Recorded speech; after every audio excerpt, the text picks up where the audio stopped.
परिचय।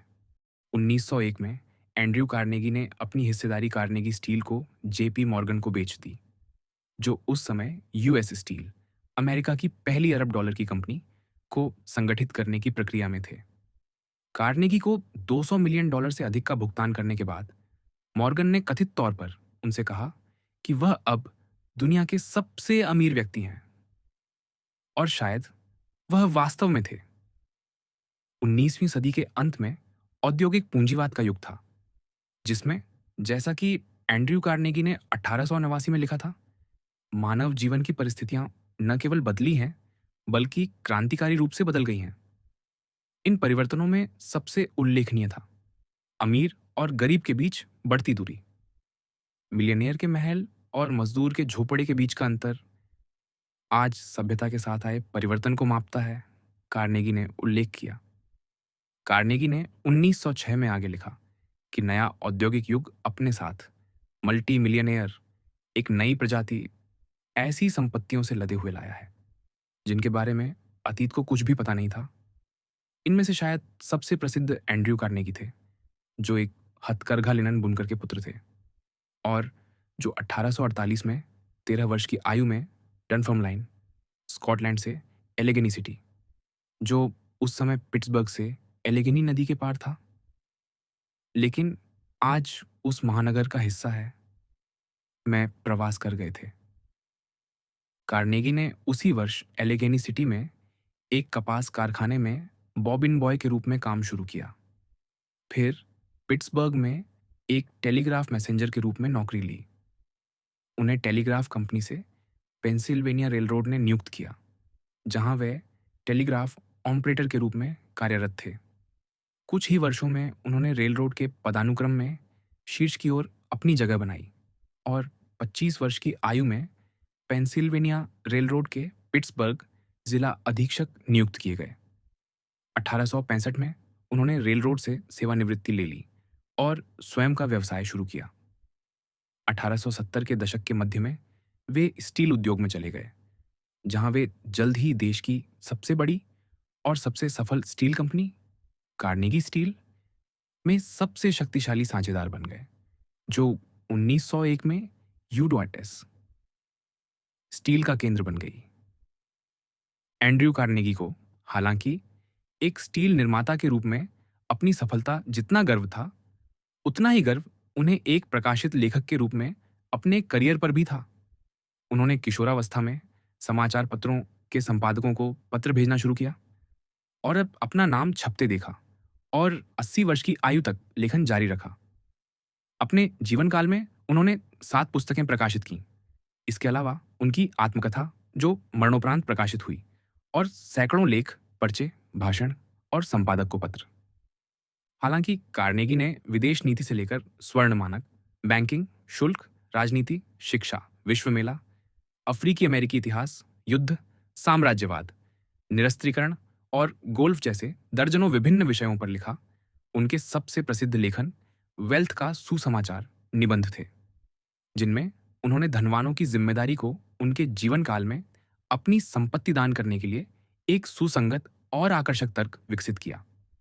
हालांकि उनकी सलाह को केवल उन्होंने ही अपनाया, लेकिन यह गिल्डेड एज अमेरिका में व्यापक रूप से गूंज उठी।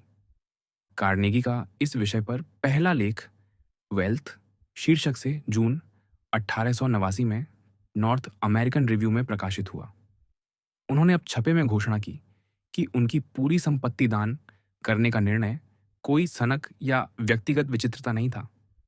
उन्होंने अपने साथी मिलियनेयरों को घोषणा की कि यह धनी व्यक्ति का कर्तव्य है अपने आश्रितों की वैध आवश्यकताओं के लिए मध्यम प्रावधान करने के बाद अपने जीवन काल में जमा की गई सभी संपत्ति समुदाय को दे देना। वह दिन दूर नहीं है जब वह व्यक्ति जो लाखों की उपलब्ध संपत्ति छोड़कर मर जाता है, वह बिना आंसुओं, बिना सम्मान और बिना गीत के चला जाएगा। ऐसे लोगों के बारे में जनता का फैसला होगा। जो व्यक्ति इस तरह अमीर मरता है, वह अपमानित होकर मरता है। इससे पहले कभी किसी मिलियनेयर ने अपने साथियों को उनकी संपत्ति के साथ क्या करना चाहिए, यह बताने की जिम्मेदारी नहीं ली थी। तर्क आकर्षक थे, सलाह कठोर थी। लेख ने इतना हंगामा मचाया कि इसे तुरंत इंग्लैंड में पॉल मॉल गजट में वेल्थ का सुसमाचार शीर्षक के तहत पुनर्मुद्रित किया गया। नॉर्थ अमेरिकन रिव्यू के संपादक के सुझाव पर कार्नेगी ने अपने पहले लेख के बाद एक दूसरा लेख लिखा, द बेस्ट फील्ड्स फॉर परोपकार, जो दिसंबर 1889 में प्रकाशित हुआ। इस लेख में उन्होंने अपने साथी मिलियनियरों को सुझाव दिया कि वे अपनी संपत्ति को सर्वोत्तम तरीके से कैसे दान कर सकते हैं। उनके लेखों पर साहित्यिक और राजनीतिक पत्रिकाओं में दोनों ओर अटलांटिक में तीव्र चर्चा हुई। कई समीक्षकों में ब्रिटिश प्रधानमंत्री डब्ल्यू ई ग्लैडस्टोन भी शामिल थे। मार्च 1891 में कार्नेगी ने अपने आलोचकों का जवाब देते हुए द एडवांटेजेस ऑफ पॉवर्टी नामक एक लंबा लेख लिखा, जो 19th सेंचुरी में प्रकाशित हुआ। एंड्रयू कार्नेगी अपने जीवन के बाकी समय तक समाचारों में बने रहे। लेखक, मिलियनेयर, स्टील निर्माता, परोपकारी, स्पेनिश अमेरिकी युद्ध के विरोधी और शांति कार्यकर्ता के रूप में। 1901 में कार्नेगी स्टील को मॉर्गन हितों को बेचने के साथ उनकी प्रसिद्धि और बढ़ गई। जितना अधिक धन उन्होंने कमाया, उतना ही उन्होंने जोर देकर कहा कि वह इसे पूरी तरह दान करने का इरादा रखते हैं। उन्होंने अपने वेल्थ का सुसमाचार को अटलांटिक के दोनों किनारों पर सैकड़ों भाषणों में प्रचारित किया और इसे लेख, पर्चे और पुस्तक के रूप में प्रकाशित किया। 1906 में उन्होंने दावा किया कि थियोडोर रूजवेल्ट से मिले एक पत्र के जवाब में, जिसमें उनकी 1889 की लेखों की प्रशंसा की गई थी, कार्नेगी ने नॉर्थ अमेरिकन रिव्यू के संपादकों से इसे पुनर्मुद्रित करने का अनुरोध किया, जो उन्होंने सितंबर अंक में किया। दिसंबर 1906 में उन्होंने नॉर्थ अमेरिकन रिव्यू में एक और लेख प्रकाशित किया, जिसका शीर्षक था वेल्थ का सुसमाचार डाई। यह निबंध, जो यहाँ अपने मूल रूप में प्रस्तुत है, बाद में उनकी 1906 की पुस्तक problems on off today, wealth, labour, socialism में शामिल करने के लिए विस्तारित किया गया।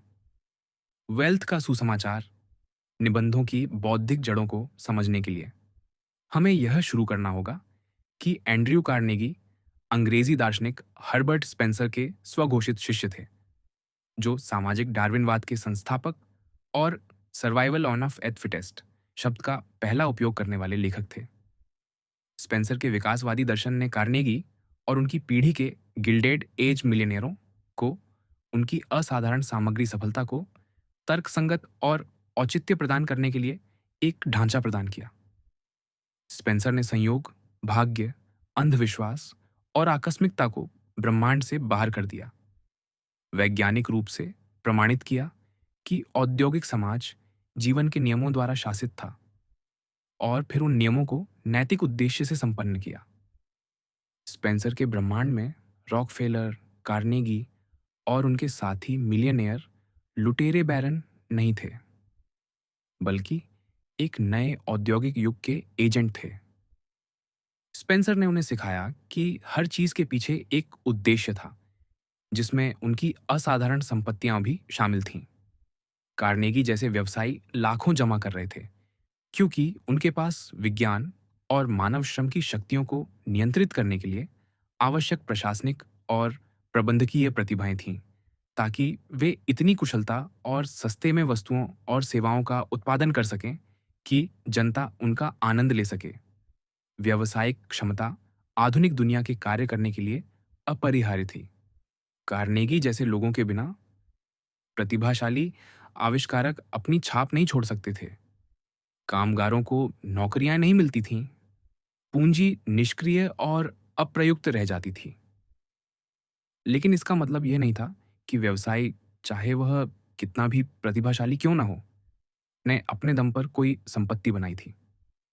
हमेशा याद रखना चाहिए, कार्नेगी ने अपने 1906 के वेल्थ का सुसमाचार दो निबंध में लिखा कि वर्तमान परिस्थितियों में संपत्ति मुख्य रूप से व्यक्ति का उत्पाद नहीं है, बल्कि काफी हद तक समुदाय का संयुक्त उत्पाद है।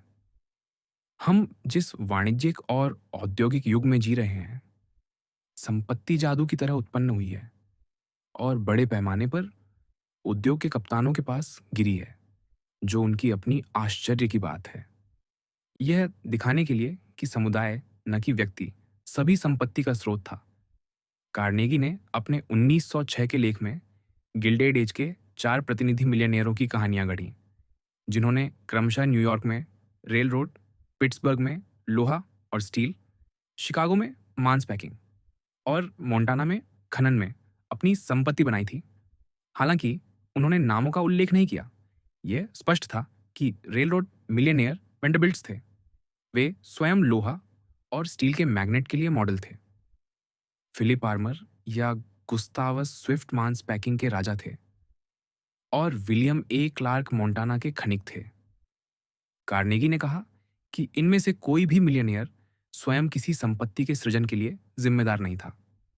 पहले मिलियनेयर के रेल रोड स्टॉक बेकार रहते यदि उनके रेल रोड द्वारा सेवा दी जाने वाली समुदायों की जनसंख्या में उछाल नहीं आता। जनसंख्या में वृद्धि का मतलब यातायात में वृद्धि था, जिसने उनके स्टॉक होल्डिंग्स और लाभांश के मूल्य को सीधे बढ़ाया। लोहा और स्टील निर्माता, मांस पैकिंग करने वाले और खनिक के लिए कहानी समान थी। उनकी संपत्तियां केवल जनसंख्या की आवश्यकताओं और जनसंख्या की वृद्धि पर आधारित थीं। कार्नेगी के अनुसार यह एक बड़े ढांचे के लिए उपयुक्त था कि पूंजी कुछ लोगों जैसे जॉन डी, रॉकफेलर और एंड्रयू कार्नेगी के हाथों में जमा हो, लेकिन इसका मतलब यह नहीं था कि इन लोगों ने यह पैसा कमाया था और इसलिए इसके साथ जो चाहें कर सकते थे या इसे अपनी संतानों को सौंप सकते थे। इसके विपरीत मानव इतिहास के बड़े विकासवादी ढांचे में उन्हें इन संपत्तियों का न्यासी के रूप में सौंपा गया था, क्योंकि वे समुदाय की ओर से इनका वितरण करने के लिए सबसे उपयुक्त थे। जो मिलियनियर व्यवसायी अपनी जमा की गई संपत्ति को स्वयं और अपने परिवार पर खर्च करता था, वह 2 बार दोषी था। अपने लिए वह रखने का जो उसका नहीं था और बड़े समुदाय को अपनी प्रतिभाओं से वंचित करने का। जिन प्रतिभाओं ने उसे लाखों जमा करने में मदद की थी, वही प्रतिभाएं उन लाखों को वितरित करने के लिए आवश्यक थीं। अंधाधुंध दान जीवन और समुदायों को बर्बाद कर देता था। धन को समझदारी से देने के लिए एक समझदार व्यक्ति की आवश्यकता थी। कार्नेगी ने उन लोगों को तिरस्कृत किया जो अपनी संपत्ति अपने बच्चों को छोड़ जाते थे। बच्चों को मध्यम आय से अधिक प्रदान करना उन्हें बर्बाद करना था। इसलिए यह धनी व्यक्ति का कर्तव्य था कि वह अपने जीवन काल में अपनी सारी संपत्ति दे दे। यदि आलस्य या लालच के कारण अमीर अपनी संपत्ति दान नहीं करते थे, तो उनकी मृत्यु के बाद सरकार को ऐसा करना चाहिए।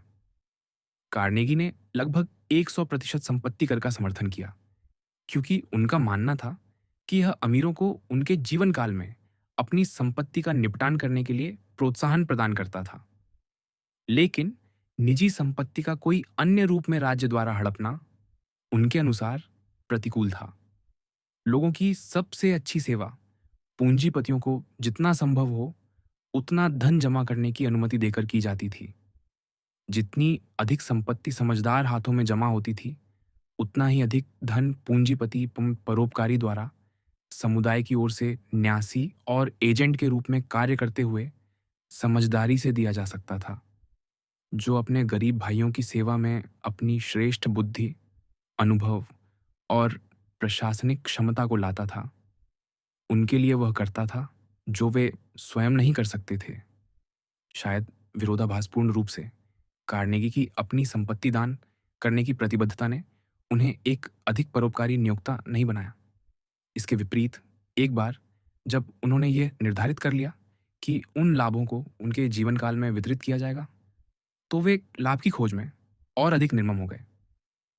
जैसा कि उन्होंने 1891 में द एडवांटेजेस ऑफ पॉवर्टी में समझाया, उनके द्वारा अब अपनाए गए दर्शन के तहत मिलियनेयर का कर्तव्य है कि वह अपनी आय बढ़ाए। अधिक के लिए संघर्ष पूरी तरह से स्वार्थी या महत्वाकांक्षी दाग से मुक्त हो जाता है और एक नोबल परस्यूट बन जाता है। जितना अधिक वह कमाता है, उतना अधिक जनता को मिलता है। उनके और अन्य व्यवसायियों के लिए एक नैतिक अनिवार्यता थी कि वे अपनी कंपनियों की लाभप्रदता बढ़ाने के लिए मजदूरी में कटौती करें और श्रम के घंटे बढ़ाएं।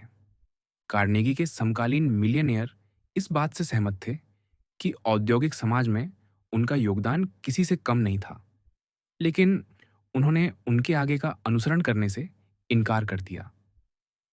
उनके द्वारा सुझाए गए तरीके से अपनी पूरी संपत्ति दान करने का कोई रिकॉर्ड नहीं है। हालांकि कुछ, विशेष रूप से रॉकफेलर, ने अपने जीवन के अंत में धर्मार्थ ट्रस्ट स्थापित किए। न ही उनके उपहारों के प्राप्तकर्ताओं के बीच उनकी लाखों को, जैसा कि वे उचित समझते थे, बड़े समुदाय में वितरित करने के उनके निर्णय का सर्वत्र समर्थन था।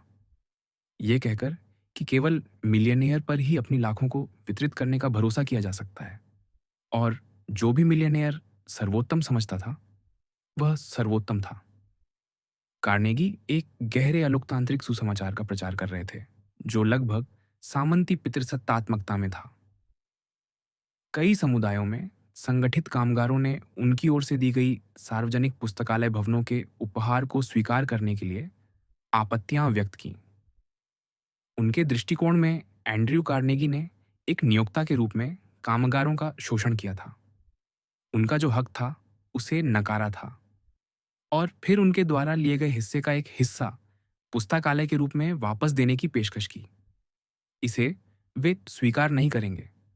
यह विलियम ज्वेट टकर, उदार धर्मशास्त्री, जो बाद में डार्टमाउथ कॉलेज के अध्यक्ष बने, को छोड़ दिया गया, जिन्होंने कार्नेगी के पहले दो वेल्थ का सुसमाचार निबंधों की समीक्षा में जून 1891 में एंडोवर रिव्यू में प्रकाशित सबसे दूरदर्शी और निंदनीय आलोचना की। कार्नेगी के विपरीत टक्कर का मानना था कि युग की समस्या संपत्ति का उचित प्रशासन नहीं, बल्कि कुछ लोगों के हाथों में इसका संचय था। टक्कर का यह भी मानना था कि एक लोकतंत्र में लोग व्यक्तियों के रूप में या समुदाय के रूप में उस अधिशेष को निपटाने के लिए सबसे उपयुक्त थे, जिसे उन्होंने अपने माथे के पसीने से कमाया था। अंत में टक्कर ने एक चेतावनी दी, जो 100 साल पहले ध्यान न दी गई, आज और भी अनिवार्य हो गई है, जब परोपकार को स्थानीय, राष्ट्रीय और वैश्विक स्तर पर इतना अधिक करने के लिए कहा जा रहा है। मैं ऐसी कोई बड़ी गलती की कल्पना नहीं कर सकता, जो धर्म के लिए, यदि समाज के लिए नहीं, तो अंत में अधिक विनाशकारी हो, जितना कि दान को न्याय का काम करने की कोशिश करना। वेल्थ का सुसमाचार हमारे युग की समस्या संपत्ति का उचित प्रशासन है, ताकि भाईचारे के बंधन अमीर और गरीब को एक सामंजस्यपूर्ण रिश्ते में बांधे रखें। पिछले कुछ 100 वर्षों में मानव जीवन की परिस्थितियां न केवल बदली हैं, बल्कि क्रांतिकारी रूप से बदल गई हैं। पहले के दिनों में मुखिया और उसके अनुचरों के आवास, वस्त्र, भोजन और पर्यावरण में बहुत कम अंतर था। आज के भारतीय उसी स्थिति में हैं, जहां उस समय सभ्य मनुष्य था। जब मैं स्यूक्स के पास गया, तो मुझे मुखिया के विगवाम में ले जाया गया। यह बाहरी रूप में अन्य विगवामों जैसा ही था, और यहाँ तक कि अंदर भी इसके और उसके सबसे गरीब योद्धाओं के विगवामों के बीच अंतर नगण्य था। आज हमारे बीच मिलियनियर के महल और मजदूर के झोपड़े के बीच का अंतर सभ्यता के साथ आए परिवर्तन को मापता है।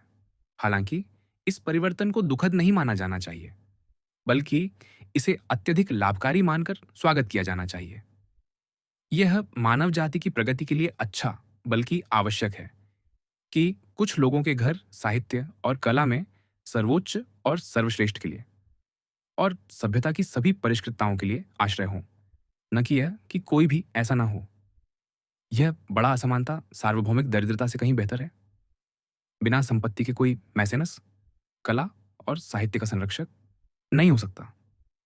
पुराने अच्छे दिन वास्तव में अच्छे दिन नहीं थे। न तो स्वामी और न ही नौकर उस समय आज की तुलना में उतने अच्छे हाल में थे।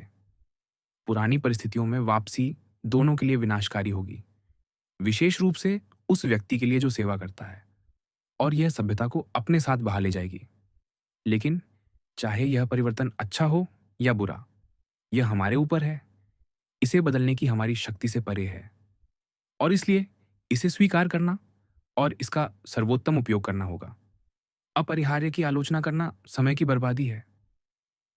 यह देखना आसान है कि यह परिवर्तन कैसे आया, एक उदाहरण लगभग हर कारण के पहलू को समझाने के लिए पर्याप्त है।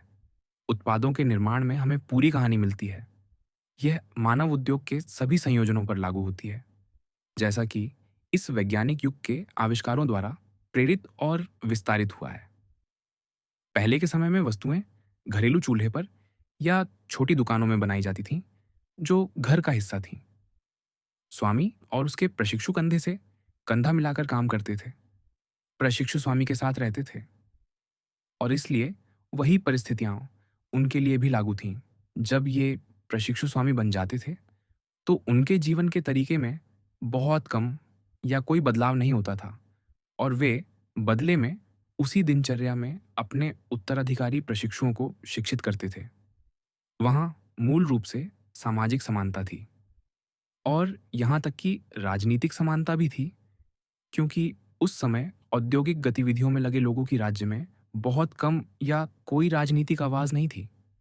लेकिन इस तरह के निर्माण के तरीके का अपरिहार्य परिणाम कच्ची वस्तुएं और ऊंची कीमतें थीं। आज दुनिया को उत्कृष्ट गुणवत्ता की वस्तुएं ऐसी कीमतों पर मिलती है जिन्हें पिछली पीढ़ी अविश्वसनीय मानती थी। वाणिज्यिक दुनिया में समान कारणों ने समान परिणाम उत्पन्न किए हैं, और इससे मानव जाति को लाभ हुआ है। गरीब अब उन चीजों का आनंद लेते हैं जिन्हें पहले अमीर भी वहन नहीं कर सकते थे। जो पहले विलासिता थी, वे अब जीवन की आवश्यकताएं बन गई हैं। मजदूर के पास अब उन सुख सुविधाओं से अधिक है जो कुछ पीढ़ियों पहले एक किसान के पास थी। किसान के पास अब उन विलासिताओं से अधिक है जो उस समय जमींदार के पास थी, और वह अधिक शानदार कपड़े पहनता है और बेहतर घर में रहता है। जमींदार के पास ऐसी किताबें और चित्र हैं जो दुर्लभ हैं, और ऐसी सजावट जो अधिक कलात्मक है, जो उस समय के राजा भी प्राप्त नहीं कर सकते थे। इस लाभकारी परिवर्तन के लिए हम जो कीमत चुकाते हैं, वह निस्संदेह बड़ी है। हम कारखानों, खदानों और लेखा कार्यालयों में हजारों श्रमिकों को इकट्ठा करते हैं, जिनके बारे में नियोक्ता को बहुत कम या कुछ भी नहीं पता, और जिनके लिए नियोक्ता एक मिथक से थोड़ा अधिक है। उनके बीच सभी संवाद समाप्त हो जाता है, कठोर जातियां बन जाती हैं, और जैसा कि सामान्य है, आपसी अज्ञानता आपसी अविश्वास को जन्म देती है। प्रत्येक जाति दूसरी के लिए सहानुभूति से रहित है, और इसके बारे में कुछ भी अपमानजनक मानने के लिए तैयार है। प्रतिस्पर्धा के नियम के तहत हजारों लोगों को रोजगार देने वाला नियोक्ता सबसे कठोर बचत करने के लिए मजबूर होता है, जिनमें श्रम को दी जाने वाली दरें प्रमुखता से शामिल हैं। और अक्सर नियोक्ता और कर्मचारी, पूंजी और श्रम, अमीर और गरीब के बीच टकराव होता है। मानव समाज अपनी एकरूपता खो देता है। प्रतिस्पर्धा के नियम के लिए समाज जो कीमत चुकाता है, जैसा कि सस्ते सुख सुविधाओं और विलासिताओं के लिए चुकाई जाने वाली कीमत, वह भी बड़ी है। लेकिन इस नियम के लाभ भी इससे कहीं अधिक हैं, क्योंकि इसी नियम के कारण हमें हमारा अद्भुत भौतिक विकास प्राप्त हुआ है, जो अपने साथ बेहतर परिस्थितियां मिलाता है। लेकिन चाहे यह नियम लाभकारी हो या नहीं, हमें इसके बारे में वही कहना होगा जो हमने मनुष्यों की परिस्थितियों में परिवर्तन के बारे में कहा। यह यहाँ है, हम इससे बच नहीं सकते, इसके लिए कोई विकल्प नहीं मिला है। और यद्यपि यह नियम व्यक्तिगत रूप से कभी कभी कठोर हो सकता है, यह मानव जाति के लिए सर्वोत्तम है, क्योंकि यह हर क्षेत्र में सबसे योग्य के जीवित रहने को सुनिश्चित करता है। इसलिए हम स्वीकार करते हैं और स्वागत करते हैं उन परिस्थितियों के रूप में जिनके साथ हमें समायोजित करना होगा। पर्यावरण की बड़ी असमानता, व्यवसाय, औद्योगिक और वाणिज्यिक का कुछ लोगों के हाथों में केंद्रीकरण, और इनके बीच प्रतिस्पर्धा का नियम जो न केवल लाभकारी है बल्कि मानव जाति की भविष्य की प्रगति के लिए आवश्यक है। इनका स्वीकार करने के बाद यह स्वाभाविक है कि व्यापारी और निर्माता जो बड़े पैमाने पर कार्य संचालित करता है, के लिए विशेष क्षमता के उपयोग के लिए बहुत गुंजाइश होनी चाहिए। यह संगठन और प्रबंधन की प्रतिभा पुरुषों में दुर्लभ है। यह इस तथ्य से सिद्ध होता है कि यह हमेशा अपने धारक के लिए विशाल पुरस्कार सुनिश्चित करती है, चाहे वह कहीं भी हो या किसी भी कानून या परिस्थितियों के तहत। अनुभवी लोग हमेशा उस व्यक्ति को, जिसके सेवाएँ साझेदार के रूप में प्राप्त की जा सकती हैं, पहली प्राथमिकता मानते हैं और उसकी पूँजी के सवाल को शायद ही विचार करने योग्य मानते हैं, क्योंकि ऐसे लोग जल्द ही पूँजी बना लेते हैं। जबकि आवश्यक विशेष प्रतिभा के बिना पूँजी जल्द ही उड़ान भर लेती है। ऐसे लोग लाखों का उपयोग करने वाली फर्मों या निगमों में रुचि रखते हैं और निवेश की गई पूँजी पर केवल साधारण ब्याज की गणना करने पर यह अपरिहार्य है कि उनकी आय उनके व्यय से अधिक हो और उन्हें संपत्ति जमा करनी होगी। ऐसे लोगों के लिए कोई मध्यम आधार नहीं है, क्योंकि वह बड़ा विनिर्माण या वाणिज्यिक उद्यम, जो अपनी पूंजी पर कम से कम ब्याज नहीं कमाता, जल्द ही दिवालिया हो जाता है। उसे या तो आगे बढ़ना होगा या पीछे रह जाना होगा। स्थिर रहना असंभव है। यह इसकी सफल संचालन के लिए एक आवश्यक शर्त है कि यह इतना लाभकारी हो और यह भी कि पूंजी पर ब्याज के अलावा यह लाभ कमाए।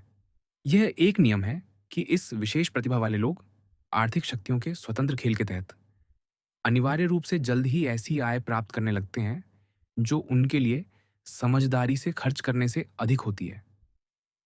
और यह नियम अन्य नियमों की तरह मानव जाति के लिए लाभकारी है। समाज की नींव पर आधारित आपत्तियां उचित नहीं हैं, क्योंकि इनके साथ मानव जाति की स्थिति उन अन्य व्यवस्थाओं की तुलना में बेहतर है जिन्हें आजमाया गया है। प्रस्तावित किसी भी नई विकल्प व्यवस्था के प्रभाव के बारे में हम निश्चित नहीं हो सकते। समाजवादी या अराजकतावादी जो वर्तमान परिस्थितियों को उलटने की कोशिश करता है, उसे सभ्यता की नींव पर हमला करने वाला माना जाना चाहिए, क्योंकि सभ्यता की शुरुआत उस दिन से हुई जब सक्षम, परिश्रमी कामगार ने अपने अक्षम और आलसी साथी से कहा, यदि तू बोएगा नहीं, तू काटेगा नहीं, और इस तरह आदिम साम्यवाद को समाप्त करके ड्रोन, निकम्मों को मधुमक्खियों, कामगारों से अलग किया। जो इस विषय का अध्ययन करता है, वह जल्द ही इस निष्कर्ष के सामने आएगा कि सभ्यता स्वयं संपत्ति की पवित्रता पर निर्भर करती है। श्रमिक का अपने बचत बैंक में $100 का अधिकार और समान रूप से मिलियनेयर का अपने लाखों का कानूनी अधिकार। जो लोग इस तीव्र व्यक्तिवाद के स्थान पर साम्यवाद को प्रतिस्थापित करने का प्रस्ताव करते हैं, उनके लिए जवाब है, मानव जाति ने इसे आजमाया है। उस बर्बर दिन से लेकर वर्तमान समय तक की सारी प्रगति इसके विस्थापन से हुई है। बुराई नहीं, बल्कि भलाई मानव जाति के लिए उन लोगों द्वारा संपत्ति के संचय से आई है जिनमें इसे उत्पन्न करने की क्षमता और ऊर्जा है। लेकिन अगर हम एक पल के लिए मान लें कि व्यक्तिवाद को त्यागना मानव जाति के लिए बेहतर हो सकता है, कि यह एक उच्च आदर्श है कि मनुष्य केवल अपने लिए नहीं, बल्कि अपने साथियों के भाईचारे के लिए और उनके साथ मिलकर श्रम करे और स्वीडनबर्ग के स्वर्ग के विचार को साकार करे, जहां, जैसा कि वे कहते हैं, स्वर्गदूत अपनी खुशी स्वयं के लिए श्रम करने से नहीं, बल्कि एक दूसरे के लिए श्रम करने से प्राप्त करते हैं। ये सब मान लेने पर भी पर्याप्त जवाब है, यह विकास नहीं, बल्कि क्रांति है। इसके लिए मानव प्रकृति को ही बदलने की आवश्यकता है। यह युगों का कार्य है, भले ही इसे बदलना अच्छा हो, जिसे हम नहीं जान सकते। यह हमारे दिन या हमारे युग में व्यावहारिक नहीं है, भले ही यह सैद्धांतिक रूप से वांछनीय हो। यह एक अन्य और लंबे समय तक चलने वाली सामाजिक परत से संबंधित है। हमारा कर्तव्य अब जो व्यावहारिक है उसके साथ है, हमारे दिन और पीढ़ी में संभव अगले कदम के साथ। हमारी ऊर्जा को उखाड़ने की कोशिश में बर्बाद करना आपराधिक है, जब हम लाभप्रद रूप से या संभवतः जो कर सकते हैं वह है मानवता के सार्वभौमिक वृक्ष को मौजूदा परिस्थितियों में अच्छे फल के उत्पादन के लिए सबसे अनुकूल दिशा में थोड़ा झुकाना। हम उतने ही अच्छे ढंग से उच्चतम मौजूदा मानव प्रकार के विनाश का आग्रह कर सकते हैं, क्योंकि वह हमारे आदर्श तक नहीं पहुंचा जितना कि व्यक्तिवाद, निजी संपत्ति, संपत्ति के संचय का नियम और प्रतिस्पर्धा के नियम के विनाश का समर्थन करना। क्योंकि ये मानव अनुभव के उच्चतम परिणाम है, वह मिट्टी जिसमें समाज ने अब तक सबसे अच्छा फल पैदा किया है। भले ही ये नियम कभी कभी असमान रूप से या अन्यायपूर्ण ढंग से संचालित हों और आदर्शवादी को अपूर्ण दिखाई दें, फिर भी ये उच्चतम मानव प्रकार की तरह मानवता ने जो कुछ भी हासिल किया है, उसमें सबसे अच्छा और सबसे मूल्यवान है। इसलिए हम ऐसी परिस्थितियों के साथ शुरू करते हैं, जिनके तहत मानव जाति के सर्वोत्तम हितों को बढ़ावा दिया जाता है, लेकिन जो अनिवार्य रूप से कुछ लोगों को संपत्ति देती है। अब तक मौजूदा परिस्थितियों को स्वीकार करते हुए स्थिति का सर्वेक्षण किया जा सकता है और इसे अच्छा घोषित किया जा सकता है। फिर सवाल उठता है, और यदि उपरोक्त सही है, तो यह एकमात्र सवाल है जिससे हमें निपटना है। सभ्यता की नींव पर आधारित कानूनों द्वारा संपत्ति कुछ लोगों के हाथों में आने के बाद इसका उचित प्रशासन का तरीका क्या है?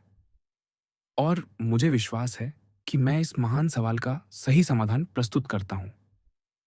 यह समझा जाएगा कि यहां बात उन संपत्तियों की हो रही है, न कि उन मध्यम राशियों की जो कई वर्षों के प्रयास से बचाई गई हैं, जिनके रिटर्न परिवारों के आरामदायक रखरखाव और शिक्षा के लिए आवश्यक हैं। यह संपत्ति नहीं, बल्कि केवल योग्यता है, जिसे सभी का लक्ष्य होना चाहिए। अधिशेष संपत्ति को निपटाने के केवल 3 तरीके हैं। इसे मृतकों के परिवारों को छोड़ा जा सकता है, या इसे सार्वजनिक उद्देश्यों के लिए वसीयत किया जा सकता है, या अंत में इसे इसके धारकों द्वारा उनके जीवन काल में प्रशासित किया जा सकता है। पहले और दूसरे तरीकों के तहत दुनिया की अधिकांश संपत्ति जो कुछ लोगों तक पहुंची है, अब तक लागू की गई है। आइए हम क्रमशः इन प्रत्येक तरीकों पर विचार करें। पहला सबसे अविचारपूर्ण है। राजतंत्रात्मक देशों में संपत्ति और संपत्ति का सबसे बड़ा हिस्सा पहले बेटे को छोड़ा जाता है, ताकि माता पिता की घमंड को इस विचार से संतुष्ट किया जा सके कि उसका नाम और उपाधि आने वाली पीढ़ियों तक बिना किसी कमी के हस्तांतरित होगी। यूरोप में इस वर्ग की आज की स्थिति ऐसी आशाओं या महत्वाकांक्षाओं की निरर्थकता सिखाती है। उत्तराधिकारी अपनी मूर्खताओं या भूमि के मूल्य में कमी के कारण कंगाल हो गए। यहाँ तक कि ग्रेट ब्रिटेन में सख्त वंशानुक्रम कानून भी एक वंशानुगत वर्ग की स्थिति को बनाए रखने के लिए अपर्याप्त साबित हुआ है। इसकी मिट्टी तेजी से अजनबियों के हाथों में जा रही है। गणतंत्रात्मक संस्थानों के तहत बच्चों के बीच संपत्ति का विभाजन बहुत अधिक निष्पक्ष है, लेकिन सवाल जो सभी देशों में विचारशील लोगों के सामने जबरदस्ती आता है, पुरुषों को अपने बच्चों के लिए बड़ी संपत्ति क्यों छोड़नी चाहिए?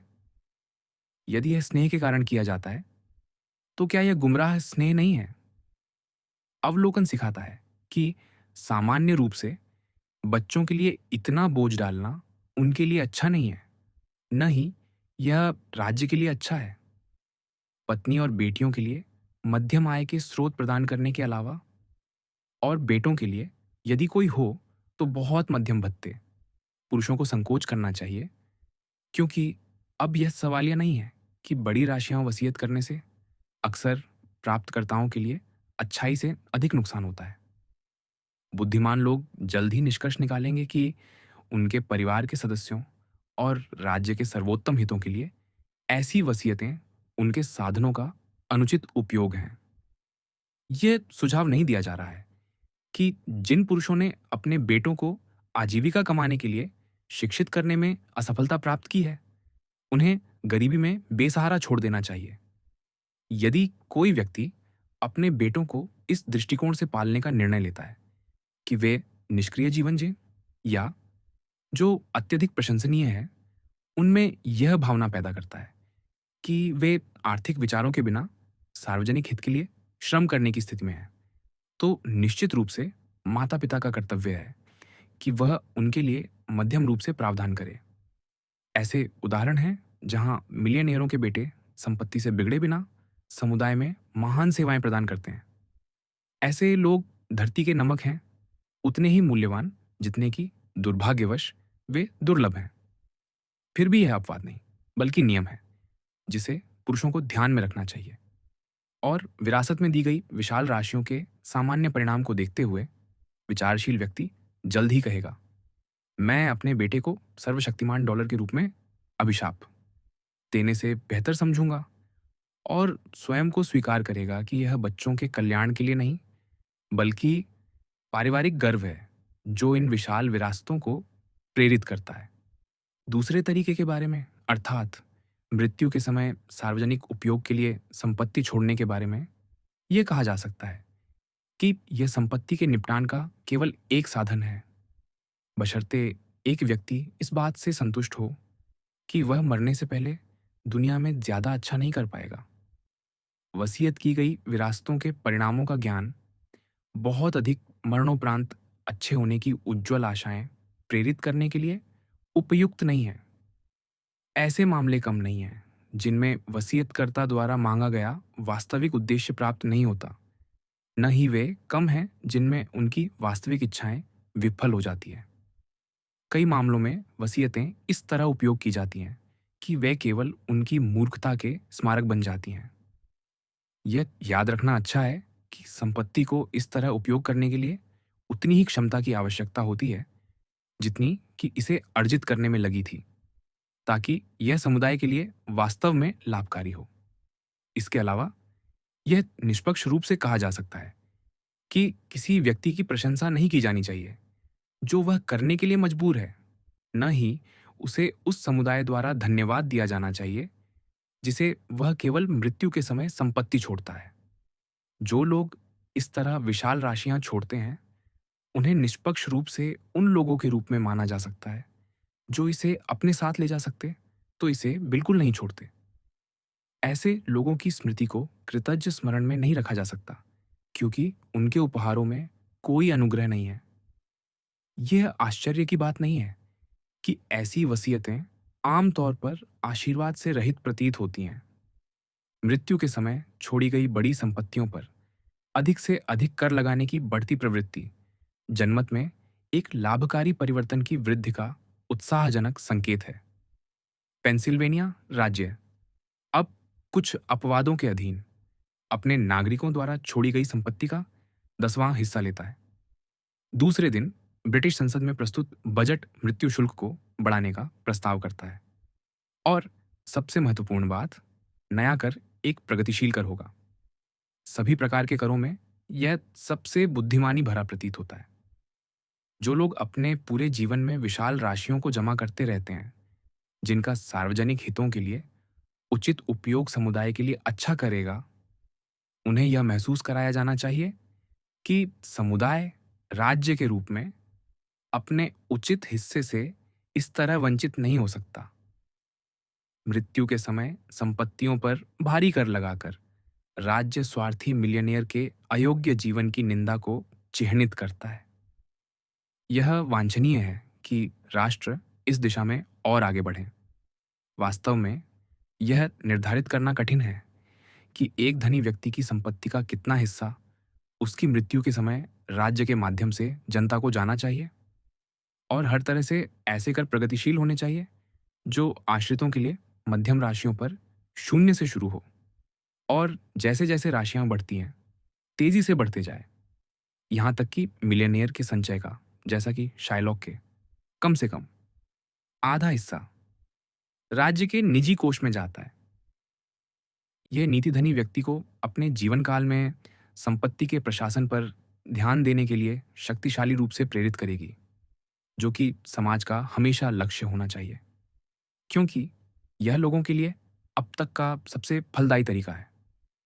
न ही इस बात का डर होना चाहिए कि यह नीति उद्यम की जड़ को कमजोर कर देगी और पुरुषों को संचय करने के लिए कम उत्सुक बनाएगी, क्योंकि उस वर्ग के लिए जिसकी महत्वाकांक्षा बड़ी संपत्ति छोड़ना और मृत्यु के बाद चर्चा में रहना है, यह और भी अधिक ध्यान आकर्षित करेगा और वास्तव में उनकी संपत्तियों से राज्य को विशाल राशियां दी जाने की कुछ हद तक उच्च महत्वाकांक्षा होगी।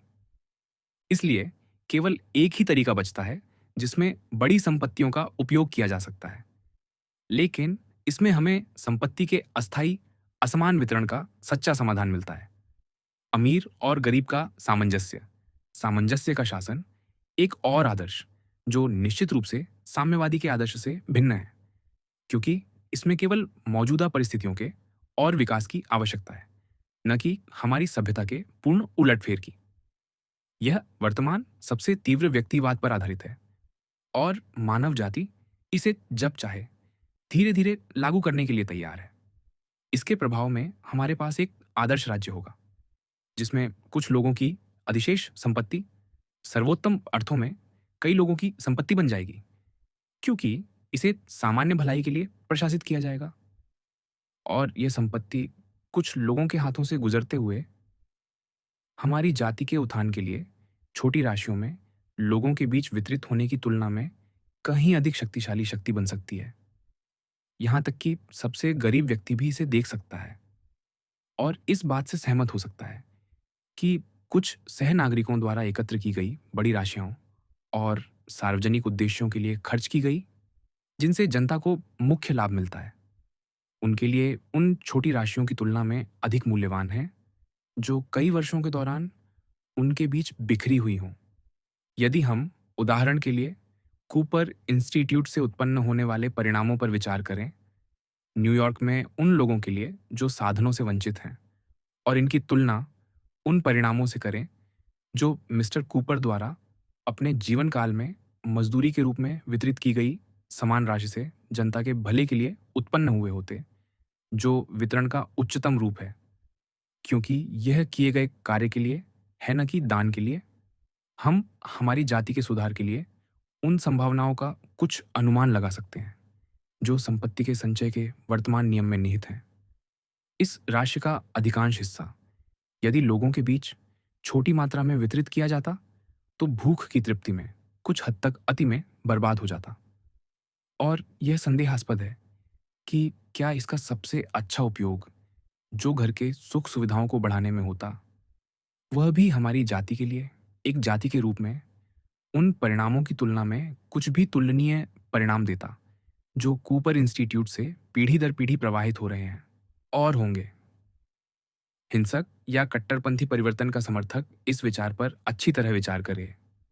हम यहाँ तक जा सकते हैं कि एक और उदाहरण लें, मिस्टर टिल्डन की न्यूयॉर्क शहर में एक मुफ्त पुस्तकालय के लिए $5 मिलियन की वसीयत का। लेकिन इसका उल्लेख करते समय कोई अनायास ही नहीं कह सकता कि यदि मिस्टर टिल्डन ने अपने जीवन के अंतिम वर्षों को इस विशाल राशि के उचित प्रशासन के लिए समर्पित किया होता तो कितना बेहतर होता। इस मामले में न तो कानूनी विवाद और न ही कोई अन्य देरी का कारण उनकी मंशा में बाधा डाल सकता था। लेकिन मान लें कि मिस्टर टिल्डन की लाखों अंततः न्यूयॉर्क को एक शानदार सार्वजनिक पुस्तकालय देने का साधन बन जाए, जहां किताबों में निहित दुनिया के खजाने हमेशा के लिए सभी के लिए बिना पैसे और बिना कीमत के खुले हों। मैनहट्टन द्वीप और उसके आसपास के लोगों की भलाई को ध्यान में रखते हुए क्या इसका स्थायी लाभ बेहतर ढंग से बढ़ावा दिया जाता यदि इन लाखों को छोटी राशियों में जनता के हाथों से प्रवाहित होने दिया जाता। यहां तक कि साम्यवाद का सबसे प्रबल समर्थक भी इस विषय पर संदेह रखेगा। जो लोग सोचते हैं उनमें से अधिकांश को शायद कोई संदेह नहीं होगा। इस जीवन में हमारी संभावनाएं गरीब और सीमित हैं, हमारा क्षितिज संकीर्ण है, हमारा सर्वोत्तम कार्य सबसे अपूर्ण है। लेकिन धनी लोगों को एक अनमोल वरदान के लिए आभारी होना चाहिए।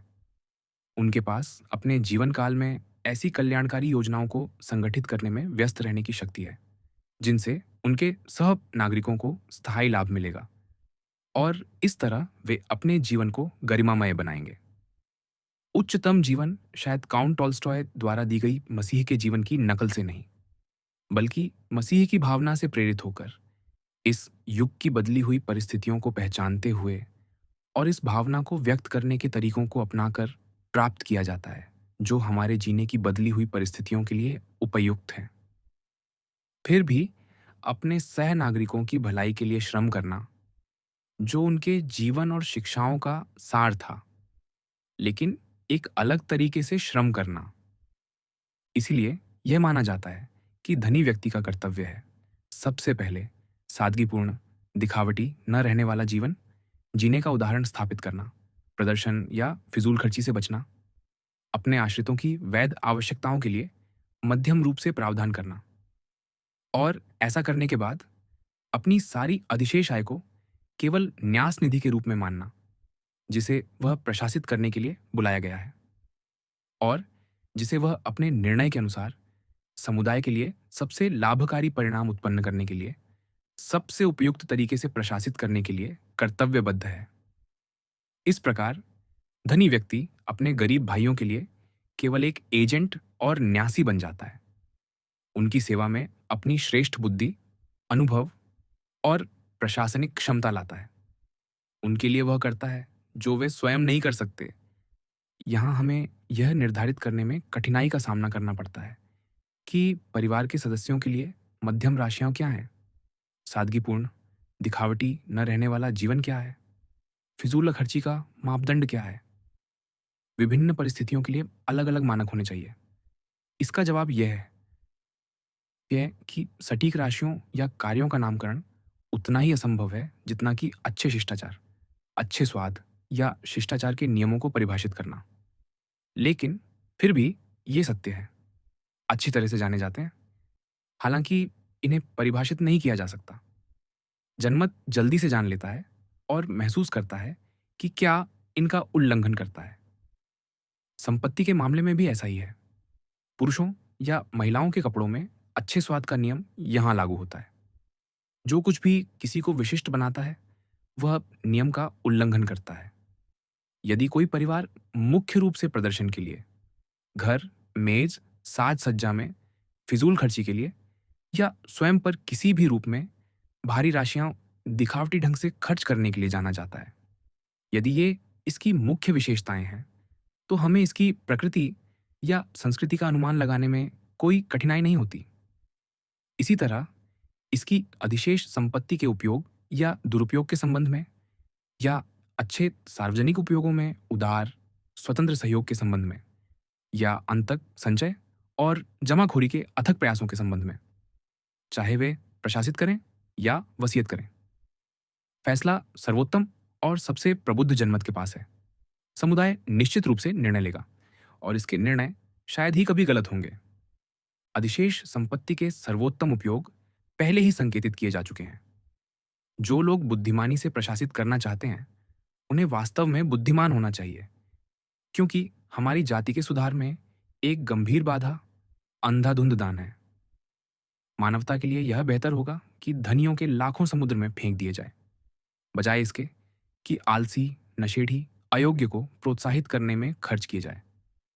आज तथाकथित दान में खर्च किए गए प्रत्येक $1000 में से यह संभावना है कि $950 अविचारपूर्ण ढंग से खर्च किए जाते हैं।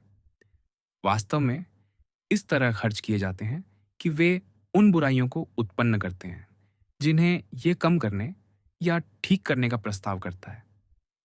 एक प्रसिद्ध दार्शनिक पुस्तकों के लेखक ने दूसरे दिन स्वीकार किया कि उसने एक व्यक्ति को, जो उसके दोस्त के घर आने के दौरान उससे मिला था, $25 दिया था।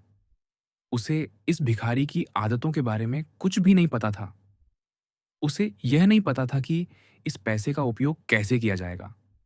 हालांकि उसे हर कारण से संदेह था कि इसका अनुचित उपयोग होगा।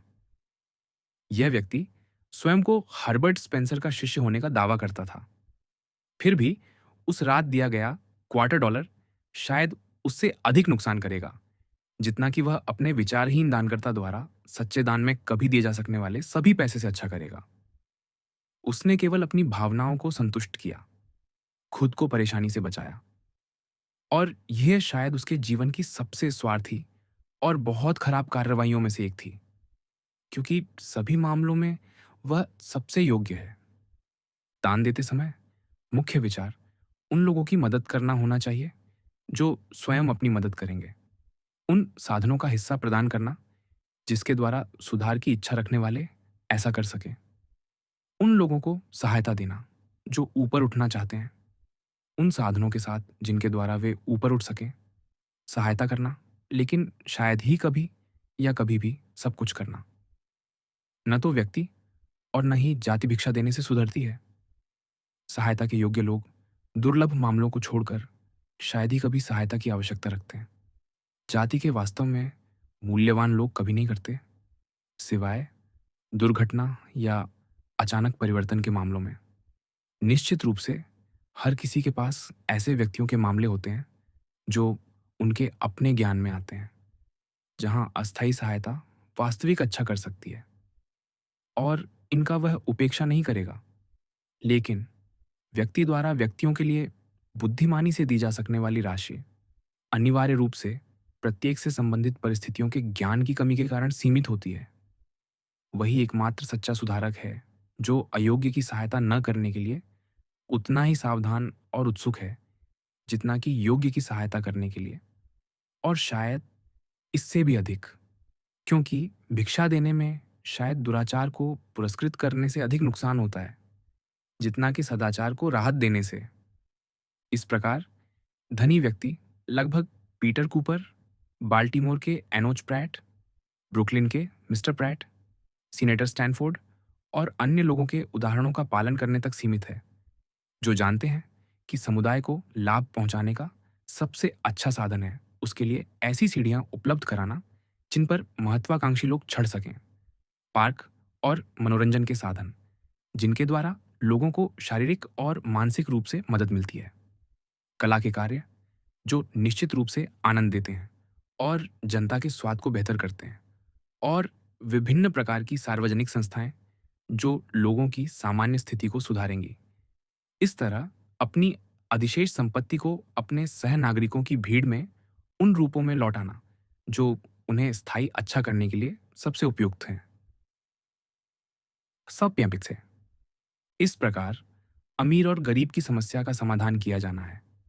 संचय के नियम स्वतंत्र रहेंगे, वितरण के नियम स्वतंत्र रहेंगे, व्यक्तिवाद जारी रहेगा, लेकिन मिलियनेयर केवल गरीबों के लिए एक न्यासी होगा। समुदाय की बढ़ी हुई संपत्ति का एक बड़ा हिस्सा कुछ समय के लिए उसे सौंपा जाएगा, लेकिन वह इसे समुदाय के लिए उससे कहीं बेहतर प्रशासित करेगा जितना कि वह स्वयं कर सकता था या करता। इस प्रकार सर्वोत्तम दिमाग उस विकास के चरण तक पहुंच जाएंगे जिसमें यह स्पष्ट रूप से देखा जाएगा कि विचारशील और गंभीर पुरुषों जिनके हाथों में यह प्रवाहित होती है के लिए अधिशेष संपत्ति को निपटाने का कोई श्रेयजनक तरीका नहीं है, सिवाय इसके कि इसे साल दर साल सामान्य भलाई के लिए उपयोग किया जाए। यह दिन पहले ही उग चुका है, लेकिन थोड़ा और समय और यद्यपि अपने सहनागरिकों की दया को भड़काए बिना लोग उन बड़े व्यावसायिक उद्यमों में हिस्सेदार मर सकते हैं जिनसे उनकी पूंजी निकाली नहीं जा सकती या निकाली नहीं गई है, और जो मुख्य रूप से मृत्यु के समय सार्वजनिक उपयोग के लिए छोड़ी जाती है। फिर भी वह व्यक्ति जो अपने जीवन काल में प्रशासित करने के लिए उपलब्ध लाखों की संपत्ति छोड़कर मर जाता है, वह बिना आंसुओं, बिना सम्मान और बिना गीत के चला जाएगा। चाहे वह उस कचरे को जिसे वह अपने साथ नहीं ले जा सकता किसी भी उपयोग के लिए छोड़ दे। ऐसे लोगों के बारे में जनता का फैसला होगा। जो व्यक्ति इस तरह अमीर मरता है वह अपमानित होकर मरता है। मेरी राय में यही संपत्ति के बारे में सच्चा सुसमाचार है जिसके पालन से किसी दिन अमीर और गरीब की समस्या का समाधान होगा और पृथ्वी पर शांति मनुष्यों में सद्भावना लाएगा। परोपकार के सर्वोत्तम क्षेत्र। इस विषय पर पहले लेख को, जिसे हमारे दिवंगत मित्र इस रिव्यू के पूर्व संपादक और मालिक ने जून अंक में पहला स्थान देने की कृपा की थी, बहुत उत्साहजनक स्वागत मिला है, जो निश्चित रूप से लेखक के लिए उत्साहवर्धक रहा है, जैसा कि यह संपादक के लिए होता यदि वे जीवित होते, क्योंकि वे इस विषय में बहुत गहरी रुचि रखते थे। मिस्टर राइस द्वारा अपने संपादकीय कर्तव्यों पर दी गई अटूट ध्यान को दर्शाने के लिए ये बताना उचित होगा कि पांडुलिपि उन्हें सुबह मिली थी और उसी दिन देर शाम को उन्होंने आकर कहा कि यह उन्हें इतनी पसंद आई कि उन्होंने इसे आगामी अंक में प्रकाशित करने का निश्चय किया, बजाय इसके कि इसे अगले अंक के लिए रखा जाए, जैसा कि पहले इरादा था। जब उनसे प्रकाशन में देरी करने का आग्रह किया गया ताकि संशोधन के लिए उचित समय दिया जा सके, तो उन्होंने मना कर दिया। यदि वे सहमत होते तो हाय, किसी और को मेरे विचारों का संरक्षक बनना पड़ता। केवल एक छोटा सप्ताह और हमारा मित्र विश्राम में था। उसका युद्ध समाप्त हो गया था। उसने जीवन में अपनी भूमिका अच्छी तरह निभाई थी और फिर भी उसे या किसी को भी इस मार्च में कितना कम याद किया जाता है। मानव जाति धीरे धीरे पहले की तरह आगे बढ़ती है। एक और व्यक्ति खाली स्थान को भरने के लिए उठता है। नॉर्थ अमेरिकन रिव्यू चमकता रहता है, एक दीपक जो अभी भी जल रहा है, ताकि मानवता की विशाल सेना को उन गड्ढों को दिखाया जाए जिनसे उसे बचना होगा, ताकि वह पहले से जीती गई चीजों को बनाए रख सके, और उन रास्तों को रोशन किया जाए जिन्हें उस सेना को भविष्य की विजयों की ओर चलना होगा। मिस्टर राइस की मृत्यु में हमें एक और प्रमाण मिलता है कि मानवता की प्रगति में व्यक्ति बहुत कम या कुछ भी नहीं है, जाति ही सब कुछ है।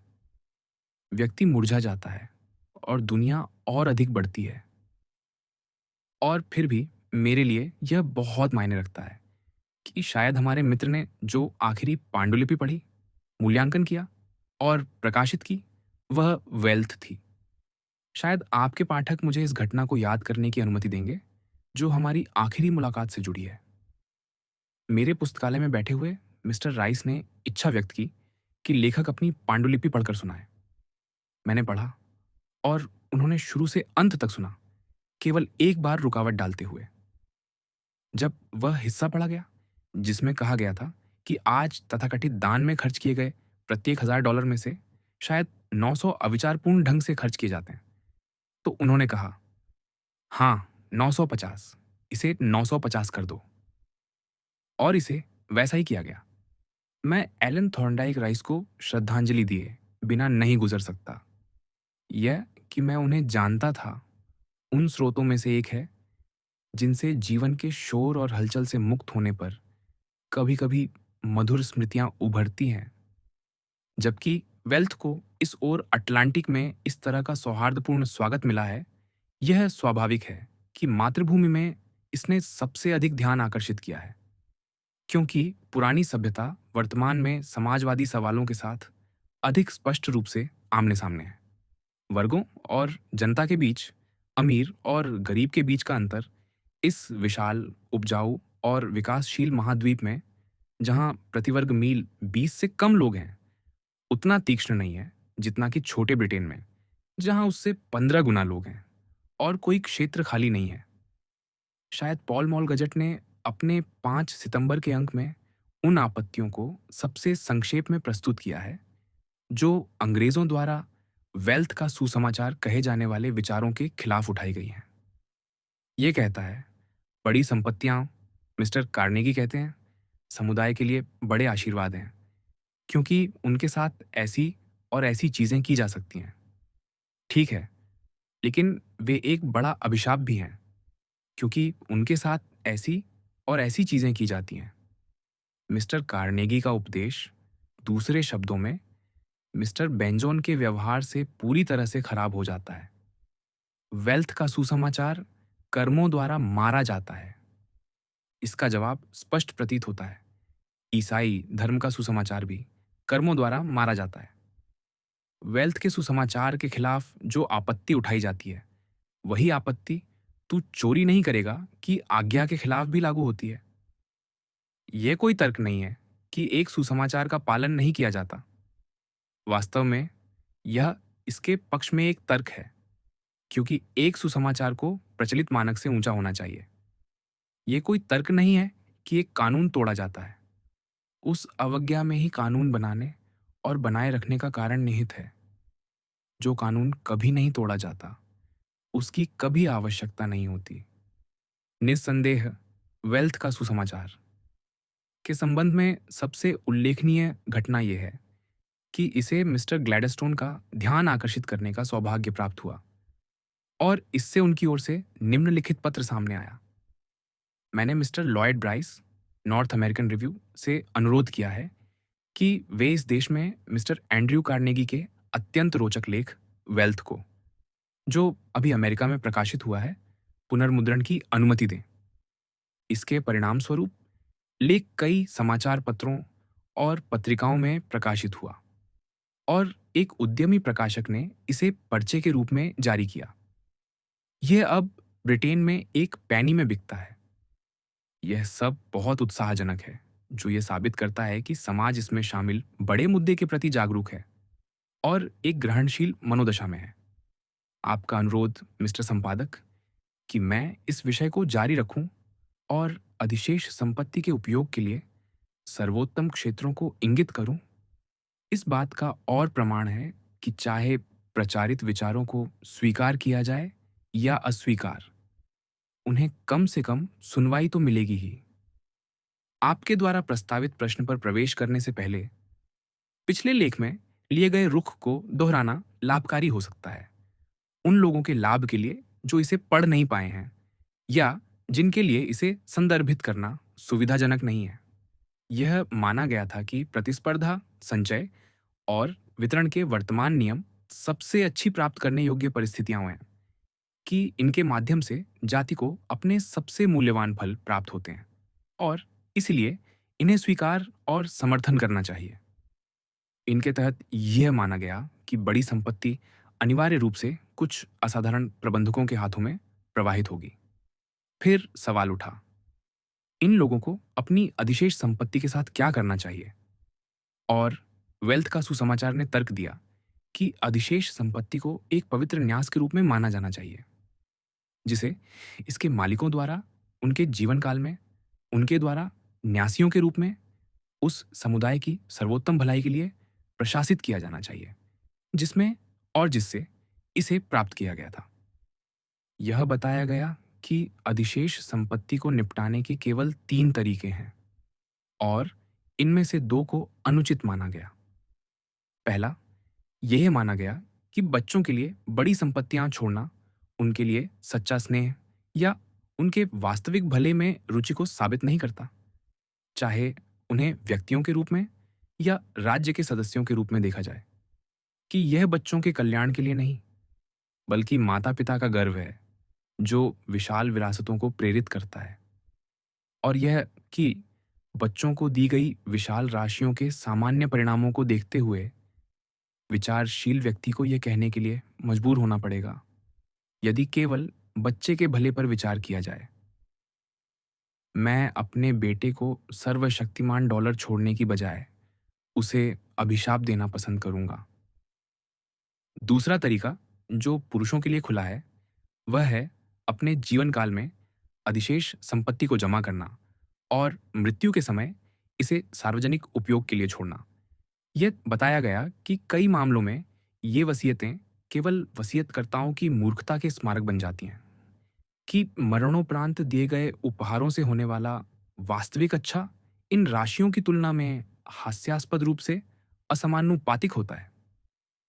मिस्टर टिल्डन की वसीयत पर हाल का निर्णय, जिसे कथित तौर पर सबसे योग्य वकीलों द्वारा तैयार किया गया था, और मिस्टर विलियमसन के फिलाडेल्फिया में उस बड़े तकनीकी स्कूल की स्थापना के उद्देश्यों की आंशिक विफलता, जो उस मिलियनेयर ने स्थापित करने का इरादा किया था, वास्तव में उन धनियों के लिए सबक है जो केवल वसीयत करते हैं।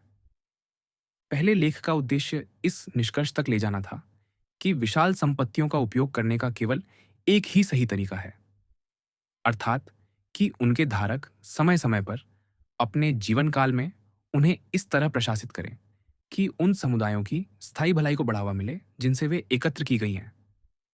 यह माना गया कि जनमत जल्द ही उस व्यक्ति के बारे में कहेगा जो अपने जीवन काल में प्रशासित करने के लिए उपलब्ध लाखों की संपत्ति छोड़कर मर जाता है। जो व्यक्ति इस तरह अमीर मरता है, वह अपमानित होकर मरता है। इस लेख का उद्देश्य लोगों की भलाई के लिए अधिशेष संपत्ति के प्रशासन के इस कर्तव्य को निभाने के कुछ सर्वोत्तम तरीकों को प्रस्तुत करना है। अधिशेष संपत्ति के वास्तव में अच्छे उपयोग के लिए पहली आवश्यकता यह है कि वह मिलियनेयर, जिसने उस सुसमाचार को स्वीकार किया है, जो उसे केवल उस अधिशेष का न्यासी घोषित करता है जो उसके पास आता है, यह सुनिश्चित करे कि वह जिस उद्देश्य के लिए इसे खर्च करता है, वह इसके प्राप्तकर्ताओं पर अपमानजनक, गरीब बनाने की प्रवृत्ति न रखे और उसका न्यास इस तरह प्रशासित किया जाए कि समुदाय के सर्वोत्तम और सबसे महत्वाकांक्षी गरीबों को उनकी अपनी सुधार के लिए और प्रयासों को प्रेरित किया जाए। यह उन असुधार्य रूप से निराश्रित, आलसी और अयोग्य लोगों को पहुंचने और सुधारने की कोशिश करना वास्तव में लाभकारी या सच्चे अर्थों में परोपकारी नहीं है। उनके लिए शहर या राज्य द्वारा प्रदान किया गया आश्रय मौजूद है, जहां उन्हें आश्रय, भोजन, कपड़े दिए जा सकते हैं और आरामदायक अस्तित्व में रखा जा सकता है। और सबसे महत्वपूर्ण, जहां उन्हें अच्छा करने वाले और परिश्रमी गरीबों से अलग किया जा सकता है, जो इन दुर्भाग्यपूर्ण लोगों के संपर्क से नैतिक रूप से भ्रष्ट होने की संभावना रखते हैं। एक पुरुष या महिला जो भिक्षा मांगकर आराम से जीने में सफल हो जाता है, वह समाज के लिए एक दर्जन वाचाल समाजवादियों से अधिक खतरनाक है और मानवता की प्रगति में एक बड़ा अवरोध है। अधिशेष संपत्ति का व्यक्तिगत प्रशासक अपने प्रभार में परिश्रमी और महत्वाकांक्षी लोगों को रखता है, न कि उन लोगों को जिन्हें सब कुछ उनके लिए करने की आवश्यकता है, बल्कि उन लोगों को जो स्वयं की मदद करने के लिए सबसे उत्सुक और सक्षम होने के नाते दूसरों से सहायता और परोपकारी धनियों के हाथों अपनी संभावनाओं के विस्तार के पात्र हैं और इससे लाभान्वित होंगे। यह हमेशा याद रखना चाहिए कि परोपकारी के इस दुनिया में वास्तविक और स्थायी अच्छा करने के प्रयासों में सबसे बड़ी बाधा अंधाधुंध देने की प्रथा है। और मिलियनेयर का कर्तव्य यह संकल्प लेना है कि वह उन उद्देश्यों को देना बंद कर दे जो स्पष्ट रूप से उसके संतुष्टि के लिए योग्य साबित नहीं होते। उसे मिस्टर राइस के विश्वास को याद रखना चाहिए कि आज तथाकथित दान में खर्च किए गए प्रत्येक $1000 में से 950 बेहतर होगा कि समुद्र में फेंक दिए जाए। जहां तक मेरे धनी लोगों के अनुभव का सवाल है, उन्हें तथाकथित दान में अपनी अतिरिक्त संपत्ति देने के लिए प्रेरित करना अनावश्यक है। जाति के लिए बड़ा अच्छा, उन्हें आवेगपूर्ण और हानिकारक देने को रोकने के लिए प्रेरित करके प्राप्त किया जा सकता है। एक नियम के रूप में इस मामले में मिलियनियरों के पाप उपेक्षा के नहीं, बल्कि कार्य के हैं, क्योंकि वे सोचने के लिए समय नहीं लेते और मुख्य रूप से क्योंकि देना मना करने से कहीं आसान है। जिनके पास अधिशेष संपत्ति है, वे हर साल लाखों देते हैं, जो अच्छे से अधिक बुराई उत्पन्न करते हैं और जो वास्तव में लोगों की प्रगति को रोकते हैं, क्योंकि आज मानवता को लाभ पहुंचाने के लिए प्रचलित अधिकांश रूप केवल गरीबों में भिक्षा पर निर्भरता की भावना को फैलाते हैं, जबकि प्रगति के लिए आवश्यक है कि उन्हें अपनी मेहनत पर निर्भर होने के लिए प्रेरित किया जाए। वह कंजूस मिलियनियर जो अपनी संपत्ति जमा करता है, वह समाज को उस लापरवाह मिलियनेयर से कम नुकसान पहुंचाता है जो अपनी संपत्ति को अविचारपूर्ण ढंग से बर्बाद करता है, भले ही वह पवित्र दान के आवरण के तहत ऐसा करे। जो व्यक्ति व्यक्तिगत भिखारी को देता है, वह एक गंभीर अपराध करता है। लेकिन कई ऐसी संस्थाएं और संगठन हैं जो भिक्षा मांगते हैं, जिन्हें सहायता देना समुदाय के लिए उतना ही हानिकारक है। ये व्यक्तिगत भिखारियों जितने ही भ्रष्ट करने वाले हैं। प्लूटार्क के मोरल्स में यह सबक है। एक भिखारी ने एक लेसेडेमोनियन से भिक्षा मांगी। उसने कहा, ठीक है, अगर मैं तुझे कुछ दूं तो तू और बड़ा भिखारी बन जाएगा, क्योंकि जिसने तुझे पहले पैसे दिए उसने तुझे आलसी बनाया और इस नीच और अपमानजनक जीवन शैली का कारण है। जैसा कि मैं जानता हूं, बहुत कम मिलियनेयर हैं, वास्तव में बहुत कम, जो भिखारियों को बनाने के इस पाप से मुक्त हैं। इन विचारों को ध्यान में रखते हुए आइए हम कुछ सर्वोत्तम उपयोगों को प्रस्तुत करने का प्रयास करें, जिनके लिए एक मिलियनेयर अपनी अधिशेष संपत्ति को समर्पित कर सकता है, जिसे उसे केवल न्यासी के रूप में मानना चाहिए। पहला, अपने आप में अलग खड़ा है एक विश्वविद्यालय की स्थापना उन अत्यधिक धनी लोगों द्वारा जो किसी भी देश में अनिवार्य रूप से कम होंगे।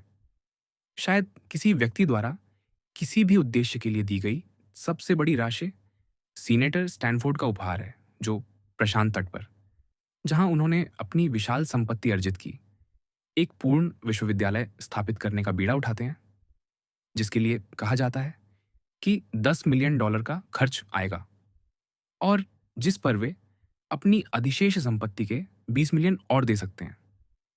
उनकी ईर्ष्या की जानी चाहिए। 1000 साल बाद प्रशांत के तब भीड़भाड़ वाले तटों पर कोई वक्ता उनकी प्रशंसा में बोलते हुए ग्रिफिथ के वोल्सी की प्रशंसा को दोहरा सकता है, देने में वे सबसे राजसी थे। उनके लिए यह महान शिक्षा का केंद्र हमेशा गवाह रहेगा। यह संपत्ति का एक नोबल उपयोग है। हमारे पास ऐसे कई संस्थान हैं, हॉपकिंस, कॉर्नेल, पैकर और अन्य। लेकिन इनमें से अधिकांश केवल वसीयत में दिए गए हैं और किसी व्यक्ति को केवल इसलिए बहुत प्रशंसा करना असंभव है कि वह छोड़ देता है जो वह अपने साथ नहीं ले जा सकता। कूपर और प्रैट और स्टैनफोर्ड और इस वर्ग के अन्य लोग अपने जीवन काल में दिए गए समय और ध्यान के लिए, साथ ही साथ अपने संबंधित स्मारकों पर किए गए खर्च के लिए अपने सह नागरिकों की प्रशंसा और सम्मान के पात्र हैं। हम प्रशांत तट को ध्यान में रखे बिना नहीं रह सकते, बिना यह स्मरण किए कि वहां हाल ही में एक अलग प्रकृति का एक और महत्वपूर्ण कार्य स्थापित किया गया है, लिक वेधशाला। यदि कोई मिलियनेयर खगोल विज्ञान के नोबल अध्ययन में रुचि रखता है और यदि वे इस विषय पर थोड़ा सा भी ध्यान दें, तो ऐसे लोग होने चाहिए और होंगे।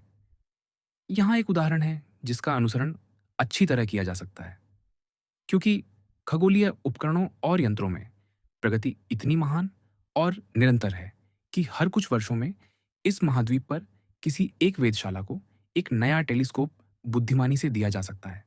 आखिरी हमेशा सबसे बड़ा और सर्वश्रेष्ठ होता है और निश्चित रूप से ब्रह्मांड के ज्ञान और पृथ्वी पर हमारे संबंध को और आगे ले जाता है। पिट्सबर्ग के दिवंगत मिस्टर थॉ के कई अच्छे कार्यों में से एक के रूप में वहां की वेधशाला को उनके निरंतर समर्थन का उल्लेख किया जा सकता है। इस वेधशाला ने प्रोफेसर लैंगली को उनकी अद्भुत खोजें करने में सक्षम बनाया। प्रोफेसर अब स्मिथसोनियन इंस्टीट्यूशन के प्रमुख हैं, प्रोफेसर हेनरी के योग्य उत्तराधिकारी। उनके साथ जुड़े थे पिट्सबर्ग के मिस्टर ब्रेशियर, जिनके उपकरण दुनिया की प्रमुख वेधशालाओं में हैं। वे एक साधारण मिलराइट थे, लेकिन मिस्टर थॉ ने उनकी प्रतिभा को पहचाना और कठिन दिनों में उनका मुख्य समर्थन थे। इस साधारण कामगार को दुनिया के अग्रणी वैज्ञानिक निकायों में से एक ने प्रोफेसर बनाया।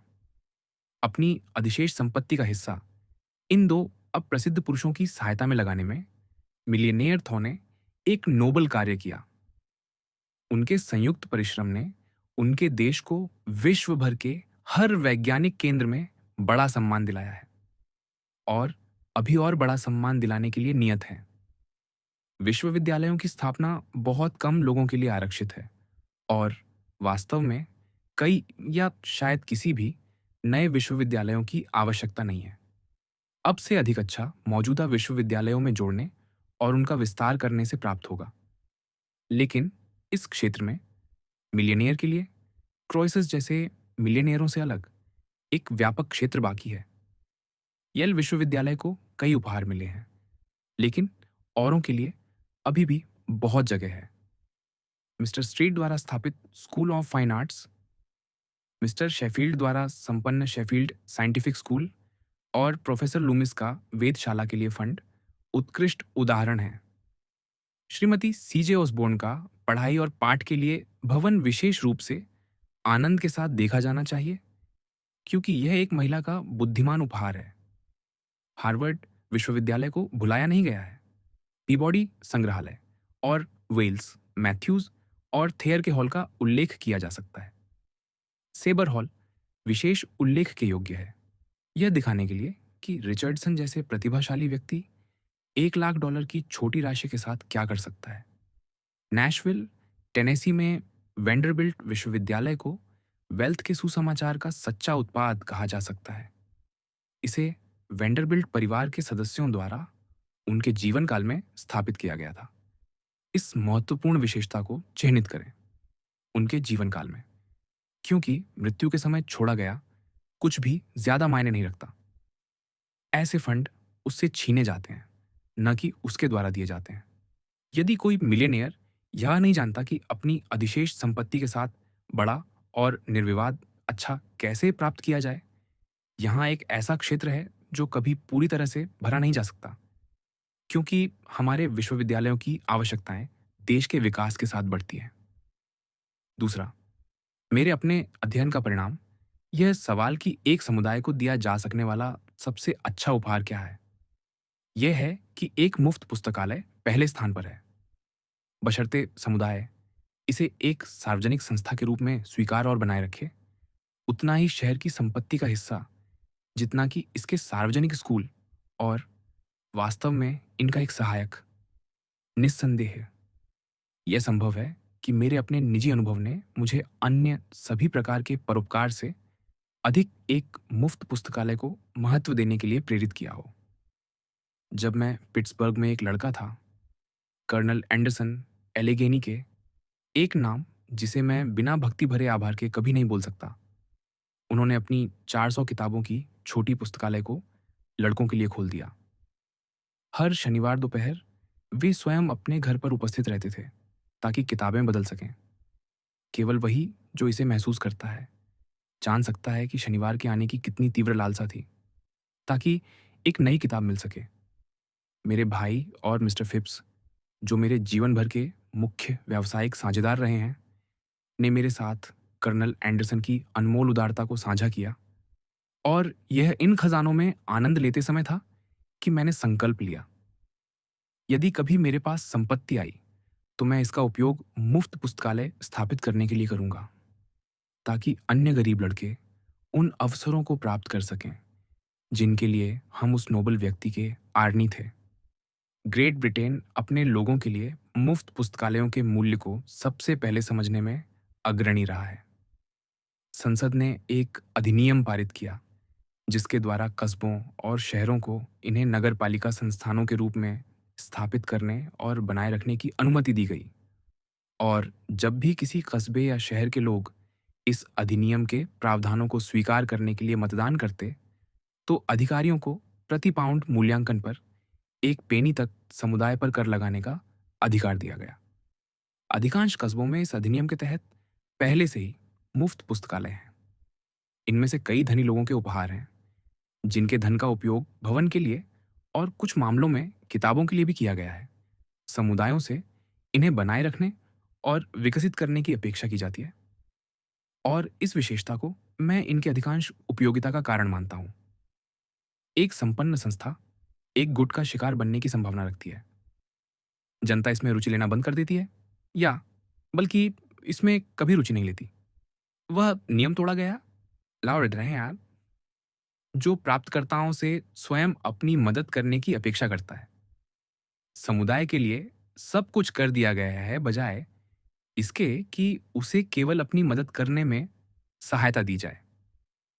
हमारे देश में कई मुफ्त पुस्तकालय स्थापित किए गए हैं, लेकिन मेरे ज्ञान में कोई भी बाल्टीमोर के प्रैट पुस्तकालय जितनी बुद्धिमानी से स्थापित नहीं हुआ। मिस्टर प्रैट ने बाल्टीमोर शहर को $10 लाख का उपहार दिया, जिसमें यह शर्त थी कि इसे प्रतिवर्ष 5% ब्याज देना होगा, जो $50,000 प्रतिवर्ष होगा, जिसे पुस्तकालय और इसकी शाखाओं के रखरखाव और विकास के लिए समर्पित किया जाएगा। पिछले वर्ष 4,30,217 किताबें वितरित की गईं।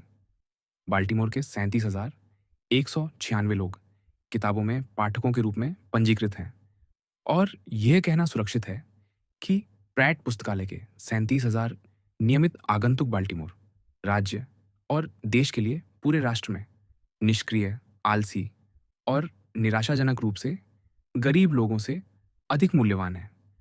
और यह और भी सुरक्षित रूप से कहा जा सकता है कि 37,000 महत्वाकांक्षी लोगों की पहुंच में वे किताबें उपलब्ध कराकर, जिन्हें वे प्राप्त करने के लिए उत्सुक थे, मिस्टर प्रैट ने लोगों की वास्तविक प्रगति के लिए उन सभी मिलियनेयरों और धनी लोगों के योगदानों से अधिक किया है, जो उन लोगों की मदद करते हैं जो स्वयं अपनी मदद नहीं कर सकते।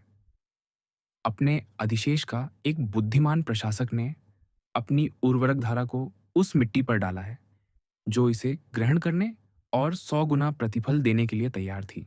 कई बर्बाद करने वालों ने न केवल अपनी धाराओं को ऐसी छलनी में डाला है जो कभी भरी नहीं जा सकती, उन्होंने और भी बुरा किया है। उन्होंने उन्हें स्थिर नालियों में डाला है जो उन बीमारियों को जन्म देती हैं जो सामाजिक शरीर को प्रभावित करती हैं। और यह सब नहीं है। मिस्टर प्रैट ने जिन $10 लाख का इतना शानदार उपयोग किया, वे कुछ हैं, लेकिन इससे भी बड़ा कुछ है। जब बाल्टीमोर में 5वीं शाखा पुस्तकालय खोली गई, तो वक्ता ने कहा, इन 4 वर्षों में जो कुछ भी किया गया हो, यह स्वीकार करना उनका सुख था कि बहुत कुछ, बहुत अधिक मिस्टर प्रैट की गंभीर रुचि, बुद्धिमान सलाह और व्यावहारिक सुझावों के कारण था। उन्होंने कभी यह नहीं महसूस किया कि अपने सह नागरिकों के लाभ के लिए बड़ी संपत्ति का मात्र दान ही उनसे अपेक्षित सब कुछ था, बल्कि उन्होंने बुद्धिमानी से इसके उपयोग को यथासंभव व्यापक और प्रभावी बनाने के लिए श्रम किया। इस प्रकार उन्होंने बार बार उन बोझों को हल्का किया जो कभी कभी बहुत भारी थे, बादलों के आसमान पर छाने पर अच्छा उत्साह और उज्जवल धूप लाए, और प्रत्येक अधिकारी और कर्मचारी को यह महसूस कराया कि अच्छा काम सराहा जाता है और कर्तव्य के प्रति वफादार समर्पण को हार्दिक प्रशंसा मिलेगी। यह मिलियनेयर वर्ग की सबसे सुंदर तस्वीर है जो मैंने कभी देखी है। जैसा कि यहाँ चित्रित किया गया है, मिस्टर प्रैट वेल्थ के सुसमाचार के आदर्श शिष्य हैं।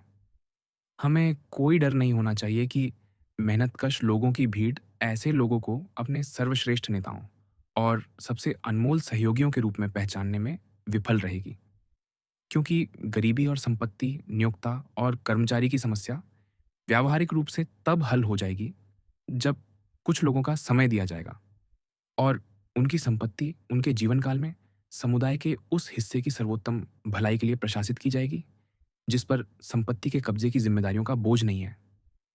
जब वह दिन आएगा, तब उच्च और निम्न, अमीर और गरीब के बीच कोई शत्रुता नहीं होगी, क्योंकि तब वे वास्तव में भाई होंगे। कोई भी मिलियनेयर अपनी अधिशेष संपत्ति के उपयोग के लिए सर्वोत्तम रूपों की खोज में ज्यादा गलत नहीं होगा यदि वह किसी भी समुदाय में जो इसे बनाए रखने और विकसित करने के लिए तैयार है, एक मुफ्त पुस्तकालय स्थापित करना चुनता है। जॉन ब्राइट के शब्द उसके कानों में गूंजने चाहिए। किसी भी व्यक्ति के लिए एक युवा व्यक्ति को मुफ्त पुस्तकालय में किताबों तक पहुंच देने से बड़ा लाभ देना असंभव है। पुस्तकालय के साथ निकटता से जुड़ा हुआ और जहां संभव हो इसके साथ संलग्न एक कला दीर्घा और संग्रहालय के लिए कमरे होने चाहिए, और कूपर यूनियन में प्रदान किए गए व्याख्यानों और शिक्षा के लिए एक हॉल। महाद्वीप पर यात्रा करने वाला यात्री यही देखकर आश्चर्यचकित होता है कि प्रत्येक महत्वपूर्ण कस्बे में इसकी कला दीर्घा और संग्रहालय है। ये बड़े या छोटे हो सकते हैं, लेकिन किसी भी मामले में प्रत्येक के पास स्थानीय खजानों के लिए एक भंडार है जो लगातार मूल्यवान उपहार और वसीयतें प्राप्त करता रहता है। बर्मिंघम का मुफ्त पुस्तकालय और कला दीर्घा इनमें से उल्लेखनीय है, और समय समय पर कोई धनी व्यक्ति किताबें, बेहतरीन चित्र या कला के अन्य कार्य देकर उनके मूल्य को बढ़ाता है। हमारी शहरों को शुरू करने के लिए केवल एक उचित अग्निरोधी भवन की आवश्यकता है। उनके नागरिक जो यात्रा करते हैं, विश्व के हर कोने से जो वे दिखते हैं, वहां से दुर्लभ और महंगी चीजें भेजेंगे, जबकि जो घर पर रहते हैं वे अपने खजानों में से देंगे या वसीयत करेंगे। इस तरह ये संग्रह बढ़ेंगे जब तक कि हमारे शहर अंततः स्थायी प्रदर्शनियों का दावा करने में सक्षम न हों, जिनसे उनके अपने नागरिकों को अनमोल लाभ मिलेगा और जिन्हें वे आगंतुकों को दिखाने में गर्व महसूस करेंगे। इस शहर में मेट्रोपॉलिटन म्यूजियम ऑफ आर्ट में हमने एक उत्कृष्ट शुरुआत की है। यहाँ अधिशेष संपत्ति के उचित उपयोग का एक और रास्ता है। तीसरा, एक और सबसे महत्वपूर्ण विभाग है जिसमें बड़ी राशियों का योग्य उपयोग किया जा सकता है।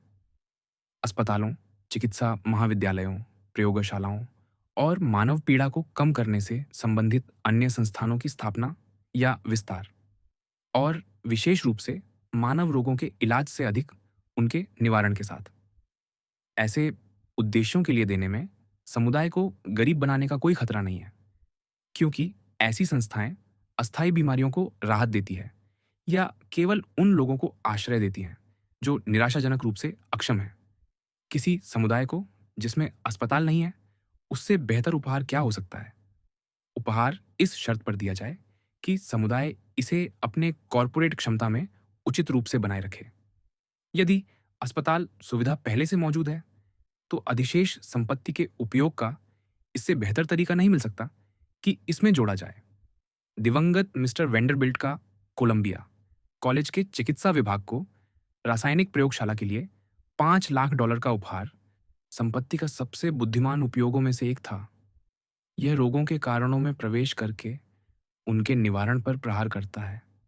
कई अन्य लोगों ने ऐसी प्रयोगशालाएं स्थापित की हैं, लेकिन उनकी आवश्यकता अभी भी बहुत है। यदि इस देश में कोई मिलियनेयर है जो यह नहीं जानता कि उसके पास न्यासी के रूप में सौंपी गई अधिशेष संपत्ति का क्या करना है, तो उसे उन रासायनिक प्रयोगशालाओं से उत्पन्न होने वाले अच्छे की जांच करनी चाहिए। कोई भी चिकित्सा महाविद्यालय अपनी प्रयोगशाला के बिना पूर्ण नहीं है। विश्वविद्यालयों की तरह चिकित्सा महाविद्यालयों के साथ भी यही स्थिति है।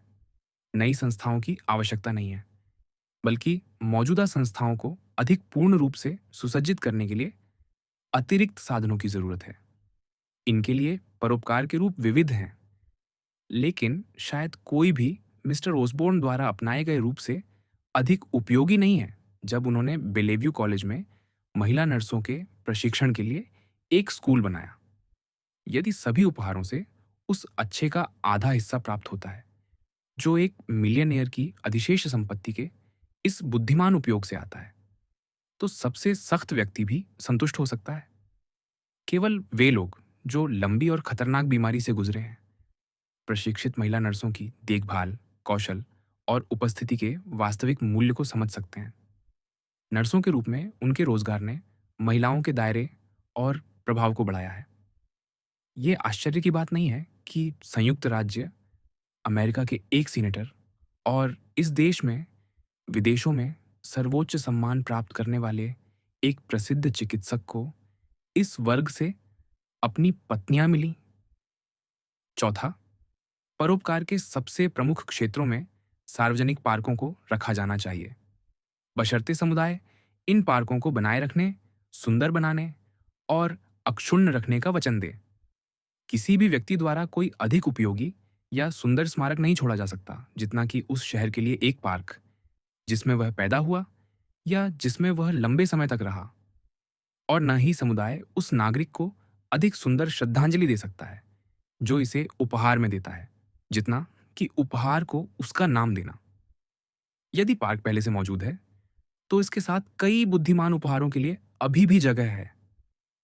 एलेगेनी के मिस्टर फिप्स ने वहां के पार्क को कंजर्वेटरीज दिए हैं, जिन्हें सप्ताह के हर दिन कई लोग देखते हैं और रविवार को हजारों मेहनतकश लोग इनमें भीड़ लगाते हैं, क्योंकि दुर्लभ बुद्धिमत्ता के साथ उन्होंने उपहार की शर्त के रूप में यह निर्धारित किया है कि कंजर्वेटरीज रविवार को खुले रहें।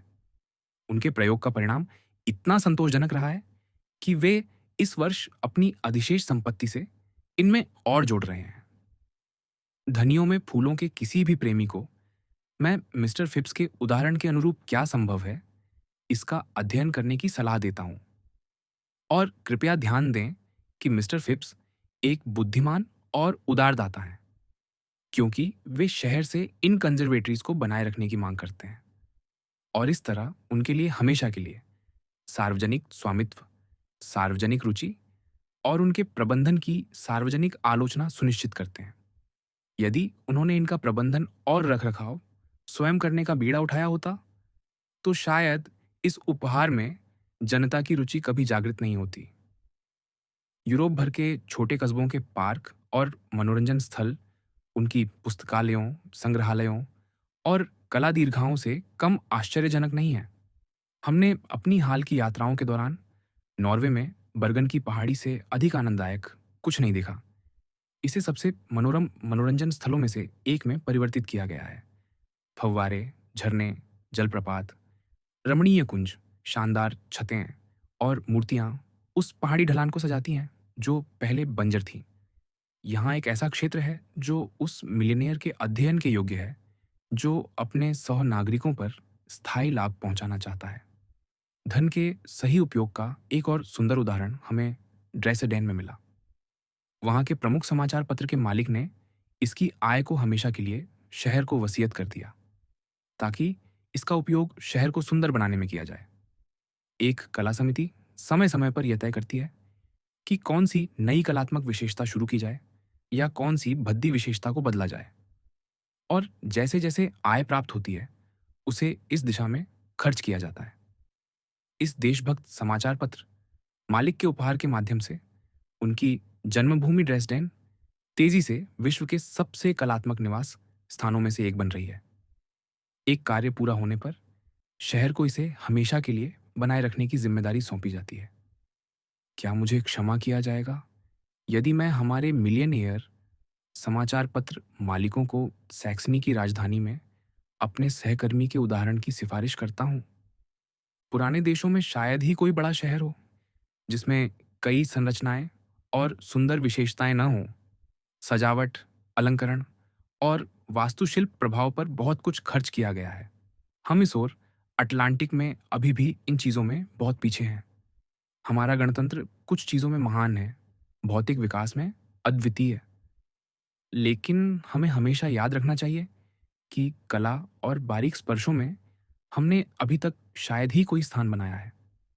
यदि न्यूयॉर्क में हाल ही में अस्थायी रूप से निर्मित उत्कृष्ट स्मारक मेहराब को ड्रेसडेन में दिखाया गया होता, तो वहाँ की कला समिति शायद उस समाचार पत्र की आय से, जो इसके मालिक ने ऐसी ही उद्देश्यों के लिए दी थी, इसे शहर को हमेशा के लिए सजाने के लिए स्थायी रूप से निर्मित करने का आदेश दे सकती थी। जबकि एक समुदाय पर पार्क का उपहार अधिशेष संपत्ति के सर्वोत्तम उपयोगों में से एक के रूप में सार्वभौमिक रूप से स्वीकृत होगा। इसमें कंजर्वेटरीज जैसे जोड़ों को शामिल करने या स्मारक मेहराबों और सजावटी कार्यों के निर्माण की वकालत करने में, यह संभव है कि कई लोग सोचें कि हम बहुत दूर चले गए हैं और इन्हें कुछ हद तक काल्पनिक माने। इनसे प्राप्त होने वाला भौतिक अच्छा इतना प्रत्यक्ष रूप से दिखाई नहीं दे सकता, लेकिन कोई भी व्यावहारिक दिमाग जो केवल भौतिक अच्छे पर केंद्रित है, इनके लिए या समान सौंदर्यपरक उद्देश्यों के लिए दी गई संपत्ति के मूल्य को जनता और उनकी जरूरतों के लिए बेकार मानकर कम नहीं आंकना चाहिए। पुस्तकालयों और संग्रहालयों की तरह इन अधिक विशिष्ट रूप से कलात्मक कार्यों के साथ भी ये तब अपनी सबसे बड़ी उपयोगिता पूरी करते हैं जब ये लोगों की भीड़ के सर्वश्रेष्ठ तक पहुंचते हैं।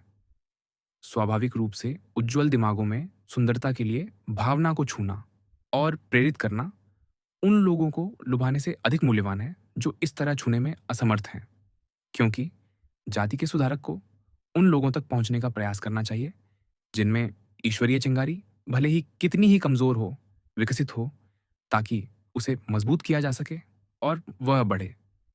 मेरी राय में मिस्टर फिप्स ने अपनी धनराशि को एलेगेनी के मेहनतकश लोगों को सुंदर फूलों, ऑर्किड और जलीय पौधों से भरी कंजर्वेटरीज देकर बेहतर उपयोग में लाया, जिनका वे अपनी पत्नियों और बच्चों के साथ अपने खाली समय में आनंद ले सकते हैं और जिन पर वे सुंदरता के प्रेम को पोषित कर सकते हैं, बनिस्बत इसके कि उन्होंने अपनी अधिशेष धनराशि उन्हें रोटी प्रदान करने में दी होती। क्योंकि जो लोग स्वस्थ हैं और अपनी रोटी नहीं कमा सकते, उन्हें व्यक्तिगत दाता द्वारा शायद ही विचार करने योग्य हैं। ऐसे लोगों की देखभाल राज्य का कर्तव्य है। जो व्यक्ति किसी शहर में वास्तव में कलात्मक मेहराब, मूर्ति या फव्वारा बनाता है, वह अपनी अधिशेष संपत्ति का बुद्धिमान उपयोग करता है। मनुष्य केवल रोटी से नहीं जीता। पांचवां, अधिशेष संपत्ति का एक और अच्छा उपयोग है हमारे शहरों के लिए सभी प्रकार की सभाओं, विशेष रूप से उत्थानकारी संगीत के संगीत समारोहों के लिए उपयुक्त हॉल प्रदान करना।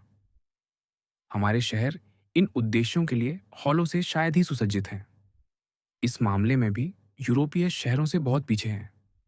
सिंसिनाटी का स्प्रिंगर हॉल, जो शहर के लिए एक मूल्यवान जोड़ है, काफी हद तक मिस्टर स्प्रिंगर का उपहार था, जो अपनी संपत्ति से मृत्यु के समय धनराशि वसीयत करने से संतुष्ट नहीं थे, बल्कि जिन्होंने अपने जीवन काल में दिया, और इसके अलावा जो समान रूप से महत्वपूर्ण था, अपना समय और व्यावसायिक क्षमता दी ताकि प्राप्त सफल परिणामों को सुनिश्चित किया जा सके। किसी भी शहर को जिसमें हॉल की कमी है, एक हॉल का उपहार समुदाय की भलाई के लिए अधिशेष संपत्ति का एक उत्कृष्ट उपयोग है। लोगों को केवल एक शिक्षाप्रद और उत्थानकारी या यहाँ तक कि मनोरंजन मिलने का कारण यह है कि हॉल का किराया, भले ही उपयुक्त हॉल मौजूद हो, जो दुर्लभ है, इतना अधिक है कि प्रबंधकों को वित्तीय विफलता का जोखिम उठाने से रोकता है। यदि हमारे देश के प्रत्येक शहर के पास एक हॉल हो जिसे समिति या शहर के मेयर द्वारा लाभकारी माने जाने वाली सभाओं के लिए मुफ्त में दिया जा सके या कम किराए पर दिया जा सके, तो लोगों को उचित व्याख्यान, मनोरंजन और संगीत समारोह अत्यंत कम लागत पर उपलब्ध कराए जा सकते हैं।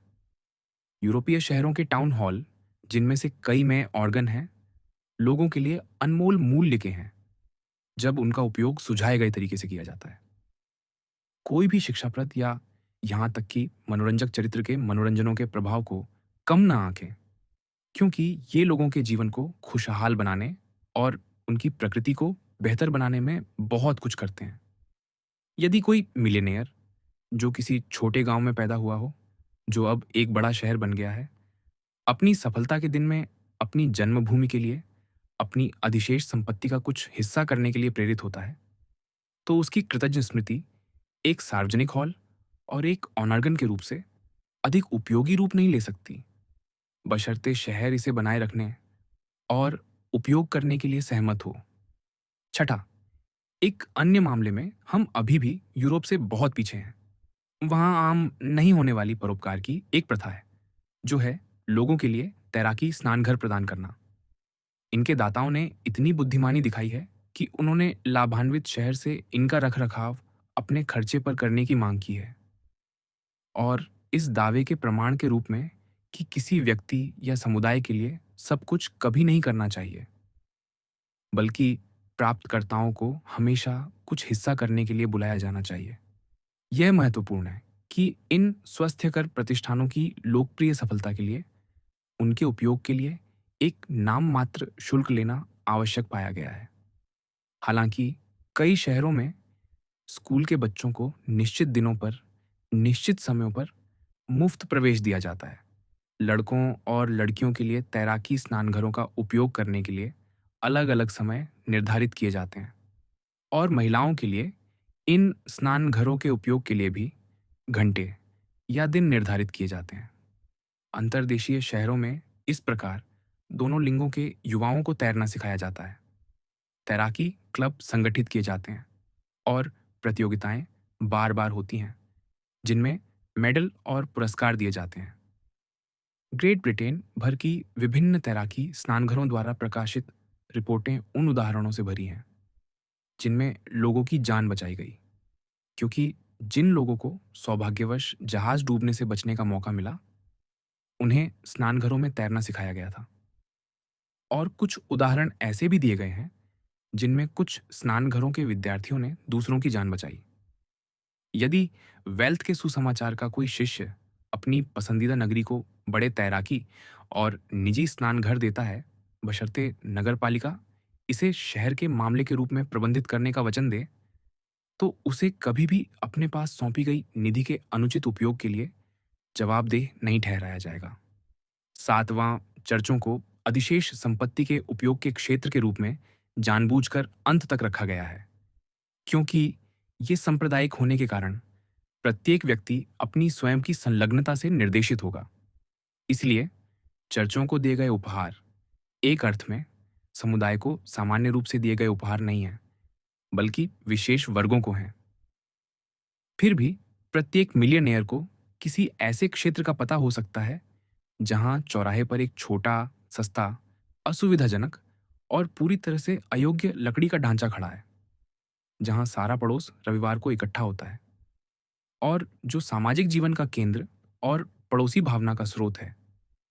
संपत्ति का प्रशासक अपनी अधिशेष संपत्ति का कुछ हिस्सा अच्छे उपयोग में लाता है, यदि वह उस भवन को ईंट, पत्थर या ग्रेनाइट की स्थायी संरचना से बदल देता है, जिसके किनारों पर हनीसकल और कोलंबाइन चढ़ सकते हैं, और जिसके टावर से मधुर घंटी की आवाज सुनाई दे सकती है। मिलियनेयर को यह नहीं सोचना चाहिए कि इस संरचना को कितने सस्ते में बनाया जा सकता है, बल्कि इसे कितना पूर्ण बनाया जा सकता है।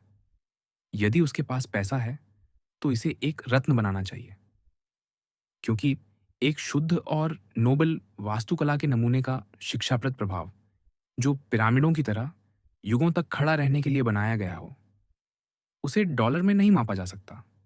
उस क्षेत्र में प्रत्येक किसान का घर, हृदय और दिमाग चर्च की सुंदरता और भव्यता से प्रभावित होगा। लेकिन भवन देने के बाद दाता को वहां रुक जाना चाहिए। चर्च का समर्थन इसके अपने लोगों पर होना चाहिए। उस जमात में ज्यादा वास्तविक धर्म नहीं है या चर्च से ज्यादा अच्छा नहीं निकलेगा जो घर पर समर्थित नहीं है। अधिशेष संपत्ति के बुद्धिमान खर्च के लिए कई अन्य रास्ते बताए जा सकते हैं।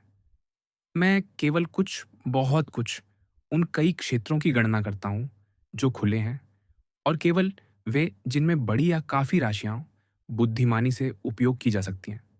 हालांकि यह केवल मिलियनियरों का विशेषाधिकार नहीं है कि वे उन उपायों के लिए काम करें या सहायता करें जो समुदाय को निश्चित रूप से लाभ पहुंचाए।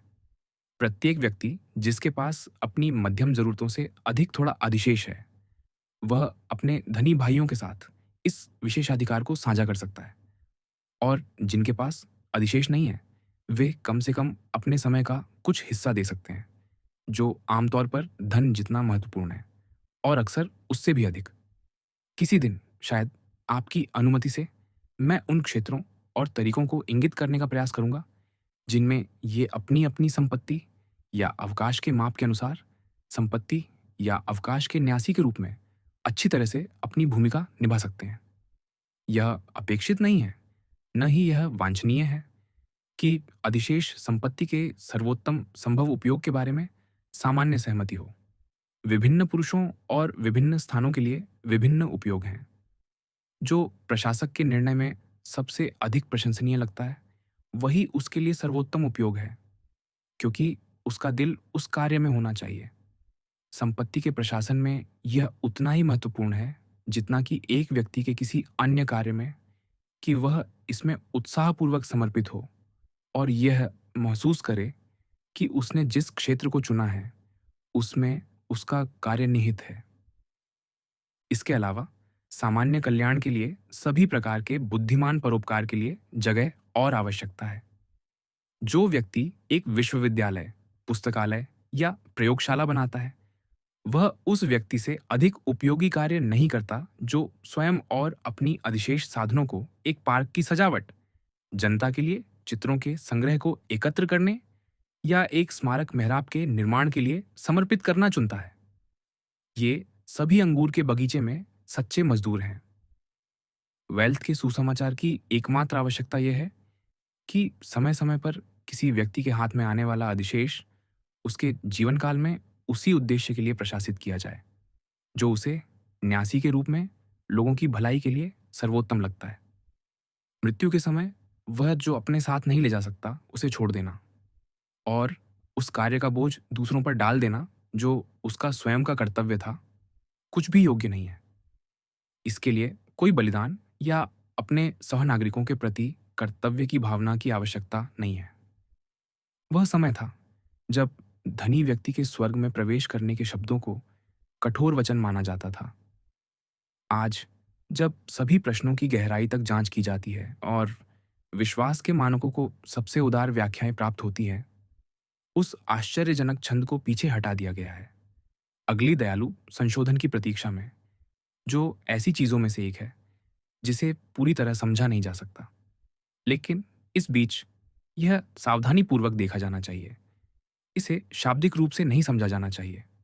लेकिन क्या यह इतना असंभाव्य है कि विचार का अगला चरण इस सिद्धांत को इसकी प्राचीन शुद्धता और बल के साथ पुनर्स्थापित न करे, जो संपत्ति और गरीबी, अमीर और गरीब के विषय पर और हर जगह देखे और शोक व्यक्त किए जाने वाले विरोधाभासों के साथ पूर्ण सामंजस्य में है? मसीह के समय में ये स्पष्ट है, सुधारक धनियों के खिलाफ थे। यह कम स्पष्ट नहीं है कि हम आज उस स्थिति की ओर तेजी से लौट रहे हैं, और समाजशास्त्रीय विकास का अध्ययन करने वाला कोई भी व्यक्ति यह देखकर आश्चर्यचकित नहीं होगा यदि समाज जल्द ही उस पाठ को स्वीकृति दे दे जिसने इतनी चिंता पैदा की है। ऊंट के लिए सुई के छेद में प्रवेश करना धनी व्यक्ति के लिए स्वर्ग के राज्य में प्रवेश करने से आसान है। भले ही सुई दरवाजों पर छोटा झरोका हो, ये शब्द धनी के लिए गंभीर कठिनाई को दर्शाते हैं। यह धर्मशास्त्री के लिए केवल एक कदम होगा कि वह इस सिद्धांत से कि जो धनी मरता है वह अपमानित होकर मरता है, उस सिद्धांत तक पहुंच जाए जो उस व्यक्ति पर इसके बाद सजा या अभाव लाता है।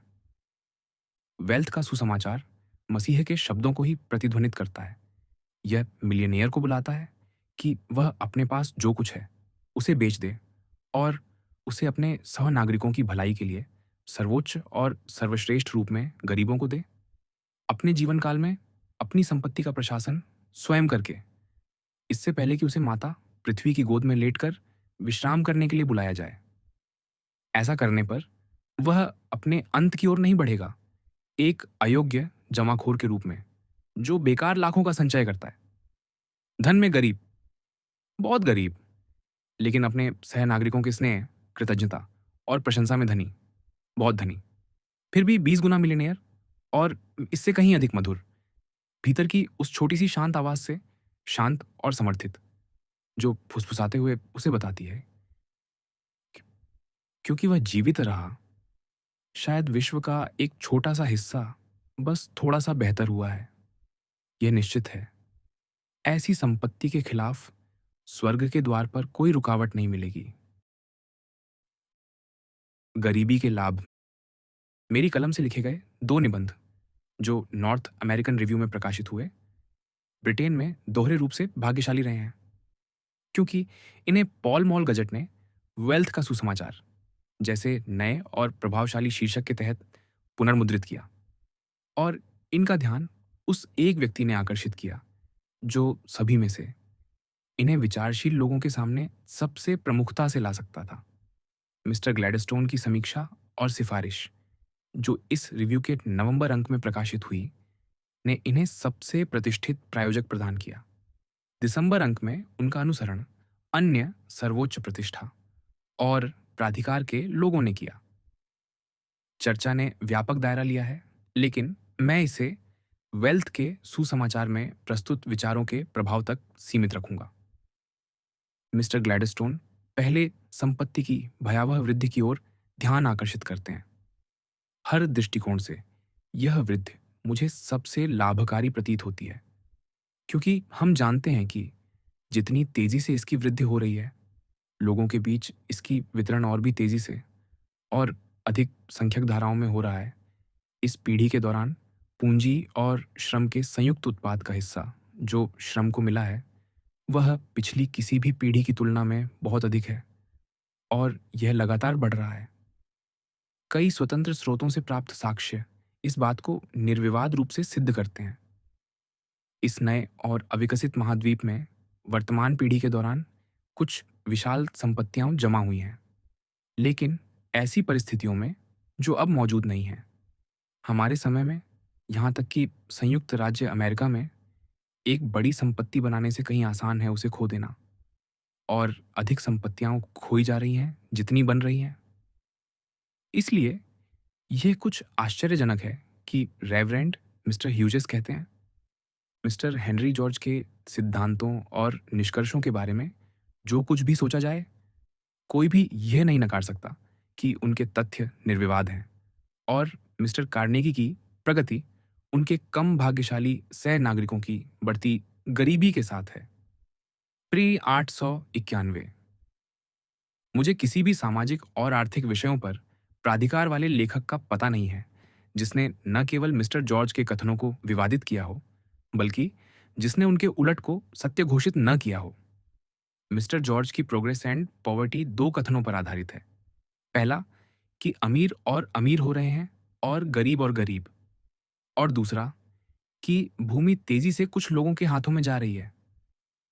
सत्य यह है कि अमीर गरीब हो रहे हैं और गरीब अमीर हो रहे हैं, और भूमि कुछ लोगों के हाथों से कई लोगों के हाथों में जा रही है। मलहौल की 50 ईयर्स ऑफ नेशनल प्रोग्रेस, पृष्ठ 23 से 27 के अध्ययन की उन लोगों को दृढ़ता से सिफारिश की जाती है जो संपत्ति के वितरण के बारे में सत्य जानने के इच्छुक हैं, जिसके बारे में मलहौल कहते हैं। न ही यह संपत्ति कुछ लोगों के बीच संकेंद्रित होती है, इसके विपरीत अमीर हर साल कम अमीर और अधिक संख्यक हो रहे हैं। गरीब जनसंख्या के अनुपात में कम हो रहे हैं। गणतंत्र में यही परिणाम और भी उल्लेखनीय रूप से दिखाई देते हैं। भूमि के संबंध में यह प्रवृत्ति ब्रिटेन में भी मौजूद है।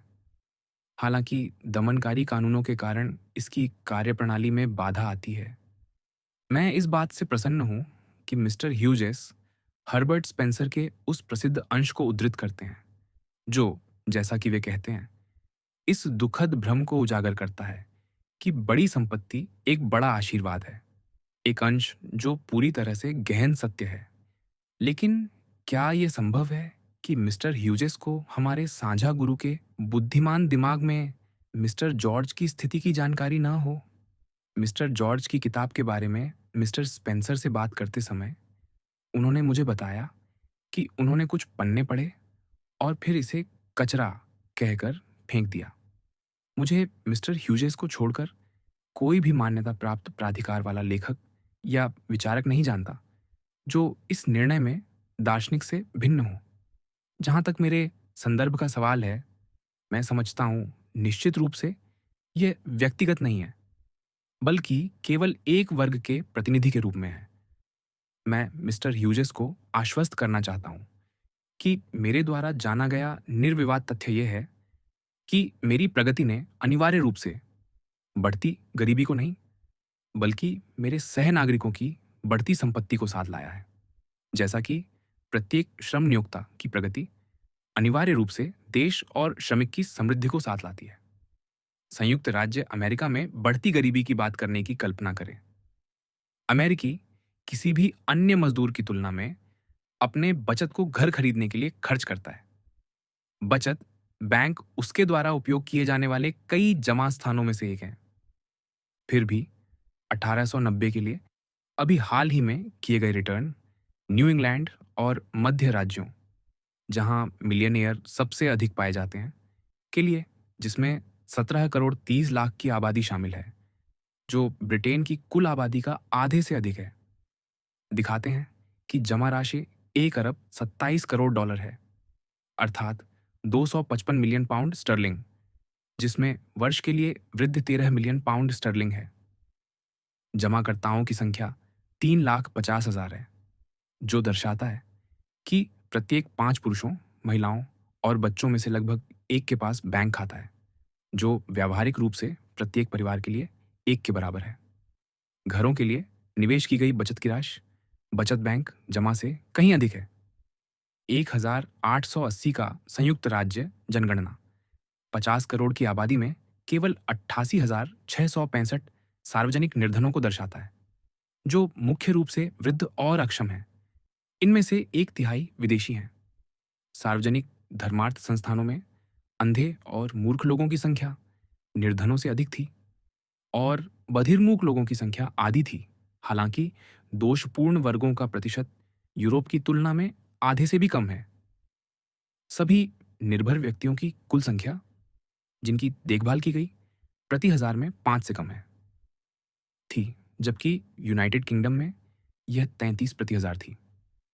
ब्रिटेन के लिए यह प्रतिशत सौभाग्यवश केवल एक चौथाई है, जो पहले था, और इसकी लगातार कमी अत्यंत उत्साहजनक है।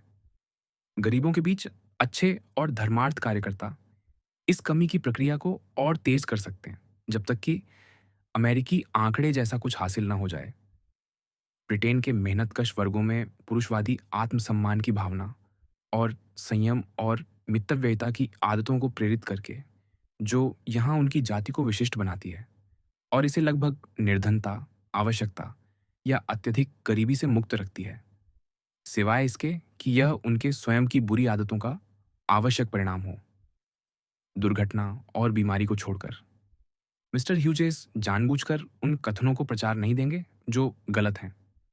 इसलिए मैं ये आशा करता हूँ कि वे स्वयं को संतुष्ट करेंगे कि प्रत्येक प्राधिकार वाला लेखक तब धोखा नहीं खा रहा होता जब वह दावा करता है कि गरीबी, आवश्यकता और निर्धनता तेजी से कम होने वाली मात्राएं हैं, और सबसे महत्वपूर्ण रूप से इतना अधिक भिक्षादान या धनियों के प्रयासों के कारण नहीं, बल्कि लोगों की आदतों में शिक्षा के माध्यम से सुधार के कारण, जो उनकी निरंतर प्रगति का एकमात्र आधार है, जिस पर निश्चित रूप से निर्माण किया जा सकता है। मिस्टर ह्यूजेस ग्लासगो के जहाज निर्माण यार्डों, शेफील्ड के लोहा और इस्पात मिलों, मिडलैंड्स के कोयला खदानों या सामान्य रूप से औद्योगिक प्रतिष्ठानों में पूछताछ करके एक और निर्विवाद तथ्य आसानी से जान सकते हैं, अर्थात मेहनतकश वर्ग अपनी सेवाओं के लिए पहले की तुलना में या किसी अन्य प्रकार के श्रम के लिए अब की तुलना में कहीं अधिक मुआवजा प्राप्त करते हैं, और जितना वे संभवतः प्राप्त कर सकते थे यदि धनियों द्वारा बड़े उद्यमों की स्थापना न हुई होती। उत्तेजना और अतिशयोक्ति के इन दिनों में यह हमेशा ध्यान में रखा जाना चाहिए कि अंग्रेजी भाषी जाति के इतिहास में जहाँ कहीं भी वह जाति निवास करती है, आज के समय में जनता के लिए न केवल आरामदायक आजीविका कमाना, बल्कि बचत करना और बुरे दिन के लिए बैंक में पैसा रखना इतना आसान कभी नहीं रहा। जब वे ऐसा करने में विफल रहते हैं, तो सच्चा सुधारक मौजूदा परिस्थितियों की तुलना में उनकी आदतों की ओर अधिक देखता है, ताकि एक संतोषजनक स्पष्टीकरण मिल सके। मिस्टर ह्यूजेस के इस कथन से कि एक छोर पर मिलियनियरों का अर्थ है, दूसरे छोर पर निर्धन, यह सत्य से बहुत दूर है, बल्कि इसका उल्टा स्पष्ट रूप से सत्य है। जिस देश में मिलियनियर मौजूद हैं, वहां निर्धनता के लिए बहुत कम बहाना है। जनता की स्थिति उतनी ही संतोषजनक है जितना कि एक देश मिलियनियरों से धन्य है। पूरे 400 मिलियन की आबादी वाले चीन में एक भी मिलियनियर नहीं है, न ही जापान में, न ही भारत में, शायद पूरे रूस में एक या दो, जर्मनी में दो या तीन, और पूरे फ्रांस में 4 या 5 से अधिक नहीं, राजा और वंशानुगत कुलीनों को छोड़कर। ब्रिटेन के इस छोटे से विशेषाधिकार प्राप्त द्वीप पर पूरे यूरोप की तुलना में अधिक मिलियनियर हैं, और संयुक्त राज्य अमेरिका में ब्रिटेन की तुलना में और भी अधिक, हाल के मूल के। और जनता की आय उस आसानी के अनुपात में है जिसके साथ मिलियनेयर उभरते हैं। ब्रिटिश मजदूर को एक दिन की फावड़ा चलाने के लिए उतना प्राप्त होता है जितना चीन, रूस, भारत और जापान का लोहार या बड़े ही पूरे सप्ताह के श्रम के लिए प्राप्त करता है, और अपने महाद्वीपीय सह मजदूर की तुलना में 2 गुना। अमेरिका का कुशल कारीगर ब्रिटेन के कारीगर से 2 गुना से अधिक प्राप्त करता है। मिलियनेयर केवल सामान्य समृद्धि के बीच ही उभर सकते हैं, और यह समृद्धि काफी हद तक उनके प्रयासों से बढ़ावा पाती है। उनकी संपत्ति, जैसा कि मिस्टर ह्यूजेस का तात्पर्य है, उनके सह नागरिकों की कीमत पर नहीं बनती। मिलियनेयर तब कोई पैसा नहीं कमाते जब उन्हें कम मजदूरी देने के लिए मजबूर किया जाता है। उनका लाभ तब प्राप्त होता है जब मजदूरी अधिक होती है, और जितनी अधिक मजदूरी देनी पड़ती है उतनी ही अधिक नियोक्ता की आय होती है। इसलिए यह सत्य है, न कि यह असत्य, कि पूंजी और श्रम सहयोगी हैं, न कि विरोधी ताकतें, और एक तब समृद्ध नहीं हो सकता जब दूसरा नहीं होता। मुझे ऐसा लगता है जैसे मुझे इतना स्थान लेकर सत्य को दोहराने के लिए माफी मांगनी चाहिए, लेकिन पूंजी और श्रम के बीच अनावश्यक रूप से मौजूद पूर्वाग्रह और शत्रुता का अधिकांश हिस्सा ऐसे ही कथनों से उत्पन्न होता है। मिस्टर ग्लैडस्टोन की ओर लौटते हैं। काश उनकी वेल्थ के सुसमाचार के पूर्ण समर्थन को प्राप्त किया जा सकता। उनकी ओर से इसके दायरे और उद्देश्य को सामान्य रूप से दी गई स्वीकृति अत्यंत संतोषजनक है, लेकिन एक महत्वपूर्ण बिंदु पर उनकी आलोचना का विनाशकारी स्वरूप महत्वपूर्ण है। वे यह कहने में बिल्कुल सही हैं कि हालांकि आंशिक यह एक गंभीर मतभेद है, यह उनकी स्थिति और संपत्ति और व्यवसाय के वंशानुगत हस्तांतरण के सिद्धांत और उच्च पदस्थ लोगों की ओर से भव्यता के प्रति उनके स्नेहपूर्ण लगाव से उत्पन्न होता है। हमें इस गंभीर मामले को शुरू में ही संबोधित करना होगा। वेल्थ के सुसमाचार का मूल विचार यह है कि अधिशेष संपत्ति को एक पवित्र न्यास के रूप में माना जाना चाहिए, जिसे उन लोगों द्वारा जिनके हाथों में यह आती है, उनके जीवन काल में समुदाय की भलाई के लिए प्रशासित किया जाना चाहिए। यह भविष्यवाणी करता है कि वह दिन निकट है जब जो व्यक्ति अपने जीवन काल में प्रशासित करने के लिए स्वतंत्र विशाल राशियों के साथ मरता है, वह अपमानित होकर मरता है, और यह मानता है कि मिलियनेयर का लक्ष्य गरीब मरना होना चाहिए। यह निजी खर्च में संयम की वकालत भी करता है। ऐसे सुसमाचार के प्रसार में सबसे गंभीर बाधा निस्संदेह पुरुषों की प्रचलित इच्छा है कि वे संपत्ति को अपने बच्चों को वसीयत करने के स्पष्ट उद्देश्य से जमा करें या इसे दिखावटी जीवनयापन में खर्च करें। इसलिए मैंने यह सिद्ध करने का प्रयास किया है कि बच्चों को वसीयत करने की इच्छा के मूल में माता-पिता की घमंड है, न कि बच्चों की भलाई के लिए बुद्धिमान विचार। यह कि जो माता-पिता अपने बेटे को विशाल संपत्ति छोड़ता है, वह आम तौर पर बेटे की प्रतिभाओं और ऊर्जा को कुंद कर देता है और उसे उससे कम उपयोगी और कम योग्य जीवन जीने के लिए प्रलोभित करता है, जो वह अन्यथा जीता। यह मुझे ऐसा प्रमाण योग्य लगता है, जिसे नकारा नहीं जा सकता। कई वर्षों पहले मैंने एक धनी महिला के एल्बम में लिखा था, मैं अपने बेटे को सर्वशक्तिमान डॉलर देने की बजाय उसे अभिशाप देना पसंद करूंगा। हर सामान्य नियम के अपवाद बहुत हैं, लेकिन मुझे नहीं लगता कि इस नियम के अपवाद अन्य नियमों से अधिक हैं। अर्थात कि संपत्ति युवा पुरुषों के लिए अभिशाप है और गरीबी एक आशीर्वाद है।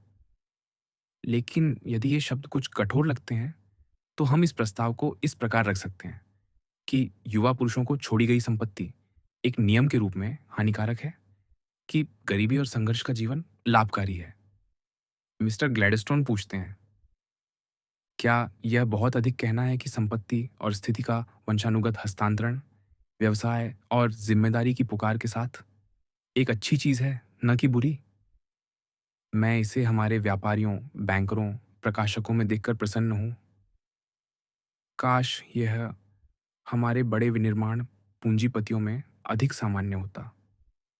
वे यह भी कहते हैं, भूमि के वंशानुगत हस्तांतरण का विषय और भी बड़ा है, अधिक महत्वपूर्ण और अधिक कठिन। मिस्टर ग्लैडस्टोन धन के स्थायीकरण का समर्थन नहीं करते, लेकिन जोड़ते हैं। लेकिन जब यह वाणिज्य, विनिर्माण या अन्य उद्यमों के रूप में हो, उदाहरण के लिए एक बड़े प्रकाशन गृह का व्यवसाय, तो क्या यह दूसरी बात नहीं है जब पिता का कार्य उसके वंशजों द्वारा आगे बढ़ाया जाता है?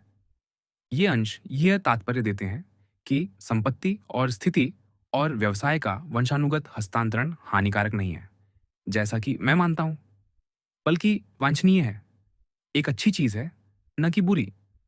आइए पहले रूप को लें कि बेटों का अपने पिताओं के व्यवसायों का पालन करना। मुझे लगता है कि जो व्यक्ति व्यवसाय की भंवर में नहीं है, उसे आज के व्यवसायों को संचालित करने के लिए आवश्यक संयुक्त गुणों की दुर्लभता का बहुत कम ज्ञान है।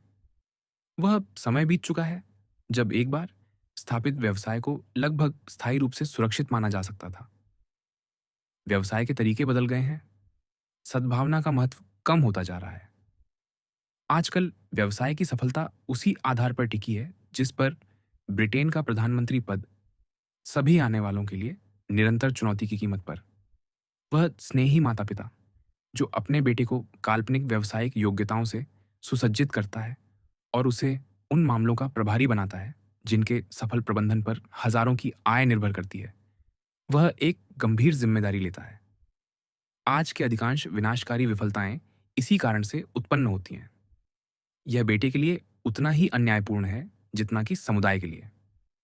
न्यूयॉर्क में एक आतंक के दौरान 7 गंभीर विफलताओं में से 5 का मूल यही था। इनमें से एक बेटा सजा से बचने के लिए निर्वासन में है क्योंकि उसने एक कानून तोड़ा जिसे वह स्पष्ट रूप से नहीं समझता था। मैंने दूसरों के साथ मिलकर राष्ट्रपति से उसे क्षमा करने का अनुरोध किया है, एक कदम जो मैंने पहले कभी किसी कानून तोड़ने वाले के लिए नहीं उठाया। लेकिन इस मामले में मैं पिता को, न कि बेटे को, दोषी मानता हूं। एक बड़े उद्यम के प्रमुख का कर्तव्य है कि वह बिना पूंजी के सक्षम सहायकों को रुचि दे जो मामलों के लिए योग्यता दिखा चुके हों और उन्हें सदस्यता और प्रबंधन में ऊंचा उठाए। वह बैंकर जो अपने व्यवसाय को अपने बेटों को सौंप देता है सिर्फ इसलिए कि वे बेटे हैं, एक बड़ा अपराध करता है। योग्यता या योग्यताओं की परवाह किए बिना संपत्ति और पद का हस्तांतरण एक कुलीन से दूसरे कुलीन तक बिना ज्यादा नुकसान के हो सकता है, क्योंकि कर्तव्य नियमित मामले हैं और शायद ही कभी दूसरों की भलाई या साधनों को प्रभावित करते हैं, लेकिन व्यवसाय का प्रबंधन कभी नहीं। जब हम भूमि के वंशानुगत हस्तांतरण की बात करते हैं, तो मिस्टर ग्लैडस्टोन के शब्द अत्यंत मार्मिक हैं। वे एक सुंदर चित्र प्रस्तुत करते हैं जिसमें भूमि मालिक का पद, जब सही ढंग से उपयोग किया जाता है, ग्रामीण समाज की पूरी संरचना को एक साथ बांधता है।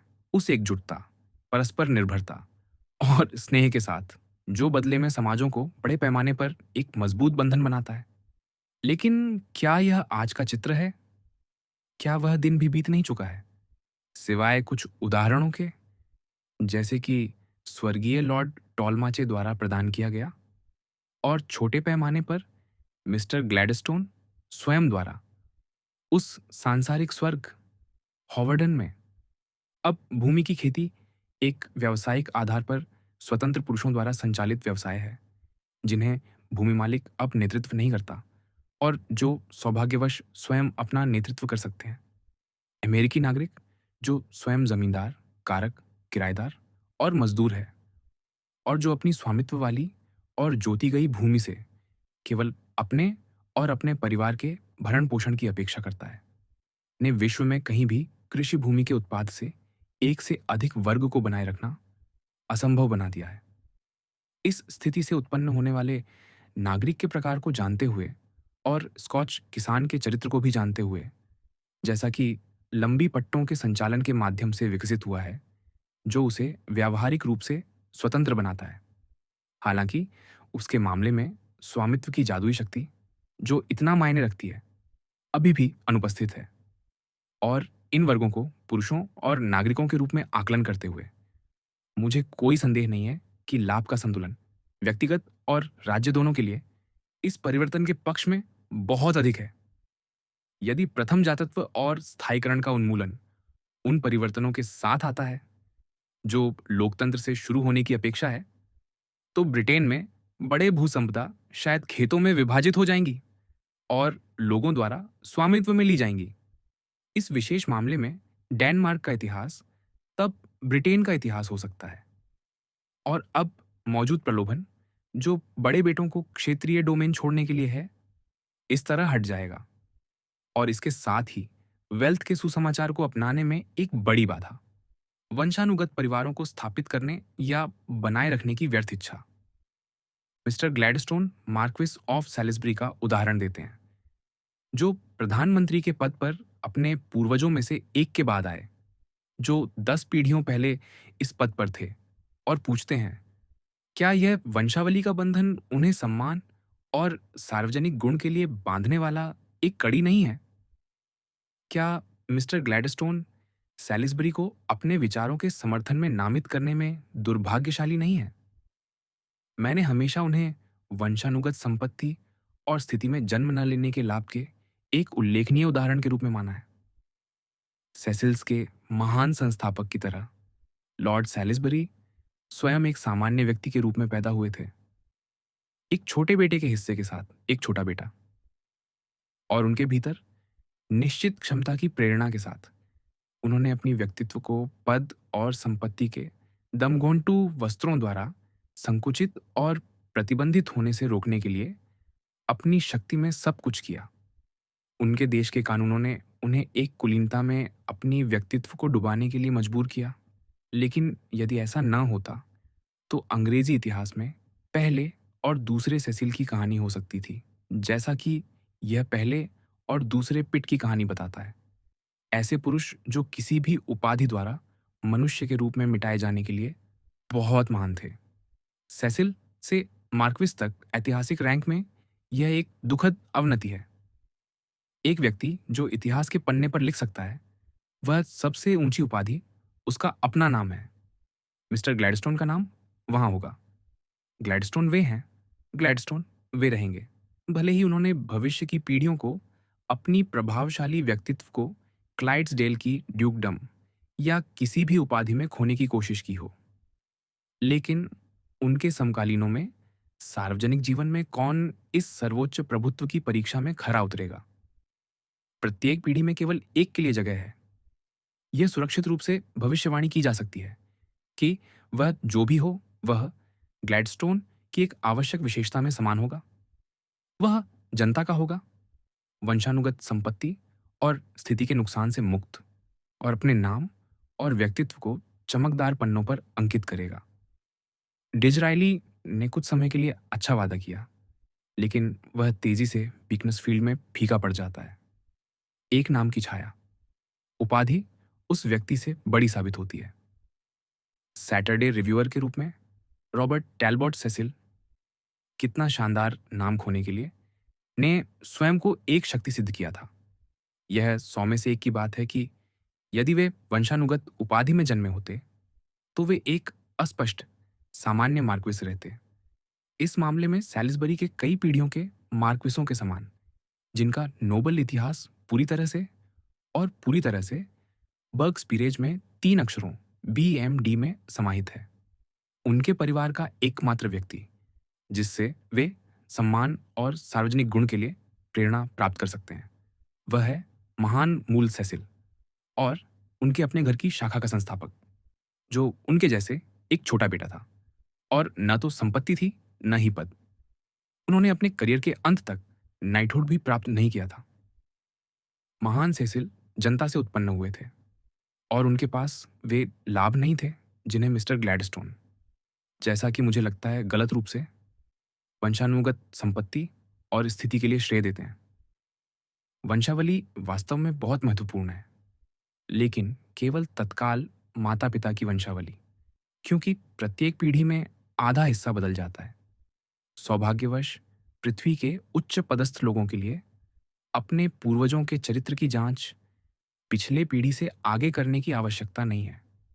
ब्रिटेन के शाही बच्चों के लिए यह सुखद है कि वे अपने पिता और माता के गुणों पर विचार कर सकते हैं और वहीं रुक सकते हैं।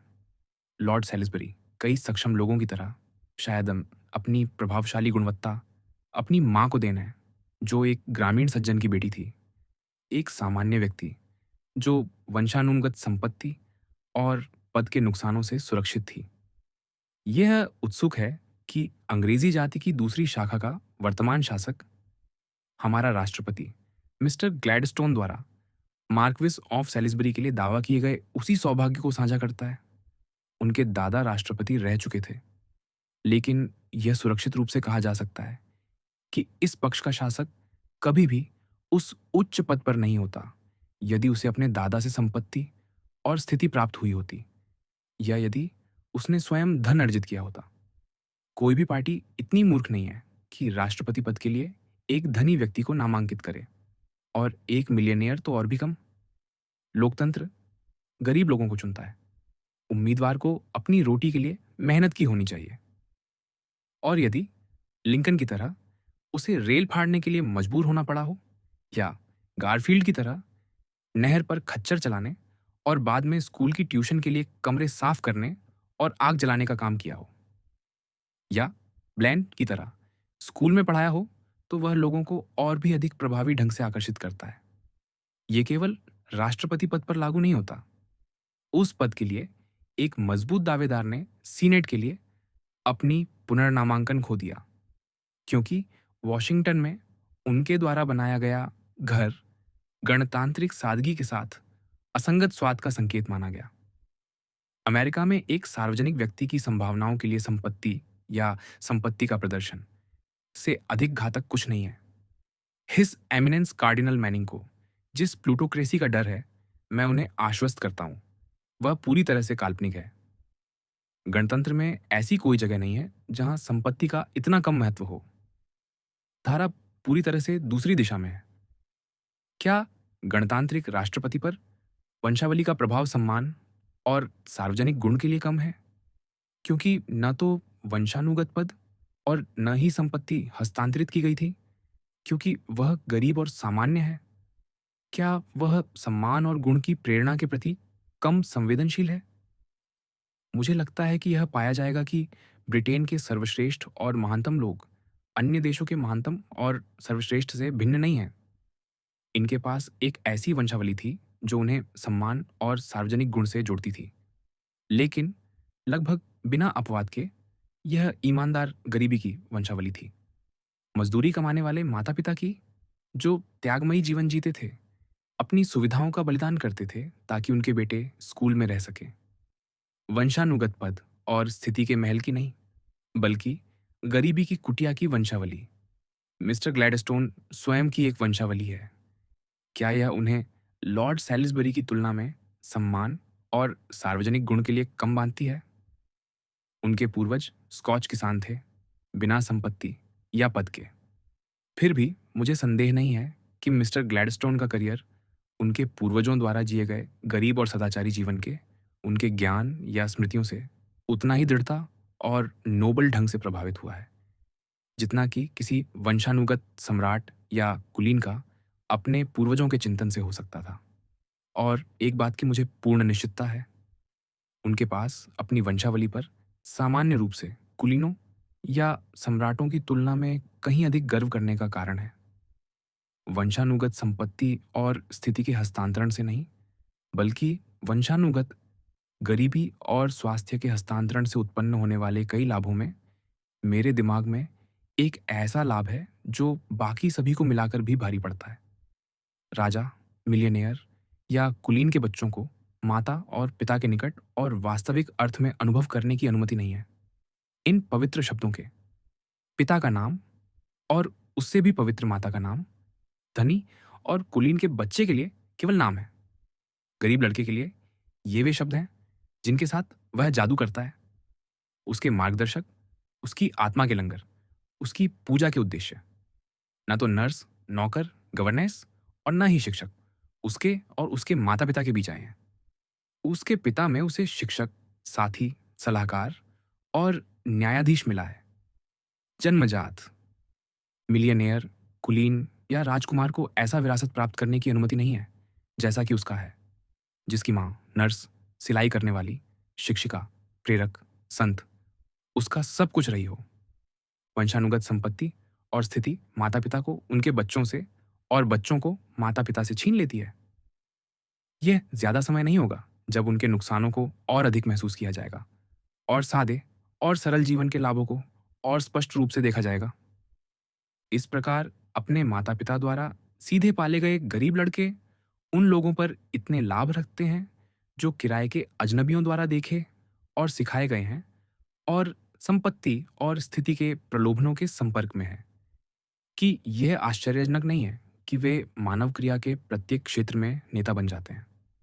वे मंच पर आते हैं, प्रतियोगिता के लिए प्रशिक्षित एथलीट की तरह, मजबूत मांसपेशियों, अडिग इच्छा शक्ति के साथ, करने या मरने के लिए संकल्पित।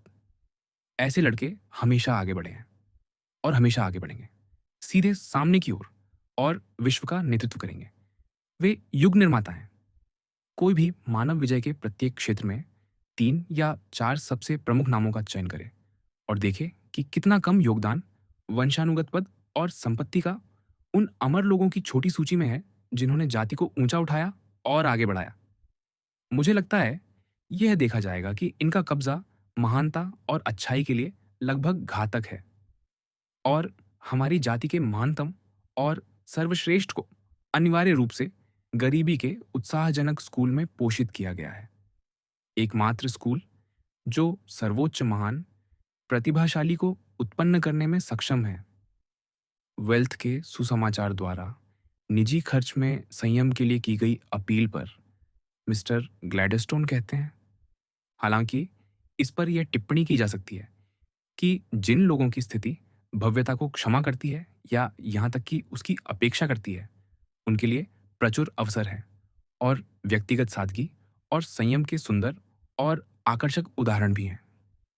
यह मुझे वंशानुगत संपत्ति और स्थिति के हस्तांतरण के उपास वृक्ष की एक शाखा प्रतीत होती है। क्या यह सत्य है कि स्थिति भव्यता की अपेक्षा करती है, या यह सत्य है कि स्थिति की सच्ची गरिमा सादगी से बढ़ती है? इस बिंदु पर राष्ट्रपति क्लीवलैंड के कांग्रेस को दिए गए संदेश में कुछ शब्द हैं। समस्या है, हमें कभी भी उस सादगी और मितव्ययी अर्थव्यवस्थाओं पर शर्मिंदगी नहीं होनी चाहिए जो गणतांत्रिक शासन की कार्यप्रणाली के लिए सबसे उपयुक्त है और अमेरिकी लोगों के मिशन के साथ सबसे संगत है। जो लोग सीमित समय के लिए सार्वजनिक मामलों का प्रबंधन करने के लिए चुनते हैं, वे अभी भी जनता में से हैं और अपने आधिकारिक कर्तव्यों की गरिमा के साथ लगातार उस सादे जीवन शैली को प्रोत्साहित करने के लिए अपने उदाहरण से बहुत कुछ कर सकते हैं, जो उनके सह नागरिकों के बीच सत्यनिष्ठा को बढ़ावा देती है और मितव्ययिता और समृद्धि को प्रोत्साहित करती है। राष्ट्रपति क्लीवलैंड केवल प्रत्येक अमेरिकी राष्ट्रपति और अन्य सभी आधिकारिक पदों पर बैठे लोगों के शिक्षण और उदाहरणों का अनुसरण करते हैं। गणतंत्र में न्यायाधीश, बिशप या राष्ट्रपति के लिए कोई मौद्रिक पुरस्कार नहीं है, न ही कोई पेंशन, सिवाय इसके कि न्यायाधीशों को 70 वर्ष की आयु में आधे वेतन पर सेवानिवृत्त किया जाता है। सभी अधिकारियों को दिए जाने वाले अत्यंत मध्यम वेतन संयमित व्यय को लागू करते हैं और इसका राष्ट्र पर प्रभाव उतना ही शक्तिशाली है जितना कि लाभकारी।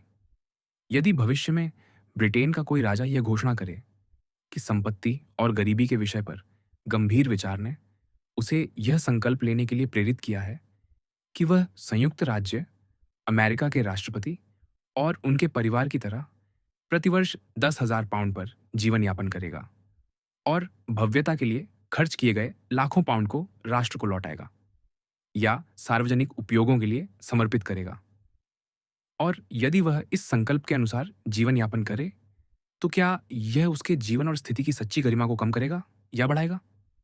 क्या यह उसका प्रभाव कम करेगा या बढ़ाएगा? क्या यह उचित है कि यह अनुमान लगाया जाए कि एक सम्राट अपनी प्रतिबंधित स्थिति में जितना अच्छा कर सकता है, वह उस अच्छे के बराबर होगा जो एक शांत, सादे, संयमित जीवन जीने का उदाहरण स्थापित करने से प्राप्त होगा? अपना अधिशेष स्वयं पर नहीं, बल्कि दूसरों के लिए प्रशासित करते हुए? ऐसी कार्रवाई के खिलाफ एकमात्र आपत्ति जो उठाई जा सकती है, वह यह है कि यह राजा को संवैधानिक राजतंत्र की व्यवस्था के लिए बहुत अधिक शक्तिशाली व्यक्ति बना देगा, जिसके लिए राजा केवल मंत्रिमंडल की इच्छा का अर्थ है। ऐसी कार्रवाई करने में सक्षम व्यक्ति केवल नाममात्र का राजा नहीं होगा, बल्कि राज्य में एक शक्ति होगा।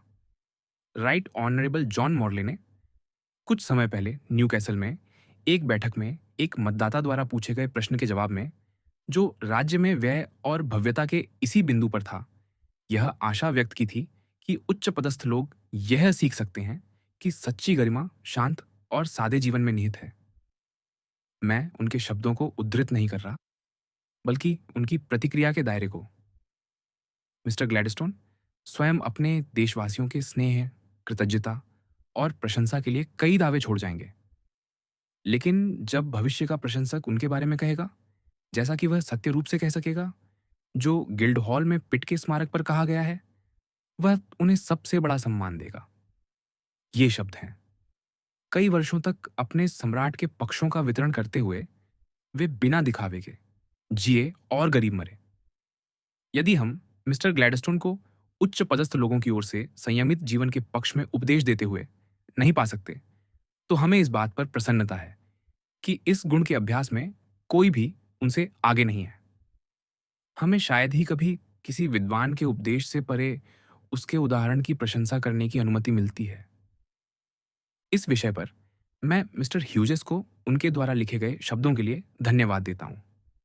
वे कहते हैं, वास्तविक प्रश्न ये नहीं है कि हमें कितना दे देना चाहिए, बल्कि यह है कि हम अपनी तृप्ति के लिए कितना रखने की हिम्मत करते हैं। ये शब्द हर धनी और उच्च पदस्थ व्यक्ति के दिल को छूते हैं। हम अपनी तृप्ति के लिए कितना रखने की हिम्मत करते हैं? यह एक परेशान करने वाला प्रश्न है जो शांत नहीं होता। 1/10वां हिस्सा, दशमांश देना आसान है। वेल्थ के सुसमाचार का सच्चा शिष्य इस चरण से कहीं आगे निकल जाता है। उसका विवेक यह तर्क देकर शांत हो सकता है कि वह और उसका परिवार दुनिया की सर्वश्रेष्ठ चीजों का मध्यम रूप से आनंद लेने के हकदार हैं। गंभीर शिष्य आसानी से यह खोज सकता है कि अपेक्षित अधिशेष का अनुमान लगाकर और नकदी उपलब्ध होने से पहले सामान्य भलाई के लिए कार्यों में संलग्न होकर कर्ज में चलने की प्रभावकारिता क्या है, ऐसी हद तक जो वास्तव में उसे उपलब्ध अधिशेष के बिना रखता है। और यहाँ तक कि प्रतिबद्धताओं को पूरा करने के लिए गणना करने की आवश्यकता भी पैदा करता है। ऐसी स्थिति में वह स्वयं को गरीब मान सकता है और वह निश्चित रूप से ऐसा महसूस करेगा।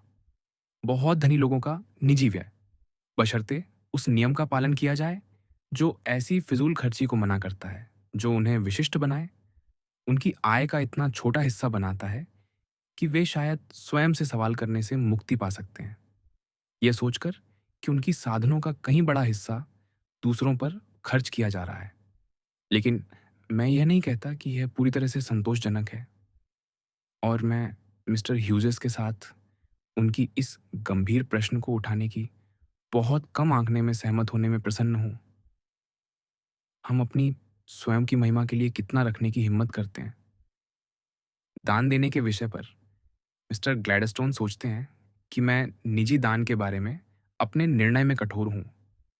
जब मैं अनुमान लगाता हूँ कि तथाकथित दान में खर्च किए गए प्रत्येक $1000 में से 950 को समुद्र में फेंक देना बेहतर होता। न्यूयॉर्क की चैरिटी ऑर्गेनाइजेशन का इतिहास यहाँ अत्यंत शिक्षाप्रद है।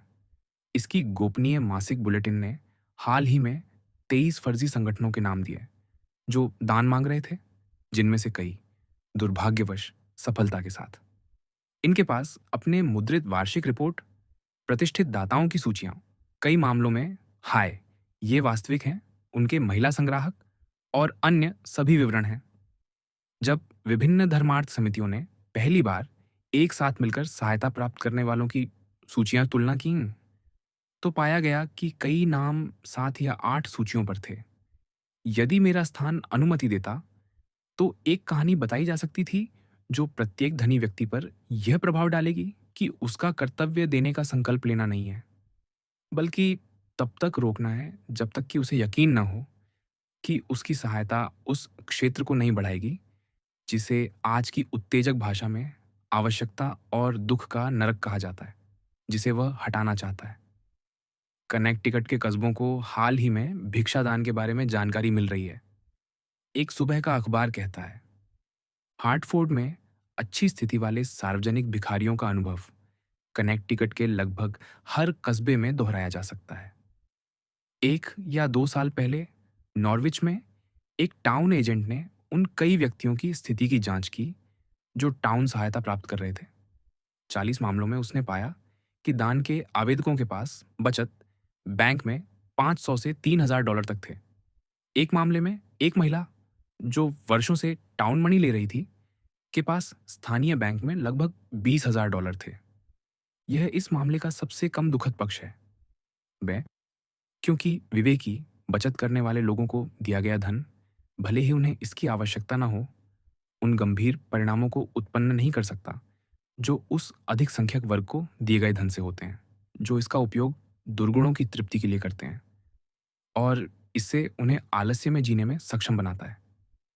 जब तक व्यक्तिगत दाता उस व्यक्ति या परिवार को नहीं जानता जो दुर्भाग्य में है, उनकी आदतें, आचरण और संकट का कारण, और यह नहीं जानता कि दी गई सहायता उन्हें स्वयं की मदद करने में मदद करेगी, वह उचित रूप से कार्य नहीं कर सकता। और यदि वह अपनी भावनाओं को बचाने के लिए कार्य करता है, जो कि कोई बहुत आसानी से करता है, तो वह उस संकट को कम करने के बजाय बढ़ा देगा जो उसे अपील करता है। वास्तव में कोई सच्चा दान नहीं है, सिवाय इसके जो दूसरों को स्वयं की मदद करने में सहायता करता है और जो महत्वाकांक्षी लोगों के लिए छड़ने के साधन उनके पहुंच में नहीं रखता। मैं एक प्रचलित प्रवृत्ति को नोटिस करता हूं जो केवल उन दुर्भाग्यपूर्ण लोगों के बारे में सोचती है जिनमें सुधार के लिए आवश्यक गुणों को नहीं डाला जा सकता। सामान्य मानवता हमें मानवों की वास्तविक आवश्यकताओं के लिए प्रावधान करने के लिए प्रेरित करती है। हमारे गरीब कानूनों के माध्यम से यह सुनिश्चित करने के लिए कि कोई भूखमरी से न मरे, आरामदायक आश्रय, कपड़े और शिक्षा प्रदान करने के लिए, जो हालांकि हमेशा किए गए काम पर निर्भर होनी चाहिए। लेकिन ऐसा करते समय हमारी सोच को उन लोगों को होने वाले लाभों की ओर भी मोड़ना चाहिए जो अभी भी स्वस्थ और मेहनती हैं और श्रम के माध्यम से बेहतरी के साधन खोज रहे हैं। सामाजिक कुष्ठ रोगियों को उनके बीच से हटाकर और राज्य की देखरेख में कार्यशालाओं में रखकर प्रत्येक शराबी आवारा या आलसी व्यक्ति जो धनी लोगों द्वारा दी गई भिक्षा से समर्थित होता है, वह पड़ोस के लिए नैतिक संक्रमण का स्रोत है। मेहनती, परिश्रमी व्यक्ति को यह सिखाना ठीक नहीं होगा कि उसकी आवश्यकताओं को पूरा करने का एक आसान रास्ता है। गंभीर सुधारक उतना ही, यदि अधिक नहीं, तो स्वस्थ और मूल्यवान गरीबों के संरक्षण के बारे में सोचेगा, जितना कि उन लोगों में वास्तविक परिवर्तन के बारे में जो संयम, परिश्रम और मितव्ययिता के लिए पूरी तरह से खोए हुए प्रतीत होते हैं। वह इलाज करने की तुलना में रोकथाम के लिए अधिक श्रम करेगा, यह महसूस करते हुए कि खराब अंगूर को गुच्छे से, खराब सेब को बैरल से हटाना आवश्यक है, मुख्य रूप से बचे हुए स्वस्थ फल की खातिर। जो सामाजिक कैंसर में चाकू घोंपेगा, यदि इससे कोई अच्छा होने वाला है, उसे एक कुशल सर्जन होना चाहिए जिसके पास स्थिर हाथ और शांत निर्णय हो। भावनाएं जितना संभव हो नियंत्रण में हो, जितनी कम भावना उतना बेहतर। कोई हर जगह अविवेकी प्रस्तावों को पढ़ता या सुनता है, निस्संदेह अच्छे इरादे वाले, कबूतर की मासूमियत से भरे हुए, लेकिन कोई ऐसा कार्य नहीं है जिसके लिए सर्प की बुद्धिमत्ता की अधिक आवश्यकता हो, जो इन सनसनीखेज योजनाओं में बहुत कमी प्रतीत होती है। रब्बी एडलर के निम्नलिखित कथन को उद्धृत करना होगा। यह मूल रूप से ठोस है। दान देना, हालांकि, एक आसान मामला है। इसके लिए न तो विशेष प्रशिक्षण की आवश्यकता है और न ही निरंतर विचार की। लेकिन दान राहत के उद्देश्य और तरीकों को बिना लंबे और मेहनती प्रशिक्षुता के नहीं सीखा जा सकता, जिसके लिए व्यक्तिगत अनुभव के दर्दनाक स्कूल में अनुशासन ही उपयोगी है। मुझे यह कहते हुए खेद है, लेकिन मैं इस विषय पर जितना अधिक ध्यान देता हूं, उतना ही वास्तविक ज्ञान प्राप्त करता हूं। मैं अविवेकी दान से उत्पन्न होने वाली बुराई के अपने अनुमान को और ऊंचा करने के लिए प्रवृत्त होता हूं।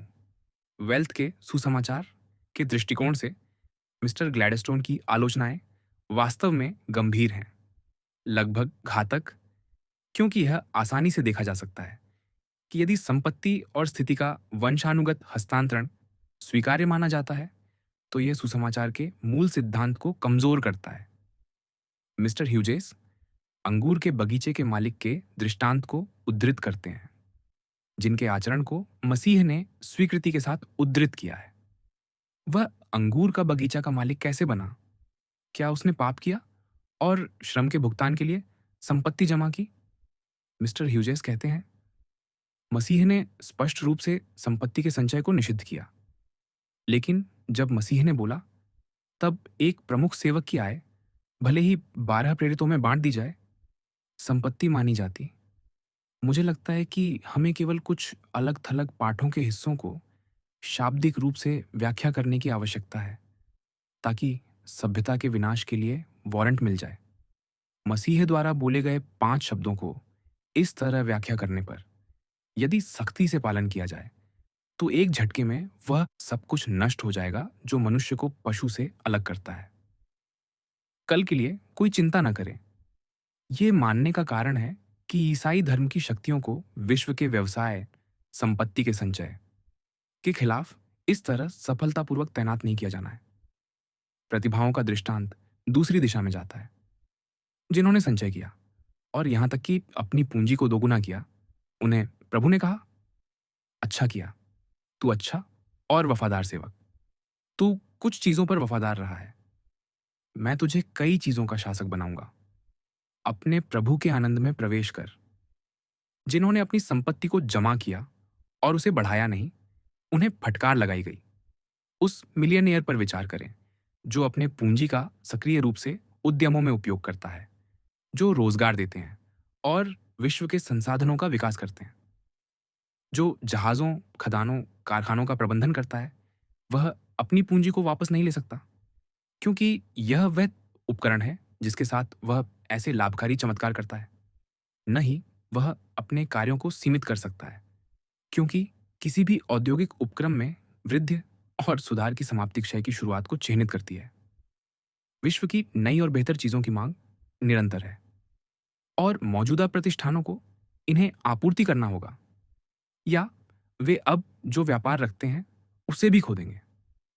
मुझे आशा है कि मिस्टर ह्यूजेस एक ऐसी व्याख्या के लिए अच्छा आधार पाएंगे जो इस विश्वास को उचित ठहराती है कि पाठ का उस पर कोई असर नहीं है, बल्कि यह केवल उन लोगों के लिए है जो जमा पूंजी को संग्रह करते हैं, इसके उपयोग से प्राप्त ब्याज को मूलधन में जोड़ते हैं और अपनी संपत्ति को जमा करके मरते हैं, जिसे उनके जीवन काल में वेल्थ के सुसमाचार के अनुसार सार्वजनिक उद्देश्यों के लिए उपयोग किया जाना चाहिए था। इस सलाह के अनुसार कार्य करते हुए मिलियनियर का कर्तव्य बन जाता है कि वह अपनी आय को बढ़ाए, अधिक के लिए संघर्ष पूरी तरह से स्वार्थी या महत्वाकांक्षी दाग से बदलकर एक नेक खोज में परिवर्तित हो जाता है। तब वह स्वयं के लिए नहीं, बल्कि दूसरों के लिए श्रम करता है, संग्रह करने के लिए नहीं, बल्कि खर्च करने के लिए। जितना अधिक वह कमाता है, उतना ही अधिक जनता को मिलता है। उसका पूरा जीवन उस क्षण से बदल जाता है जब वह वेल्थ के सुसमाचार का शिष्य बनने का संकल्प लेता है और इसके बाद वह दूसरों की भलाई के लिए, बुद्धिमानी से प्रशासित करने के लिए, अर्जन करने के लिए श्रम करता है। उसका दैनिक श्रम एक दैनिक गुण बन जाता है। नष्ट करने, कमजोर करने या उस वृक्ष को हटाने के बजाय जो इतने सुनहरे फल देता है, अच्छा करने के साधन प्राप्त करने के लिए पूंजी की रक्षा करना उसके जीवन को नीचा नहीं करता, यहां तक कि उसकी वृद्धावस्था को भी। वह एक ठोस व्यवसाय छोड़कर मर सकता है जिसमें उसकी पूंजी बनी रहती है।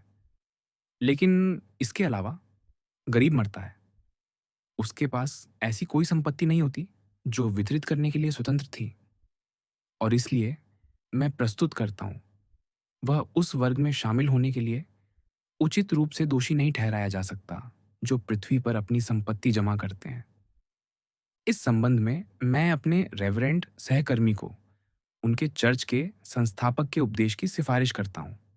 धन का उपयोग, खंड 1, पृष्ठ 44, अमेरिकी संस्करण, उपदेश 50। वे कहते हैं, ईमानदार परिश्रम से जितना प्राप्त कर सको प्राप्त करो। अपनी पुकार में सभी संभव मेहनत का उपयोग करो। समय न गंवाओ। ईश्वर ने तुम्हें जो समझ दी है उसके सभी उपयोग से अपने व्यवसाय में जितना प्राप्त कर सको प्राप्त करो। यह देखकर आश्चर्य होता है कि कितने कम लोग ऐसा करते हैं। कितने लोग अपने पूर्वजों के साथ उसी नीरस मार्ग पर चलते रहते हैं। ईमानदार, बुद्धिमता और अथक मेहनत से जितना प्राप्त कर सको प्राप्त करने के बाद ईसाई विवेक का दूसरा नियम है, जितना बचा सको बचाओ।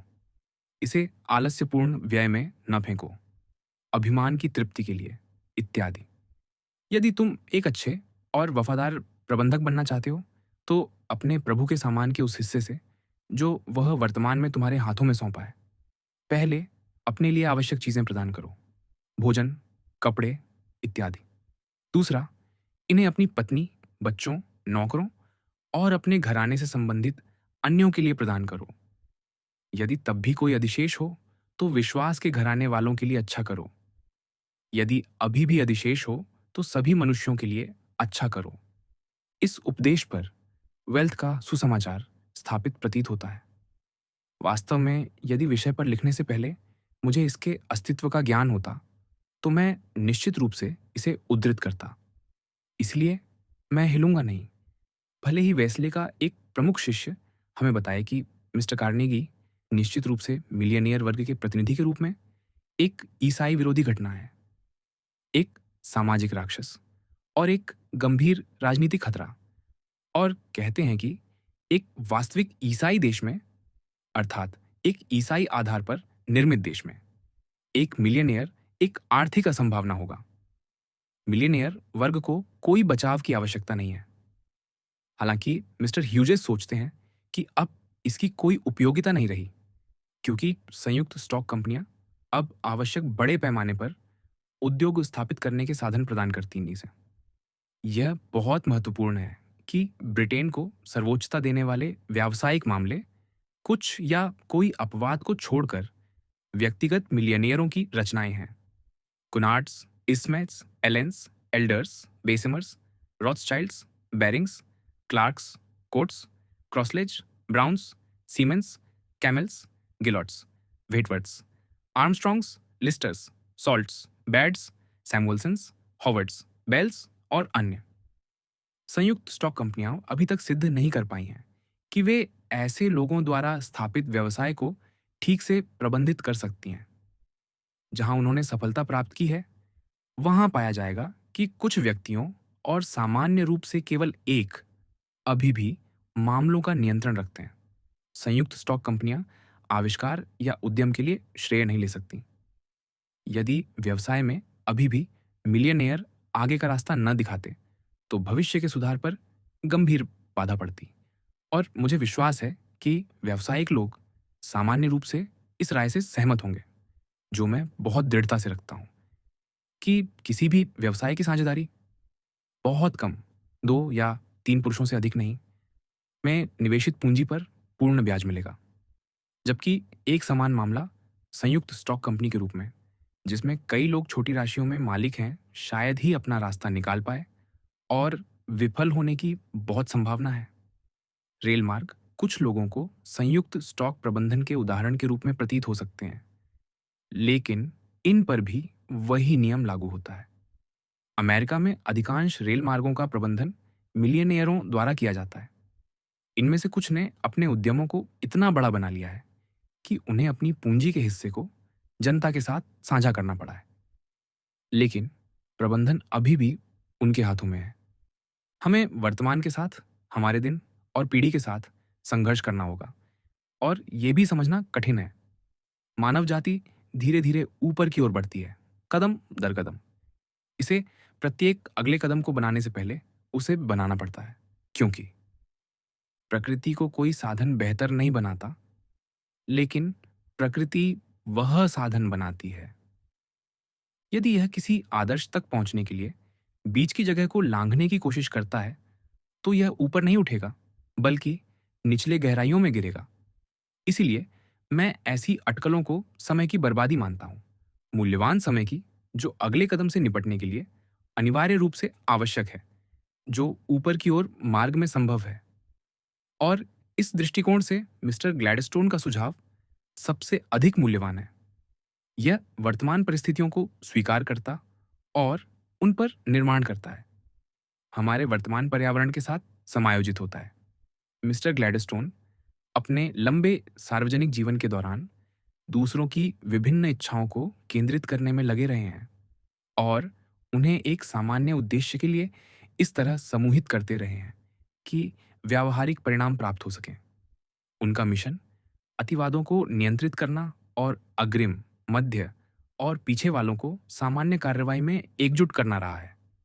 वे अपनी दुर्लभ रचनात्मक कौशल को यह सुझाव देकर दिखाते हैं कि उन लोगों का एक भाईचारा बनाया जाना चाहिए जो अपने कम भाग्यशाली साथियों के प्रति अपने कर्तव्यों को मान्यता देते हैं। यह समाज निस्संदेह इतना व्यापक होगा कि सभी को शामिल कर सके।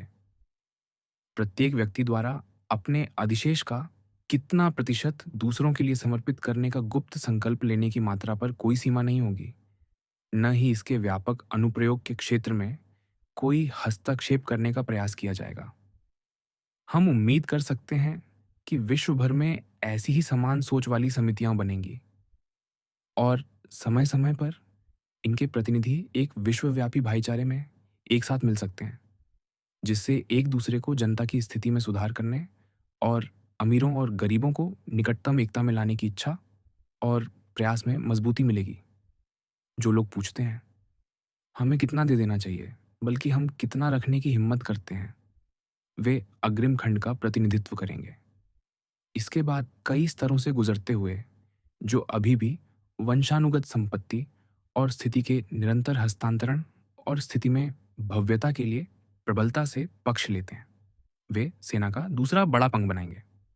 सभी समान रूप से स्वागत योग्य, समान रूप से आवश्यक।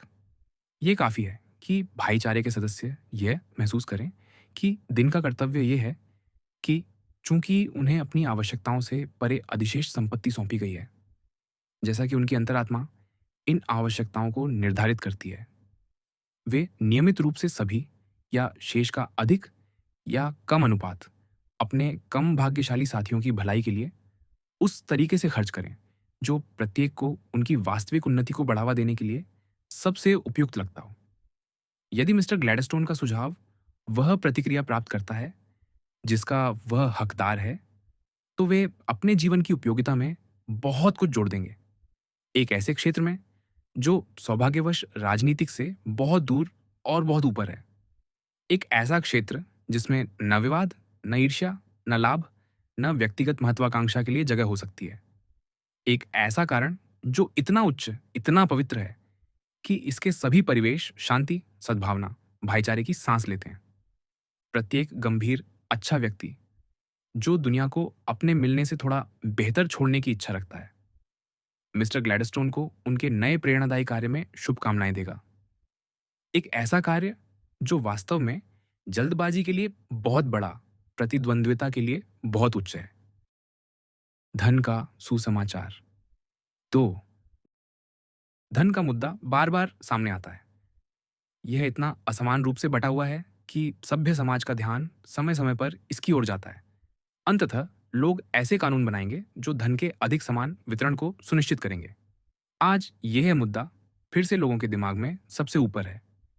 इसका सबूत हमें राष्ट्रपति के हालिया भाषण 14 अप्रैल 1906 में मिलता है, जिसमें उन्होंने जनता की भावनाओं को सीधे और स्पष्ट रूप से व्यक्त किया। हम उनके शब्दों को उद्धृत करते हैं। हमारे लिए यह महत्वपूर्ण है कि हम विशाल संपत्तियों के संचय और उन संपत्तियों के उपयोग, चाहे वह कॉरपोरेट हो या व्यक्तिगत, से जुड़ी समस्याओं का सामना करें। हमें उन संपत्तियों में तेजी से अंतर करना चाहिए जो समाज के लिए महान सेवाएं प्रदान करने के परिणामस्वरूप प्राप्त हुई हैं, और उन संपत्तियों में जो गलत तरीके से केवल कानूनी ईमानदारी की सीमा के भीतर रहकर हासिल की गई है। बेशक ऐसी संपत्तियों को दान में खर्च करने की कोई भी मात्रा उनके गलत तरीके से अर्जन करने की भरपाई नहीं कर सकती। मेरी व्यक्तिगत राय के अनुसार और बिना किसी विस्तार या प्रणाली को तय किए, मुझे लगता है कि हमें अंततः एक ऐसी योजना पर विचार करना होगा जिसमें एक निश्चित राशि से अधिक की सभी संपत्तियों पर, चाहे वह जीवित व्यक्ति द्वारा दी जाए या मृत्यु के समय किसी व्यक्ति को दी जाए, प्रगतिशील कर, प्रोग्रेसिव टैक्स लगाया जाए। यह कर इस तरह से बनाया जाना चाहिए कि ऐसी विशाल संपत्तियों का मालिक किसी एक व्यक्ति को एक निश्चित राशि से अधिक न दे सके। यह कर निश्चित रूप से राष्ट्रीय सरकार द्वारा लगाया जाना चाहिए, न कि राज्य सरकार द्वारा। ऐसा कर केवल उन संपत्तियों के पूर्ण हस्तांतरण या विरासत पर लक्षित होना चाहिए जो सभी स्वस्थ सीमाओं से परे बढ़ गई हैं। 17 साल पहले नॉर्थ अमेरिकन रिव्यू ने मेरे द्वारा लिखित वेल्थ लेख प्रकाशित किया था। 21 सितंबर 1906 को पुनर्प्रकाशित, जिसमें मृत्यु के समय संपत्तियों पर प्रगतिशील कर लगाने की जोरदार वकालत की गई थी, क्योंकि यह समाज को बड़ी संपत्तियों का उचित हिस्सा दिलाने का सबसे आसान और सबसे अच्छा तरीका है। मैं राष्ट्रपति के विचारों, जैसा कि उद्धृत किया गया है, से पूरी तरह सहमत हूँ। निरंतर अध्ययन ने मुझे इस विश्वास में और मजबूत किया है कि यह न केवल उचित है, बल्कि समाज पर इसका सकारात्मक प्रभाव पड़ेगा और निकट भविष्य में इसकी आवश्यकता होगी। इस विषय पर कई विपरीत विचार भी लिखे गए हैं।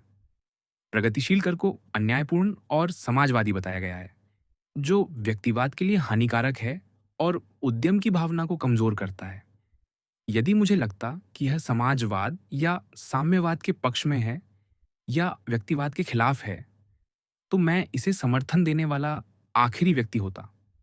मुझे इस बात का पूरा यकीन है कि व्यक्तिवाद में ही सभ्यता की निरंतर प्रगति का रहस्य छिपा है।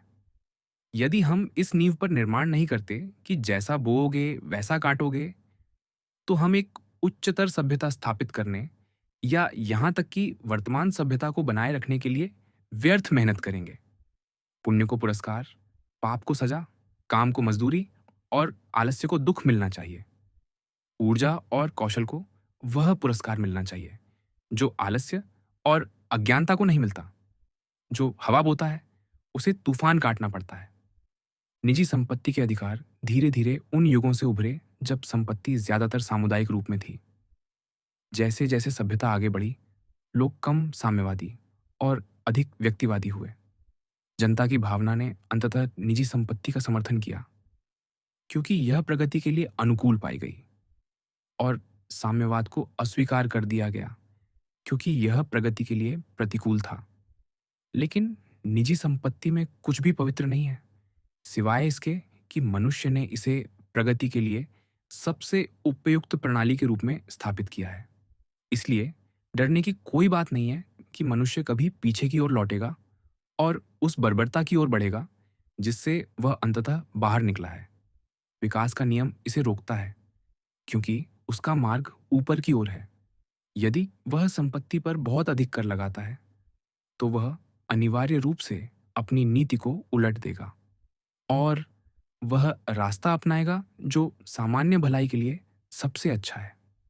सबसे पहले, मृत्यु के समय बड़ी संपत्तियों पर प्रगतिशील कर लगाने की न्यायसंगतता के बारे में। प्रगतिशील कर कोई नई बात नहीं है। ब्रिटेन ने इसे बहुत पहले अपनाया था।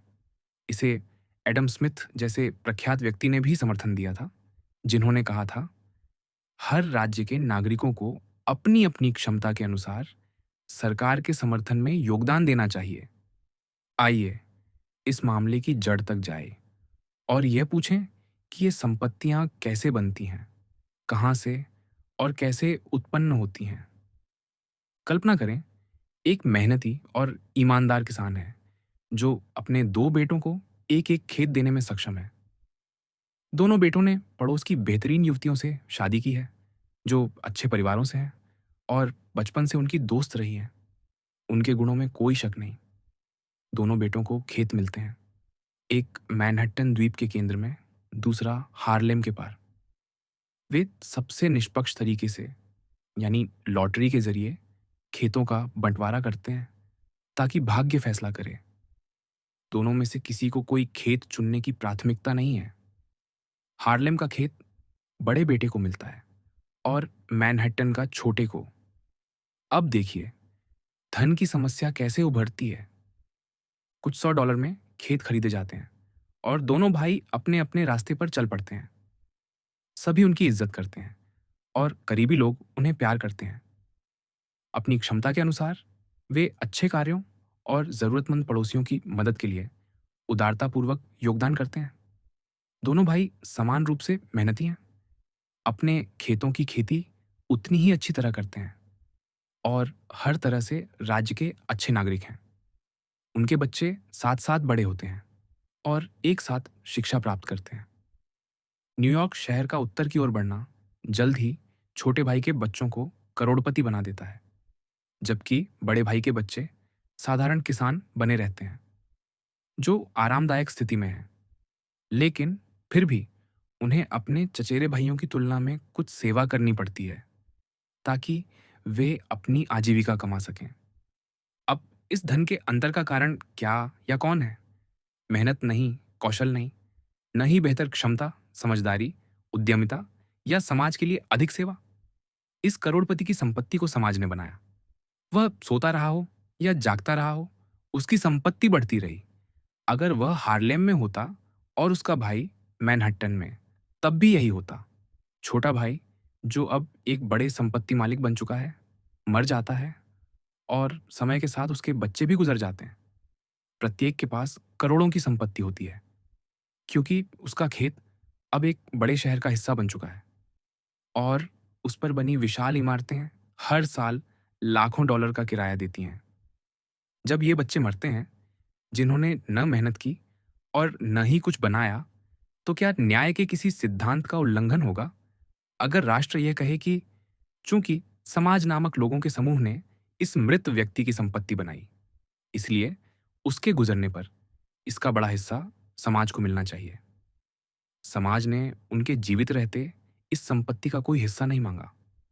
वारिसों को इसका पूरा आनंद लेने दिया गया, क्योंकि हालांकि इस मामले में संपत्ति पूरी तरह से सामुदायिक विकास का परिणाम थी, लेकिन कई अन्य मामलों में संपत्ति अक्सर व्यक्तिगत प्रयास और क्षमता से आती है। इसीलिए समाज के लिए बेहतर है कि ऐसी क्षमता को धन कमाने की प्रक्रिया में लगे रहने दिया जाए, क्योंकि इससे सफलता की संभावना अधिक होती है और इससे हमारे देश के संसाधनों का विकास होता है। काम करने वाली मधुमक्खियों के काम में हस्तक्षेप करना बुद्धिमानी नहीं होगी। बेहतर है कि उन्हें अपने जीवन काल में शहद इकट्ठा करने दिया जाए। जब उनकी मृत्यु हो तो राष्ट्र को छत्ते में बचे शहद का बड़ा हिस्सा मिलना चाहिए। यह मायने नहीं रखता कि यह हिस्सा कब लिया जाता है, बशर्ते यह अंततः राष्ट्रीय खजाने में पहुंच जाए। हमारे जैसे तेजी से बढ़ते जनसंख्या वाले समृद्ध देश में किसी भी क्षेत्र में बनने वाली संपत्ति का सबसे बड़ा हिस्सा अचल संपत्ति रियल एस्टेट के मूल्य में वृद्धि से आता है। जनगणना के अनुसार 1890 से 1900 तक अचल संपत्ति का मूल्य 39 अरब 54 करोड़ 44 लाख 54,333 डॉलर से बढ़कर 52 अरब 63 करोड़ 67 लाख 28,164 डॉलर हो गया, यानी 12 अरब 99 करोड़ 3 लाख 83 हजार 831 डॉलर की वृद्धि। इस संपत्ति का स्पष्ट निर्माता व्यक्ति नहीं, बल्कि समाज है। जैसा कि हमने दोनों भाई किसानों के उदाहरण में देखा, संपत्ति कई मालिकों के हाथों से गुजर सकती है। प्रत्येक अपने पूर्ववर्ती से अधिक कीमत पर इसे खरीदता है, लेकिन प्रत्येक अगले मालिक को लाभ में बेचने की संभावना लगभग पूरी तरह इस बात पर निर्भर करती है कि आसपास की जनसंख्या बढ़ती है या नहीं। अगर जनसंख्या स्थिर रहती है तो संपत्ति का मूल्य भी स्थिर रहता है। अगर जनसंख्या घटती है तो मूल्य और भी तेजी से गिरता है। दूसरे शब्दों में, बढ़ती जनसंख्या यानी समाज प्रत्येक अगली पीढ़ी में संपत्ति बनाता है, जनसंख्या में कमी इसे कम करती है। और यह नियम अचल संपत्ति के उस विशाल और सबसे बड़े क्षेत्र पर लागू होता है। किसी अन्य क्षेत्र में संपत्ति का निर्माण इतना अधिक समाज पर निर्भर नहीं है और मालिक पर इतना कम, जो इसे पूरी तरह से उपेक्षित कर सकता है बिना किसी नुकसान के। इसीलिए किसी अन्य प्रकार की संपत्ति को राष्ट्र के लिए इतना उदारतापूर्वक योगदान नहीं देना चाहिए। अब हम उस सक्रिय व्यवसाय द्वारा संपत्ति अर्जन का पता लगाएं जिसका इसमें कुछ व्यक्तिगत योगदान होता है, और अक्सर यह योगदान छोटा नहीं होता। कल्पना करें, एक मेहनती किसान के 4 बेटे हैं। पहला बेटा न्यूयॉर्क शहर में बसता है, दूसरा पिट्सबर्ग में, तीसरा शिकागो में और चौथा मोंटाना में। पहला बेटा देखता है कि आने वाली महानगरी के लिए हर दिशा में रेल मार्ग जरूरी है। वह इस क्षेत्र में काम करता है और इसमें बड़ी हिस्सेदारी हासिल करता है। जैसे जैसे देश की जनसंख्या बढ़ती है और न्यूयॉर्क शहर की आबादी लाखों करोड़ों तक पहुंचती है, ये रेल मार्ग यातायात से भर जाते हैं, जिससे बढ़ता हुआ कर्ज उचित लगता है। उसके पास आंकड़े हैं और वह देखता है कि इन रेलवे के शेयर निश्चित रूप से लाभांश देने वाले बन जाएंगे। यहां तक कि पहले से ही ब्याज से ज्यादा अतिरिक्त कमाई हो रही है, जो अगर तत्काल विस्तार के लिए जरूरी ना हो तो लाभांश के रूप में दी जा सकती है और शेयरों को मूल्य के बराबर ला सकती है। वह अपनी साख का पूरा इस्तेमाल करता है, बड़े पैमाने पर कर्ज लेता है, कम कीमत पर शेयर खरीदता है और तेजी से बढ़ती समृद्धि की लहर पर सवार होकर, जो बढ़ते यातायात और तेजी से बढ़ती आबादी के कारण है, वह जल्द ही करोड़पति बन जाता है। उसकी मृत्यु पर उसके बच्चे भी करोड़पति बन जाते हैं।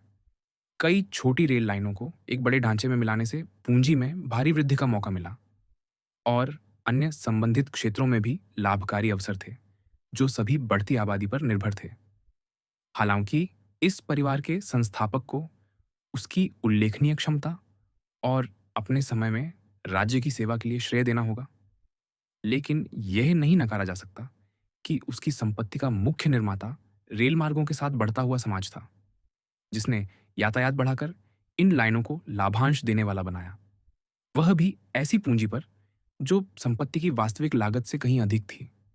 इस काम और इसके लाभ में राष्ट्र एक जरूरी साझेदार था और उसे व्यक्ति के साथ लाभांश में बराबर का हिस्सा मिलना चाहिए। दूसरा बेटा इतना भाग्यशाली है कि वह पिट्सबर्ग में तब बसता है जब यह पता चलता है कि वहां के कुछ कोयला क्षेत्र, जिनका वह केंद्र है, लोहा गलाने के लिए उपयुक्त कोकिंग कोयला पैदा करते हैं। एक अन्य सुलभ खदान से बेहतरीन स्टीम कोयला मिलता है। जल्द ही छोटे-छोटे लोहा कारखाने उभरने लगते हैं। सब कुछ यह संकेत देता है कि यहाँ भविष्य का लोहा शहर होगा, जहाँ स्टील को दुनिया के किसी भी अन्य स्थान की तुलना में सस्ते में बनाया जा सकता है। स्वाभाविक रूप से उसका ध्यान इस ओर जाता है। वह इस जगह की संभावनाओं को अपनाता है। इसमें कोई असाधारण चतुराई नहीं थी, ये तो हवा में था। उसे अपने देश और स्टील के भविष्य में दृढ़ विश्वास और अपने युवा साथियों के साथ जोखिम उठाने का श्रेय मिलना चाहिए, जिसमें उन्होंने न केवल अपनी सारी पूंजी, जो बहुत कम थी, बल्कि बैंकों से उधार ली गई राशि भी लगाई। उसने और उसके साझेदारों ने कारखाने और भट्टियां बनाई और अंततः एक बड़ा व्यवसाय खड़ा किया, जो हर साल लाखों करोड़ों कमा रहा था। यह बेटा और उसके साझेदार भविष्य को देखते थे। उन्होंने अन्य देशों का दौरा किया, वहां की परिस्थितियों का अध्ययन किया और निष्कर्ष निकाला कि कच्चे माल की बड़ी आपूर्ति स्थायी समृद्धि की कुंजी है। इसीलिए उन्होंने लोहे की खदानें, कोयले और चूना पत्थर के हजारों एकड़ और प्राकृतिक गैस के क्षेत्र खरीदे या पट्टे पर लिए। इस तरह उनके पास कई वर्षों तक लोहा और स्टील बनाने के लिए सभी जरूरी खनिजों की पूरी आपूर्ति थी। यह एक समझदारी भरी नीति थी, लेकिन इसके लिए प्रतिभा की जरूरत नहीं थी, केवल बुद्धिमान अध्ययन और अच्छे निर्णय की। उन्होंने इन खनिजों का उत्पादन नहीं किया, वे इन्हें आसपास पड़ा हुआ देखकर ऐसी कीमतों पर खरीद लिया जो अब मामूली लगती हैं। इस कंपनी की संपत्ति का बड़ा हिस्सा इन खनिजों से आया, जो कभी समाज की सार्वजनिक संपत्ति थे, और इस भाग्यशाली बेटे और उसके साझेदारों ने इन्हें मामूली रॉयल्टी पर हासिल कर लिया। उनका उद्यम तब लाभकारी बना जब उनके उत्पादों, लोहा और स्टील की मांग बढ़ी, जो एक नए महाद्वीप को बसाने में लगी बढ़ती आबादी से आई। अगर आसपास और दूर दूर तक नई आबादी ना होती, तो उनके लिए करोड़पति बनना संभव न था। बढ़ती आबादी हमेशा उनकी सफलता का महत्वपूर्ण कारक थी।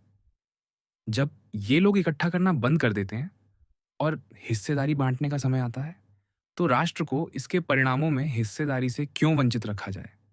तीसरा बेटा शिकागो की ओर आकर्षित होता है और स्वाभाविक रूप से एक मांस पैकिंग कंपनी में कर्मचारी बनता है, जहां वह जल्द ही अपरिहार्य हो जाता है। अंततः उसे उस व्यवसाय में छोटी हिस्सेदारी मिलती है और समय के साथ वह भी करोड़पति बन जाता है, ठीक तब जब देश की आबादी बढ़ रही थी।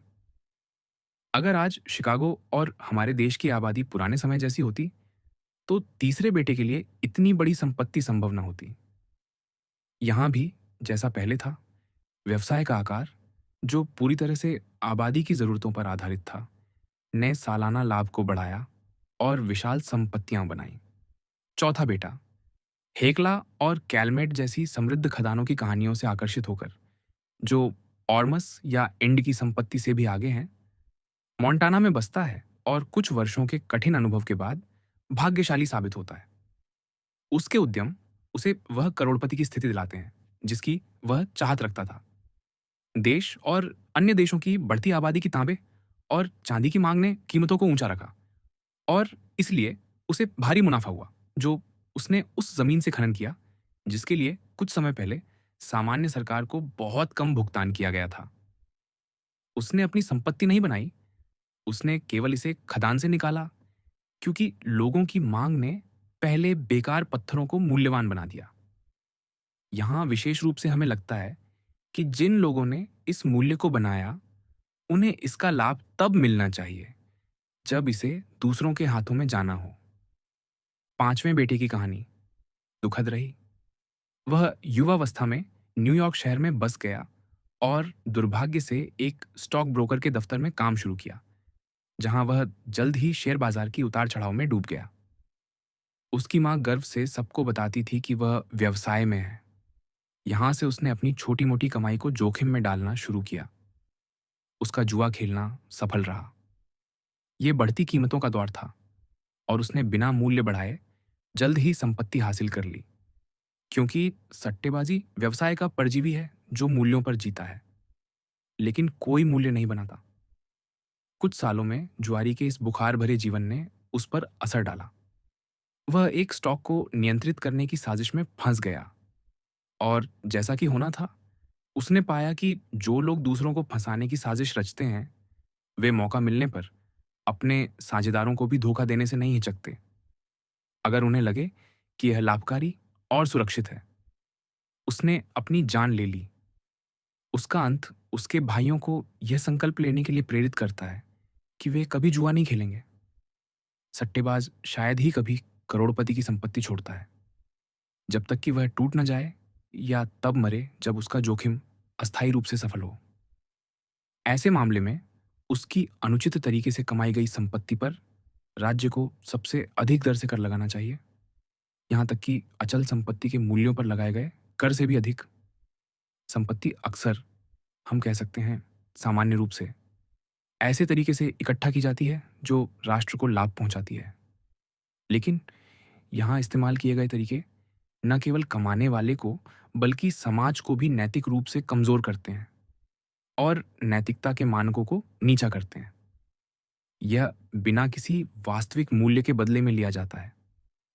एक वर्ग ऐसा है जिसकी संपत्ति का बहुत बड़ा हिस्सा उनके अपने प्रयासों को श्रेय दिया जा सकता है, जैसे टेलीफोन के ग्राहम बेल, कई आविष्कारों के एडिसन, एयर ब्रेक के वेस्टिंग हाउस और अन्य जिन्होंने नई प्रक्रियाओं को शुरू किया या पहली बार लागू किया और अपने आर्थिक हितों के प्रति इतने जागरूक थे कि उन्होंने इनके विकास और जनता तक पहुंचाने के लिए बनी कंपनियों में बड़ी हिस्सेदारी रखी।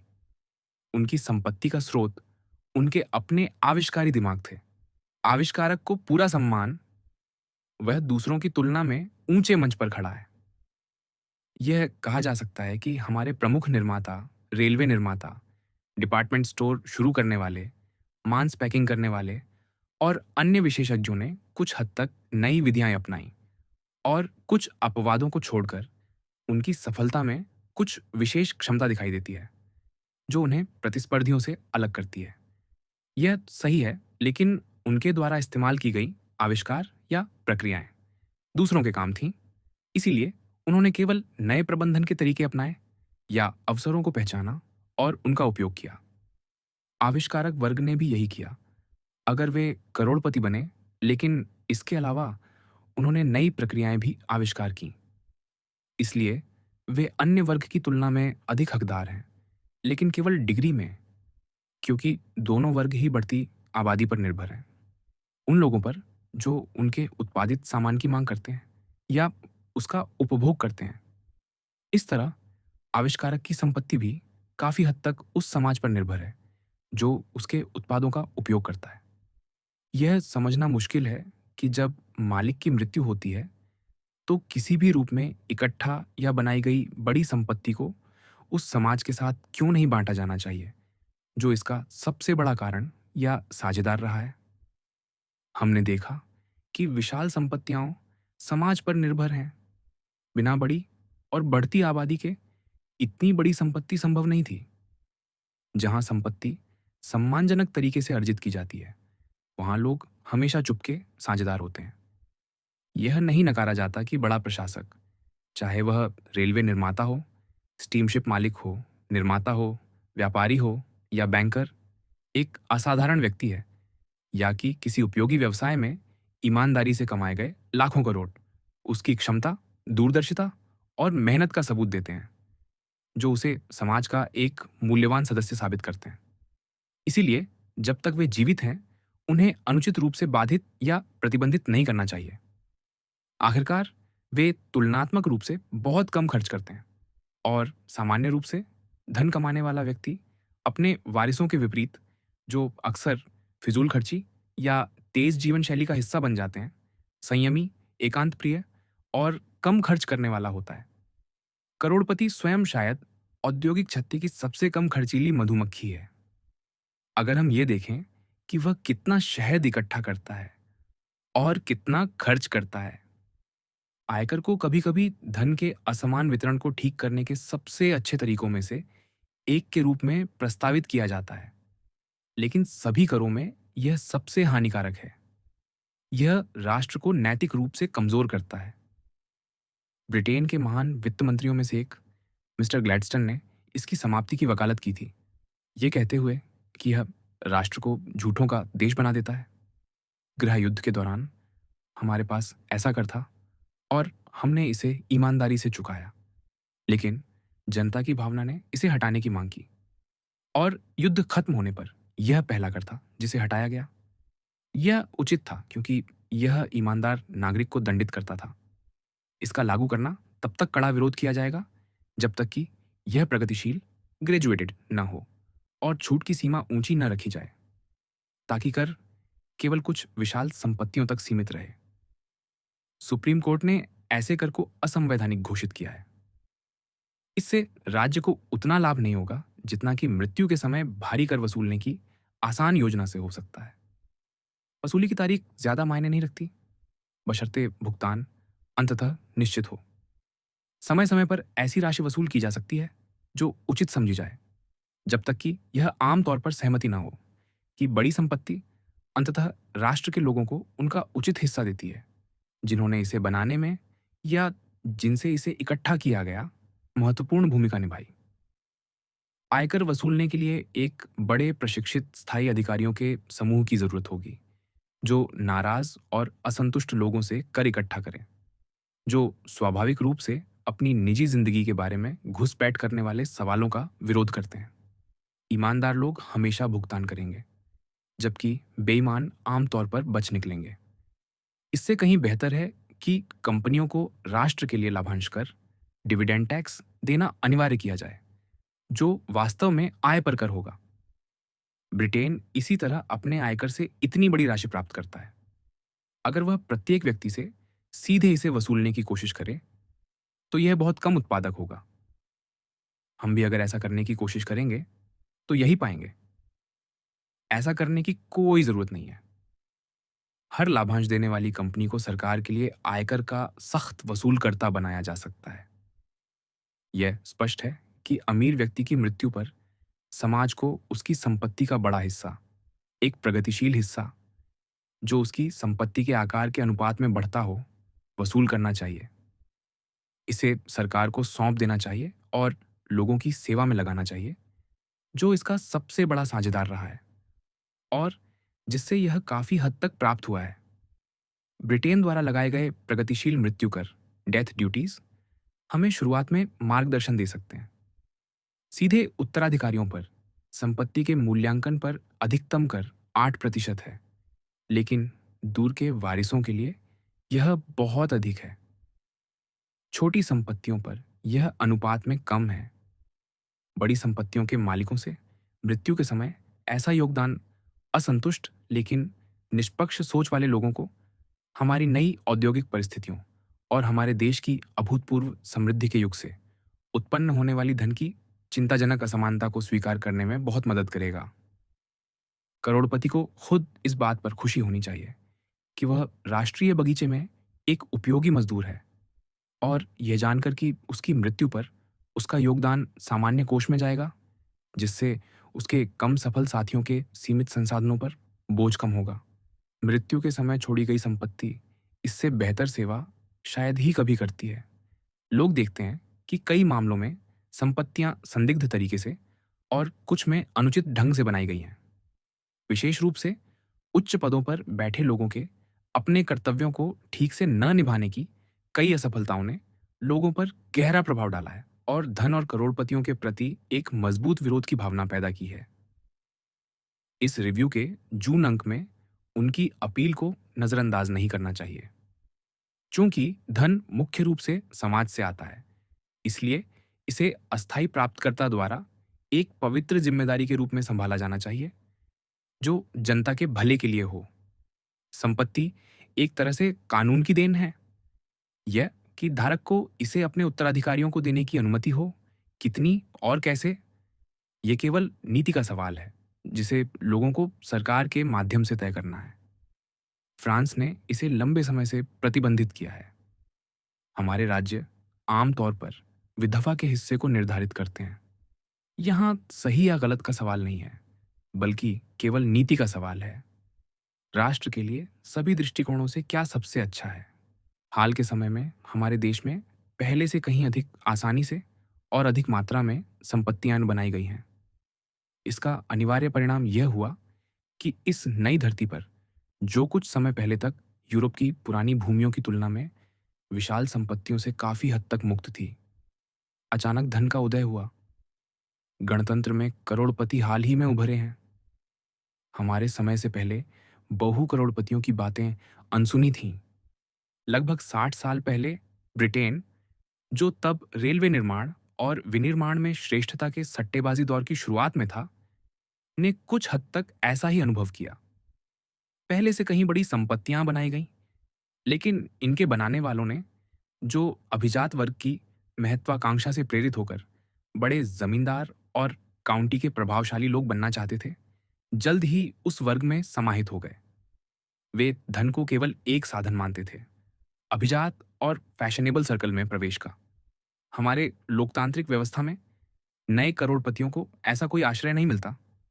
इसलिए उनकी मूर्खताएं, जो अश्लील, फिजूल खर्ची और आक्रामक हैं, शिक्षित, समझदार और सादगी से जीवन जीने वाले लोगों से बहुत आलोचना बटोरती है, जिनके लिए महज धन का कोई महत्व नहीं है।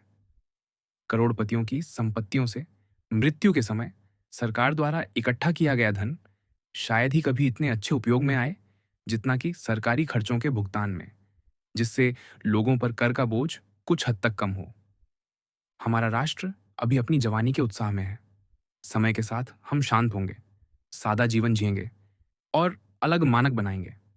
जैसे जैसे उच्चतर रुचियां प्रबल होंगी, धन का महत्व कम होगा, उसका पीछा करना कम आकर्षक और कम सम्मानित होगा। सबसे बढ़कर केवल धन वाला व्यक्ति यह समझेगा कि सबसे बुद्धिमान लोगों की नजर में उसका कोई स्थान नहीं है। जो शिक्षित और पेशेवर लोगों को महत्व देते हैं, वह बौद्धिक रूप से स्पष्ट रूप से निचले स्तर पर है, और आने वाले समय में दिमाग धन से ऊपर होगा और आचरण दोनों से ऊपर। धन कमाना एक लक्ष्य के रूप में तब एक नीच महत्वाकांक्षा माना जाएगा। केवल धन से किसी ने कभी मान्यता या प्रसिद्धि तो बिल्कुल नहीं हासिल की। यह अच्छे या महान लोगों में कोई सम्मान नहीं देता। इस बीच जैसे जैसे जनता अधिक बुद्धिमान होगी, वह उन संपत्तियों की वृद्धि की आलोचना और निंदा करेगी जो सार्वजनिक भलाई में बड़ा योगदान नहीं देती, और अंततः यह मांग करेगी कि उन्हें ऐसा करना होगा। इस दिशा में पहला कदम होना चाहिए भारी प्रगतिशील मृत्यु कर, ग्रेजुएटेड डेथ टैक्स, जैसा कि पहले उद्धृत एडम स्मिथ के कथन के अनुसार है। वर्तमान परिस्थितियों को लेकर कभी कभी चिंता के संकेत दिखाई देते हैं। डर जताया जाता है कि वर्गों के बीच युद्ध छिड़ सकता है। इसके विपरीत जनता की जागरूक बुद्धिमत्ता और इस समस्या में उनकी गहरी रुचि में केवल स्वस्थ संकेत हैं। सही दिशा में इसका अंतिम समाधान राष्ट्र को पहले से कहीं बेहतर स्थिति में लाएगा। अमेरिकी लोग अनुचित व्यावसायिक तरीकों और अत्यधिक धन संचय से बुद्धिमानी और अच्छे ढंग से निपट सकते हैं, जैसा कि उन्होंने अन्य जरूरी समस्याओं का सामना किया और हल किया है, जिनमें से कुछ को कुछ समय के लिए कई लोग गंभीर परेशानी का कारण मानते थे, जबकि वह उथल पुथल केवल यह संकेत दे रही थी कि प्रकाश की ओर एक और कदम उठाया जाने वाला है। धन के अधिक निष्पक्ष अर्जन और वितरण के लिए जरूरत पड़ने पर निगमों और व्यक्तियों दोनों को नियंत्रित करने की इस नई समस्या के साथ भी ऐसा ही होगा। सुन रहे हैं धन और इसके उपयोग। जैसा कि मिस्टर ग्लैडस्टन ने हाल ही में कहा, धन दुनिया का व्यवसाय है। धन कमाना दुनिया का व्यवसाय इसलिए है क्योंकि कुछ दुर्भाग्यपूर्ण अपवादों को छोड़कर युवा लोग गरीबी में जन्म लेते हैं, और इसलिए उस अत्यंत बुद्धिमानी भरे नियम के तहत जो उनके भले के लिए है, तुझे अपनी रोटी अपने माथे के पसीने से कमानी होगी। आजकल गरीबी को एक बुराई के रूप में कोसना और उस युवा की दया करना फैशन बन गया है जो चांदी का चम्मच मुंह में लेकर पैदा नहीं हुआ।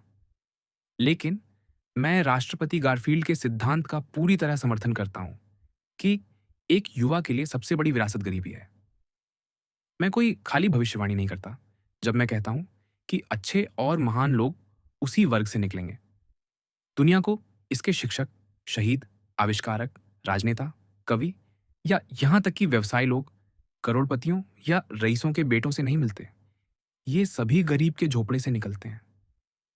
हम शायद ही किसी ऐसे अमर नाम को पढ़ें जो मरने के लिए पैदा नहीं हुआ, या जिसने हमारी मानव जाति के लिए असाधारण सेवा की हो, जिसे गरीबी के प्रेरक स्कूल में पालने, पोषण और बड़ा होने का लाभ न मिला हो।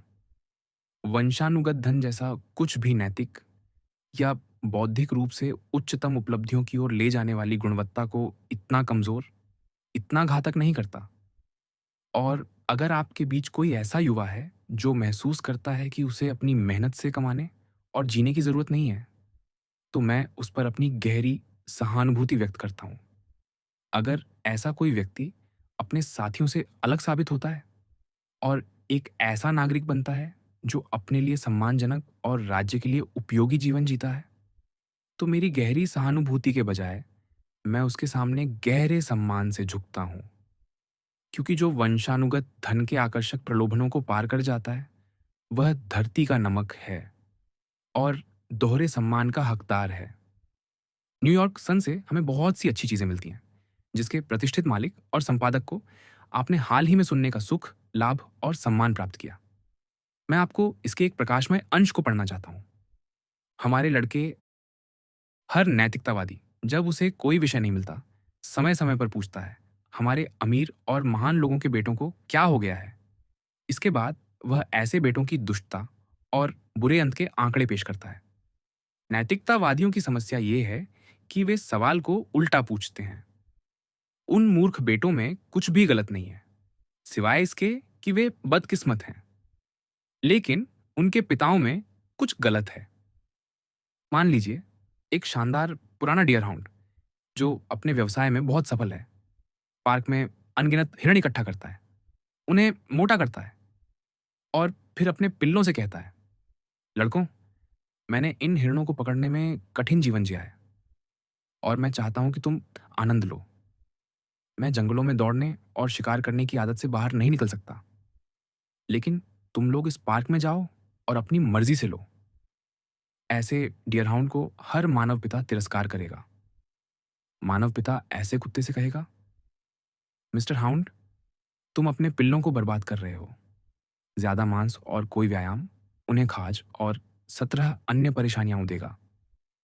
और अगर डिस्टेम्पर उन्हें नहीं मारता, तो वे कमजोर, आंखों से पानी बहने वाले, तुम्हारे लिए शर्मिंदगी का कारण बनेंगे। भगवान के लिए उन्हें केवल डॉग बिस्किट खिलाओ और कठिन मेहनत करवाओ। वही मानव पिता गर्व के साथ वही करता है जो वह कुत्ते या बिल्ली में निंदा करेगा।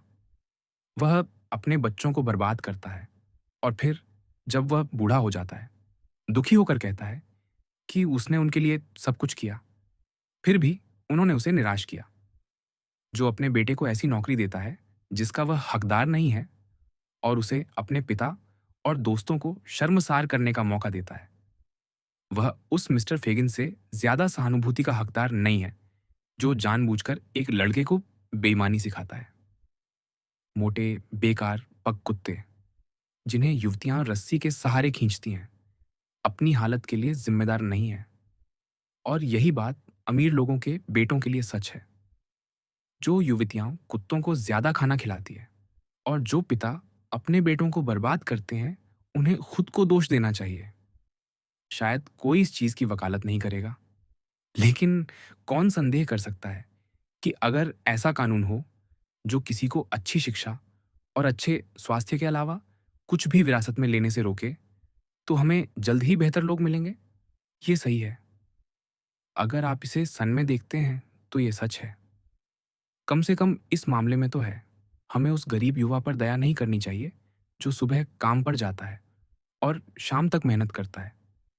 हमें उस अमीर व्यक्ति के बेटे पर दया करनी चाहिए जिसे प्रोविडेंस ने इस सम्मानजनक कार्य का भरोसा नहीं दिया। हमें व्यस्त व्यक्ति पर नहीं, बल्कि आलसी व्यक्ति पर सहानुभूति और दुख महसूस करना चाहिए। कार्लाइल कहते हैं, खुश है वह व्यक्ति जिसे अपना काम मिल गया है। मैं कहता हूँ, खुश है वह व्यक्ति जिसे काम करना है, और कठिन और लंबा काम करना है। एक महान कवि ने कहा है, वह सबसे अच्छी प्रार्थना करता है जो सबसे ज्यादा प्रेम करता है। किसी दिन यह व्यंग्य बन सकता है, वह सबसे अच्छी प्रार्थना करता है जो सबसे अच्छा काम करता है। एक ईमानदार दिन का काम अच्छी तरह करना अपने आप में एक अच्छी प्रार्थना है। आजकल अक्सर यह नारा सुनाई देता है, गरीबी खत्म करो, लेकिन सौभाग्य से ऐसा नहीं हो सकता और गरीब हमारे साथ हमेशा रहेंगे। गरीबी खत्म कर दी जाए, तो मानव जाति का क्या होगा? प्रगति, विकास रुक जाएगा। अगर यह अमीरों पर निर्भर हो, तो भविष्य पर विचार करें। अच्छे और महान लोगों की आपूर्ति बंद हो जाएगी और मानव समाज फिर से बर्बरता में लौट जाएगा। अगर चाहें तो विलासिता खत्म करें, लेकिन हमें वह मिट्टी छोड़ दें जिस पर ही मानव चरित्र के गुण और सारी कीमती चीजें उगती हैं। गरीबी, ईमानदार गरीबी। मैं मान लेता हूं, सज्जनों, कि आप सभी इतने भाग्यशाली हैं कि गरीब पैदा हुए हैं। फिर आपके सामने सबसे पहला सवाल यह आता है, मैं समाज के लिए क्या सीखूं और करूं जिसके बदले में मुझे इतना धन मिले कि मैं खाना, कपड़े, रहने की जगह और अपनी स्वतंत्रता बनाए रख सकूं, बिना दूसरों की दान पर निर्भर हुए। मैं अपनी आजीविका के लिए क्या करूं? और एक युवा को शायद एक काम पसंद हो या उसे लगे कि वह एक खास काम करना चाहेगा। वह किसी एक क्षेत्र को चुनना चाहेगा, चाहे वह व्यवसायी बनना हो, कोई शिल्पकार या फिर पादरी, डॉक्टर, इलेक्ट्रीशियन, आर्किटेक्ट, संपादक या वकील। मुझे यकीन है कि आप में से कुछ अपनी सबसे ऊंची उड़ानों में पत्रकार बनने की चाहत रखते होंगे। लेकिन इससे कोई फर्क नहीं पड़ता कि युवा को क्या पसंद है या क्या नहीं। उसे हमेशा मुख्य बात को ध्यान में रखना होगा। क्या मैं उस क्षेत्र में इतनी दक्षता हासिल कर सकता हूं जिसे मैं चुनना चाहता हूं, ताकि उसका अभ्यास करके मैं निश्चित रूप से अपनी आजीविका कमा सकूं? इसलिए जो युवा यह संकल्प लेता है कि वह अपने समाज के लिए उपयोगी बनेगा और इसके बदले में आभारी समाज से अपनी जीविका के लिए जरूरी राशि प्राप्त करने का हकदार होगा, वह एक युवा की सबसे बड़ी जिम्मेदारियों में से एक को स्पष्ट रूप से देखता है। वह उस महत्वपूर्ण सवाल का सामना करता है जो तुरंत उसके सामने फैसला लेने के लिए आता है, और वह इसे सही ढंग से तय करता है। अब तक धन कमाने के बारे में कोई मतभेद नहीं है। हर कोई इस बात पर सहमत है कि एक युवा की पहली जिम्मेदारी है कि वह खुद को इतना प्रशिक्षित करे कि वह आत्मनिर्भर हो सके। अगला कदम भी मुश्किल नहीं है, क्योंकि युवा ने अपनी पूरी जिम्मेदारी नहीं निभाई अगर वह जीवन की अनिश्चितताओं, दुर्घटना, बीमारी और वर्तमान जैसे व्यापारिक मंदी को नजरअंदाज कर देता है। बुद्धिमानी यह मांग करती है कि वह इन बातों का ध्यान रखे, और उसकी जिम्मेदारी का हिस्सा है कि वह अपनी कमाई का कुछ हिस्सा बचाना शुरू करे और उसे सट्टेबाजी में नहीं, बल्कि सुरक्षित निवेश, संपत्ति या किसी वैध व्यवसाय में लगाए, जिससे धीरे धीरे लेकिन निश्चित रूप से एक ऐसा रिजर्व बने जो आपातकाल या बुढ़ापे में उसका सहारा बने और वह अपनी बचत पर जी सके। मुझे लगता है कि हम सभी इसकी सलाह, बल्कि जिम्मेदारी, पर सहमत हैं कि एक योग्यता बनाना जरूरी है ताकि हमारा आत्मसम्मान बना रहे। इसके अलावा मुझे लगता है कि आप में से कुछ ने पहले ही फैसला कर लिया होगा कि जितनी जल्दी हो सके एक खास युवती से अपने जीवन या शायद अपनी संपत्ति को साझा करने के लिए कहेंगे, और निश्चित रूप से उसे साझा करने के लिए एक दो संपत्तियां होनी चाहिए। शादी वाकई एक बहुत गंभीर मामला है और यह कई महत्वपूर्ण विचारों को जन्म देता है। हमेशा ऐसी महिला से शादी करो जिसमें अच्छी समझ हो। यह सलाह मुझे मेरे गुरु ने दी थी और मैं इसे आप तक पहुंचाता हूं। अच्छी समझ पुरुष या महिला में सबसे दुर्लभ और सबसे मूल्यवान गुण है। लेकिन इससे पहले कि आपको एक सहायक साथी की जरूरत पड़े, हम उस विषय पर आते हैं जिस पर मुझे आपको संबोधित करना है। धन, करोड़ों का धन नहीं, बल्कि सादगीपूर्ण स्वतंत्र जीवन के लिए पर्याप्त है। यह धन के पूरे विषय को, चाहे वह कम हो या ज्यादा, खोल देता है। अब धन क्या है, यह कैसे बनता और बढ़ता है?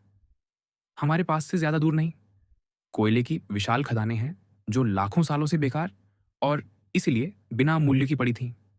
किसी प्रयोग या शायद संयोग से यह पता चला कि यह काला पत्थर जल सकता है और गर्मी दे सकता है। लोगों ने खदानें खोदी, मशीनें लगाईं, कोयला निकाला, और इसे समाज को बेचा। इसने लकड़ी को ईंधन के रूप में विस्थापित कर दिया, मान लीजिए आधे खर्च पर। तुरंत हर कोयले की खदान मूल्यवान हो गई, क्योंकि वह उपयोगी थी या उपयोगी बनाई जा सकती थी। और यहाँ समाज में सैकड़ों, बल्कि हजारों करोड़ की नई संपत्ति जुड़ गई। एक स्कॉटिश मैकेनिक ने एक दिन, जैसा कि कहानी है, आग को देखा जिसमें पानी एक केतली में उबल रहा था, और भाप को ढक्कन उठाते देखा, जैसा कि लाखों लोगों ने पहले देखा था। लेकिन किसी ने उस दृश्य में वह नहीं देखा जो उसने देखा, भाप इंजन, जो दुनिया का काम इतने कम खर्चे पर करता है कि पहले के तरीकों की तुलना में यह अकल्पनीय रूप से सस्ता है। और दुनिया की संपत्ति कितनी बढ़ गई, इसका अनुमान लगाना मुश्किल है। समाज जो बचत करता है, वह किसी भी भौतिक विकास के क्षेत्र में धन की जड़ है।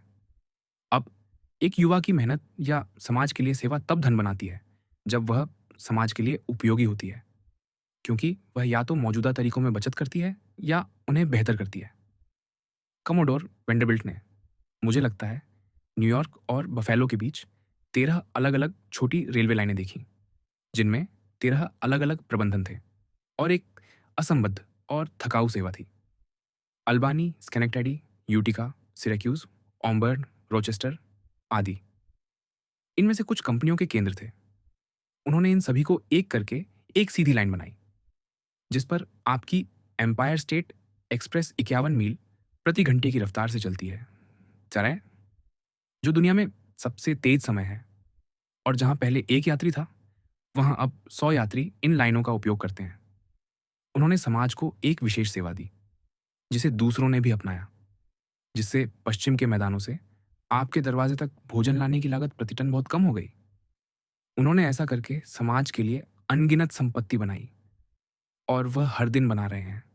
और उनके द्वारा खुद के लिए कमाया गया मुनाफा उस संपत्ति की तुलना में एक बूंद है जो उन्होंने राज्य और राष्ट्र पर बरसाए। पुराने समय में भाप, बिजली या अन्य आधुनिक आविष्कारों से पहले, जो एक साथ मिलकर दुनिया का पूरा स्वरूप बदल चुके हैं, सब कुछ छोटे पैमाने पर होता था। बड़े विचारों को बड़े पैमाने पर लागू करने और आविष्कारक, खोजकर्ता, शुरुआत करने वाले या कार्यकारी के लिए बड़ी संपत्ति पैदा करने की कोई गुंजाइश नहीं थी। नए आविष्कारों ने यह अवसर दिया, और कई लोगों ने बड़ी संपत्तियां बनाई। लेकिन हमारे समय में हम तेजी से इस चरण को पार कर रहे हैं, अगर पहले ही पार नहीं कर चुके।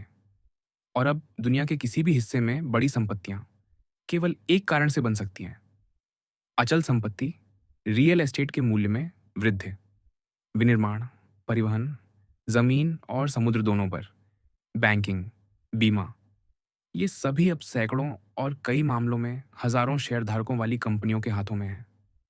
न्यूयॉर्क सेंट्रल रेल रोड के 10,000 से ज्यादा शेयरधारक हैं। पेंसिल्वेनिया रेल रोड के मालिक उसकी विशाल कर्मचारी सेना से भी ज्यादा लोग हैं, और इनमें लगभग एक चौथाई महिलाओं और बच्चों की संपत्तियां हैं। यही स्थिति बड़ी विनिर्माण कंपनियों, बड़ी स्टीमशिप लाइनों, बैंकों, बीमा कंपनियों और वास्तव में सभी व्यवसायों के साथ है। युवाओं के लिए यह कहना बड़ी गलती है कि हम व्यवसाय में नहीं जा सकते। अगर आप में से किसी ने 50 या $100 बचाए हैं, तो मैं नहीं जानता कि ऐसा कोई व्यवसाय है जिसमें आप तुरंत शामिल नहीं हो सकते। आप शेयर सर्टिफिकेट ले सकते हैं, शेयर धारकों की बैठक में जा सकते हैं, भाषण दे सकते हैं, सुझाव दे सकते हैं, अध्यक्ष से बहस कर सकते हैं, कंपनी के प्रबंधन को निर्देश दे सकते हैं, और एक मालिक के सभी अधिकार और प्रभाव रख सकते हैं। आप समाचार पत्रों से लेकर किराए के मकानों तक किसी भी चीज में शेयर खरीद सकते हैं। लेकिन आजकल पूंजी का रिटर्न इतना कम है कि मैं आपको सलाह देता हूं कि निवेश करने से पहले बहुत सावधानी बरतें। जैसा कि मैंने मजदूरों, पादरियों, कॉलेज प्रोफेसरों, कलाकारों, संगीतकारों, चिकित्सकों और सभी पेशेवर वर्गों से कहा है, किसी भी व्यवसाय में निवेश न करें। व्यवसाय के जोखिम आपके लिए नहीं है। पहले अपने लिए एक घर खरीदें, और अगर आपके पास अतिरिक्त पैसा है तो दूसरी जमीन या घर खरीदें, या किसी पर बंधक, मॉर्गेज लें, या रेलवे पर पहला बंधक लें और मध्यम ब्याज से संतुष्ट रहें। क्या आप जानते हैं कि अपने खाते पर व्यवसाय करने की कोशिश करने वाले हर 100 लोगों में से आंकड़े बताते हैं कि 95 जल्दी या देर से असफल हो जाते हैं। मुझे अपने अनुभव से पता है। मैं हड्डीब्रास की पंक्तियां उद्धृत कर सकता हूं और आपको बता सकता हूं, जहां तक एक विनिर्माण क्षेत्र का सवाल है, कि जो उसने सच पाया वह आज भी बहुत हद तक सच है। हाय, कितने खतरे घेर लेते हैं उस व्यक्ति को जो ठंडे लोहे से छेड़छाड़ करता है। आज लोहा और स्टील कंपनियों के शेयरधारक इस बात की पुष्टि कर सकते हैं, चाहे लोहा या स्टील गर्म हो या ठंडा। और अन्य व्यवसायों में भी यही स्थिति है। आज की हमारी औद्योगिक परिस्थितियों के खिलाफ मुख्य शिकायत यह है कि वे कुछ लोगों के हाथों में बड़ी संपत्ति ला देती हैं। खैर, यह वास्तव में बहुत कम लोगों के लिए सच है। जैसा कि मैंने समझाया, पहले यह ऐसा था जब नए आविष्कारों ने दुनिया की परिस्थितियों को बदला था। आज यह सच नहीं है। संपत्ति अब अधिक से अधिक लोगों में बट रही है। श्रम और पूंजी के संयुक्त लाभ का वह हिस्सा जो श्रम को मिलता है, आज पहले से कहीं ज्यादा है, और पूंजी को मिलने वाला हिस्सा पहले से कहीं कम। जहां पूंजी की कमाई आधी से ज्यादा गिर गई है, कई मामलों में पूरी तरह खत्म हो गई है, वहीं आंकड़े साबित करते हैं कि हाल की अभूतपूर्व व्यापारिक मंदी से पहले श्रम की कमाई पहले से कहीं ज्यादा थी, जबकि जीवन की आवश्यकताओं की लागत, जीवन यापन की जरूरतें कुछ मामलों में लगभग आधी हो गई हैं। ब्रिटेन में आयकर है, और हमारे देश को भी कुछ समय के लिए इस कर के अधीन होना है। ब्रिटिश आंकड़े दिखाते हैं कि 1876 से 1887 के 11 वर्षों में 750 से 2,500 डॉलर प्रति वर्ष कमाने वालों की संख्या में 21% से ज्यादा की वृद्धि हुई, जबकि 5,000 से 25,000 डॉलर कमाने वालों की संख्या में वास्तव में 2% की कमी आई। आप निश्चित हो सकते हैं, सज्जनों, कि धन के वितरण का सवाल मौजूदा परिस्थितियों में तेजी से हल हो रहा है और सही दिशा में हल हो रहा है। कुछ अमीर लोग और गरीब हो रहे हैं, और मेहनत करने वाली जनता और अमीर हो रही है। फिर भी कुछ असाधारण लोग अभी भी संपत्तियां बना सकते हैं, लेकिन ये पहले की तुलना में अधिक मध्यम होंगी। यह जनता के लिए उतना भाग्यशाली नहीं हो सकता जितना अब माना जाता है, क्योंकि एक उद्यमी व्यक्ति के हाथों में बड़ी संपत्ति का संचय, जो अभी भी मेहनत करता है, कभी कभी सभी प्रकार की संपत्ति में सबसे अधिक उत्पादक होता है। दुनिया के सबसे अमीर व्यक्ति को लें, जो कुछ साल पहले न्यूयॉर्क में मरे। उनके मामले में क्या पाया गया कि रोजमर्रा के खर्चों के लिए इस्तेमाल किए गए छोटे प्रतिशत को छोड़कर उनकी पूरी संपत्ति और उसकी अतिरिक्त कमाई उन उद्यमों में निवेश की गई थी जिन्होंने हमारे देश की रेलवे प्रणाली को विकसित किया, जो लोगों को सबसे सस्ता परिवहन देती है। चाहे करोड़पति चाहे या ना चाहे, वह उस कानून से बच नहीं सकता जो मौजूदा परिस्थितियों में उसे अपनी संपत्ति को लोगों के भले के लिए उपयोग करने के लिए मजबूर करता है। अपने कुछ वर्षों के जीवन में उसे बस इतना मिलता है कि वह एक शानदार घर में रह सकता है, अपने आसपास बेहतर फर्नीचर और कला के काम रख सकता है। वह एक भव्य पुस्तकालय भी रख सकता है अपने आसपास, और देवताओं को बुला सकता है। लेकिन जहां तक मैंने करोड़पतियों को जाना है, उनके महल में पुस्तकालय शायद सबसे कम इस्तेमाल होने वाला हिस्सा है, जिसे वे शायद फर्नीचर मानते हैं। वह अधिक समृद्ध भोजन खा सकता है और अधिक महंगी शराब पी सकता है, जो केवल उसे नुकसान पहुंचाती है। लेकिन सचमुच आधुनिक करोड़पति आम तौर पर बहुत सादे स्वाद और कंजूस आदतों वाला व्यक्ति होता है। वह अपने लिए बहुत कम खर्च करता है, और वह मेहनत करने वाली मधुमक्खी है जो औद्योगिक छत्ते में शहद जमा करती है, जिसका आनंद निश्चित रूप से उस छत्ते के सभी निवासी, यानी सामान्य समाज, उठाएगा।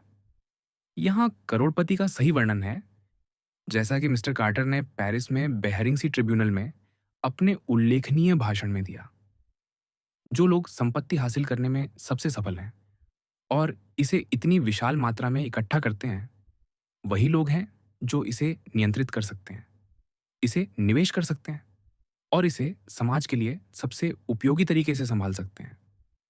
उनकी इन गुणवत्ताओं के कारण ही वे इसे इतनी बड़ी मात्रा में हासिल कर पाते हैं। वे वास्तव में किसी सही अर्थ में केवल वही रखते हैं जो वे उपभोग करते हैं। बाकी सब जनता के लाभ के लिए रखा जाता है। वे इसके संरक्षक हैं। वे इसे निवेश करते हैं। वे देखते हैं कि इसे इस काम में, उस काम में, किसी अन्य काम में लगाया जाए। सारा श्रम इससे नियोजित होता है और सबसे अच्छे तरीके से नियोजित होता है और इस तरह यह सबसे अधिक उत्पादक बनता है। ये लोग जो सैकड़ों करोड़ हासिल करते हैं, वास्तव में समाज के बाकी हिस्सों की सेवा में एक गुलामी के बोझ तले दबे हैं और समाज इसे इसलिए सहन करता है क्योंकि यह उनके लिए सबसे अच्छा है। एक और उल्लेखनीय व्यक्ति का अनुमान यहाँ है। आपके मित्र मिस्टर डाना ने कॉर्नेल में ठीक ही कहा। मैं जिन लोगों की बात कर रहा हूँ वे हैं विचारक, वैज्ञानिक, आविष्कारक और दूसरा वर्ग उन लोगों का है जिन्हें ईश्वर ने बचत करने, अमीर बनने, धन इकट्ठा करने और पैसा जमा करने की प्रतिभा दी है, जिनके खिलाफ अब निंदा करना फैशन बन गया है और जिनके खिलाफ कभी-कभी कानून बनाए जाते हैं। फिर भी क्या कोई मानवता का ऐसा लाभकारी व्यक्ति है जिसकी उपलब्धियों और उसके पीछे छोड़ी गई स्मृति और स्मारकों की वजह से उससे ज्यादा ईर्ष्या की जाए जितना एजरा कॉर्नेल से? या एक और उदाहरण लें जो हमारे सामने है, हेनरी डब्ल्यू सेज से। ये वे लोग थे जिन्हें अमीर बनना आता था क्योंकि उन्हें वह प्रतिभा दी गई थी और जब वे अमीर हुए तो उन्हें पता था कि इसे बड़े सार्वजनिक उद्यमों, ऐसे उपयोगों के लिए देना है जो तब तक जीवित, अमर रहेंगे जब तक पृथ्वी पर मनुष्य रहेगा। प्रतिभाशाली लोग और धन वाले लोग जो जीवन के नए साधन तैयार करते हैं और जो बड़े उद्यमों और बड़े सार्वजनिक कार्यों के लिए धन इकट्ठा करते हैं और बचाते हैं, ये हैं दुनिया के नेता। जैसा कि 20वीं सदी हमारे सामने खुल रही है, छत्ते की मधुमक्खियां शहद बनाने वाली मधुमक्खियों को नष्ट नहीं करती, बल्कि नर मधुमक्खियों, ड्रोन को। समाज के लिए यह बड़ी गलती होगी अगर वह करोड़पतियों को निशाना बनाए, क्योंकि वे मधुमक्खियां हैं जो सबसे ज्यादा शहद बनाती हैं और छत्ते में सबसे ज्यादा योगदान देती हैं, तब भी जब वे खुद को पूरी तरह भर लेती हैं। ये एक उल्लेखनीय तथ्य है कि कोई भी देश उतना समृद्ध और आरामदायक है जितने उसके करोड़पति हैं। रूस को लें, जहाँ की जनसंख्या थोड़ा बेहतर दासों जैसी है और जो भुखमरी की कगार पर सबसे सस्ता खाना खाकर जीती है, ऐसा खाना जो हमारे लोग न खा सकते हैं न खाएंगे, वहाँ आपको तुलनात्मक रूप से बहुत कम करोड़पति मिलेंगे, सिवाय सम्राट और कुछ रईसों के जो जमीन के मालिक हैं। जर्मनी में भी काफी हद तक यही स्थिति है। हालांकि हाल के वर्षों में औद्योगिक विकास ने कुछ पाउंड स्टर्लिंग करोड़पति पैदा किए हैं। 1902 में बर्लिन में 3 लोगों के पास $60 लाख से ज्यादा था और प्रशिया में 6 लोगों की आय $10 लाख से ज्यादा था डॉलर थी। फ्रांस में, जहां लोग जर्मनी से बेहतर स्थिति में हैं, आप गिनती के कुछ ही करोड़पति पाएंगे। हमारे मूल देश ब्रिटेन में, जो हमारी अपनी धरती को छोड़कर दुनिया का सबसे अमीर देश है, वहाँ पाउंड स्टर्लिंग, जो यूरोपीय मानक माना जा सकता है, में बाकी पूरे यूरोप की तुलना में ज्यादा करोड़पति हैं और वहाँ के लोग किसी भी अन्य देश से बेहतर स्थिति में हैं। फिर हम अपनी धरती पर आते हैं। हमारे पास शायद पाउंड और डॉलर दोनों में बाकी पूरी दुनिया से ज्यादा करोड़पति और बहु करोड़पति हैं। हालांकि हमारे पास हर 10 में से एक भी वैसा नहीं है जैसा माना जाता है। मैंने ब्रुकलिन के एक प्रसिद्ध वकील द्वारा तैयार की गई कथित करोड़पतियों की सूची देखी, जिसने मुझे हंसाया, जैसा कि कई अन्य लोगों को भी। मैंने उसमें ऐसे लोगों को करोड़पति के रूप में दर्ज देखा जो अपने कर्ज नहीं चुका सकते थे। कुछ की कथित संपत्ति से एक शून्य हटाना चाहिए था। कुछ समय पहले मैं मिस्टर इवर्ट्स के बगल में डिनर पर बैठा था और बातचीत इस विचार पर आई कि लोगों को अपने जीवन काल में अपनी संपत्ति जनता के भले के लिए बांट देनी चाहिए। एक सज्जन ने कहा कि यह सही है। इसके लिए कई कारण दिए, जिनमें से एक था कि निश्चित रूप से वे अपनी मृत्यु पर इसे साथ नहीं ले जा सकते। मिस्टर इवर्ट्स ने कहा, खैर, मुझे इसके बारे में नहीं पता। न्यूयॉर्क के वकील के रूप में मेरा अनुभव है कि किसी न किसी तरह वे अपनी कम से कम 4/5वें हिस्से को साथ ले जाने में सफल हो जाते हैं। उनकी कथित संपत्ति मृत्यु के समय कभी नहीं मिलती। आदर्श परिस्थितियाँ जो भी विकसित करें, मुझे लगता है कि मिस्टर कार्टर और मिस्टर डाना सही हैं। मौजूदा परिस्थितियों में जो करोड़पति मेहनत करता रहता है, वह समाज के लिए सबसे सस्ता सौदा है, जिसकी कीमत समाज उसे देता है। यानी उसका आश्रय, कपड़े और भोजन।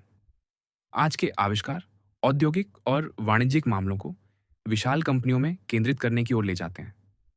आप बेसेमर प्रक्रिया को सफलतापूर्वक तब तक नहीं चला सकते, जब तक कि आप एक जगह पर हजारों लोगों को नियुक्त न करें। आप जहाज़ों के लिए कवच तब तक नहीं बना सकते, जब तक कि बेथलहम कंपनी की तरह $7 मिलियन खर्च न करें। आप दुनिया के साथ प्रतिस्पर्धा में 1 गज कपास का कपड़ा तब तक नहीं बना सकते, जब तक कि आपके पास विशाल कारखाना और हजारों पुरुष और महिलाएं उस प्रक्रिया में मदद न करें। आपके शहर में बड़ा बिजली प्रतिष्ठान इसलिए सफल है क्योंकि इसने लाखों खर्च किए हैं और बड़े पैमाने पर काम करने के लिए तैयार है। ऐसी परिस्थितियों में यह असंभव है कि समृद्ध समय में कुछ लोगों के हाथों में उनकी ज़रूरत से ज़्यादा संपत्ति ना आए। लेकिन मिस्टर ब्लेन ने जिन 50 बड़ी संपत्तियों की सूची बनवाई थी, उनमें उन्होंने पाया कि केवल एक व्यक्ति ने विनिर्माण में बड़ी संपत्ति बनाई थी। सबसे ज़्यादा संपत्तियां अचल संपत्ति से बनती है। इसके बाद परिवहन, बैंकिंग आते हैं। पूरे विनिर्माण जगत ने केवल एक करोड़पति दिया। लेकिन मान लीजिए कि अतिरिक्त संपत्ति कुछ लोगों के हाथों में आती है, तो उनकी जिम्मेदारी क्या है?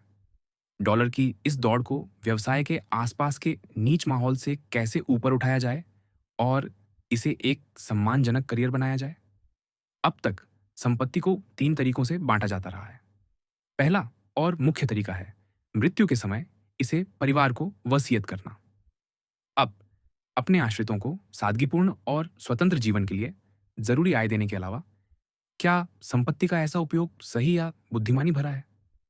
मैं आपसे अनुरोध करता हूं कि लाखों की संपत्ति युवा पुरुषों और महिलाओं और करोड़पति के बेटों और बेटियों को देने के परिणाम पर विचार करें।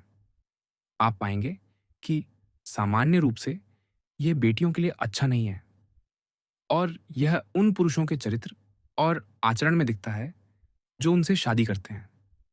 बेटों के बारे में आपने उनकी स्थिति उस अंश में पढ़ी जो मैंने आपको सन से पढ़कर सुनाया। इससे ज्यादा सच कुछ नहीं कि सामान्य रूप से सर्वशक्तिमान डॉलर जो बेटों या बेटियों को लाखों में वसीयत किया जाता है, वह एक सर्वशक्तिमान अभिशाप साबित होता है। जब करोड़पति माता पिता ऐसी वसीयत करते हैं, तो वे बच्चे का भला नहीं सोचते, बल्कि अपनी घमंड को। यह बच्चे के प्रति स्नेह नहीं है, बल्कि माता पिता की आत्म प्रशंसा है, जो इस हानिकारक संपत्ति वितरण की जड़ में है। इस तरीके के पक्ष में केवल एक बात कही जा सकती है, यह संपत्ति के तेजी से वितरण का सबसे प्रभावी साधन है। संपत्ति का दूसरा उपयोग, जो पहले जितना आम नहीं है, समाज के लिए उतना हानिकारक नहीं है, लेकिन इसे देने वाले को कोई श्रेय नहीं मिलना चाहिए। करोड़पति अपनी मृत्यु के समय सार्वजनिक संस्थानों को धन छोड़ते हैं, जब उन्हें इसे छोड़ना ही पड़ता है। इसमें कोई कृपा नहीं है और न ही कोई आशीर्वाद हो सकता है, क्योंकि जो चीज़ रोकी नहीं जा सकती, उसे देना कोई उपहार नहीं है। ये कोई दान नहीं है, क्योंकि इसे खुशी से नहीं दिया जाता, बल्कि मृत्यु के कठोर बुलावे पर दिया जाता है। इन वसीयतों की विफलता, इनसे जुड़े मुकदमे और जिस तरह से ये बर्बाद हो जाते हैं, ये साबित करते हैं कि भाग्य इन पर मेहरबान नज़र से नहीं देखता। हमारे पास हमेशा ये सबक है कि बड़ी राशिदान करके स्थायी भलाई पैदा करने का एकमात्र तरीका ये है कि करोड़पति अपने जीवन काल में इसके वितरण पर उतना ही ध्यान दे जितना उसने इसे कमाने में दिया।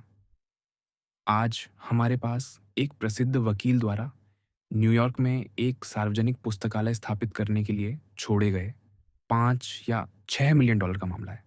एक ऐसी संस्था जिसकी बहुत ज़रूरत थी, और इस वसीयत की विफलता एक दुर्भाग्य है। उनकी मृत्यु को सालों बीत चुके हैं।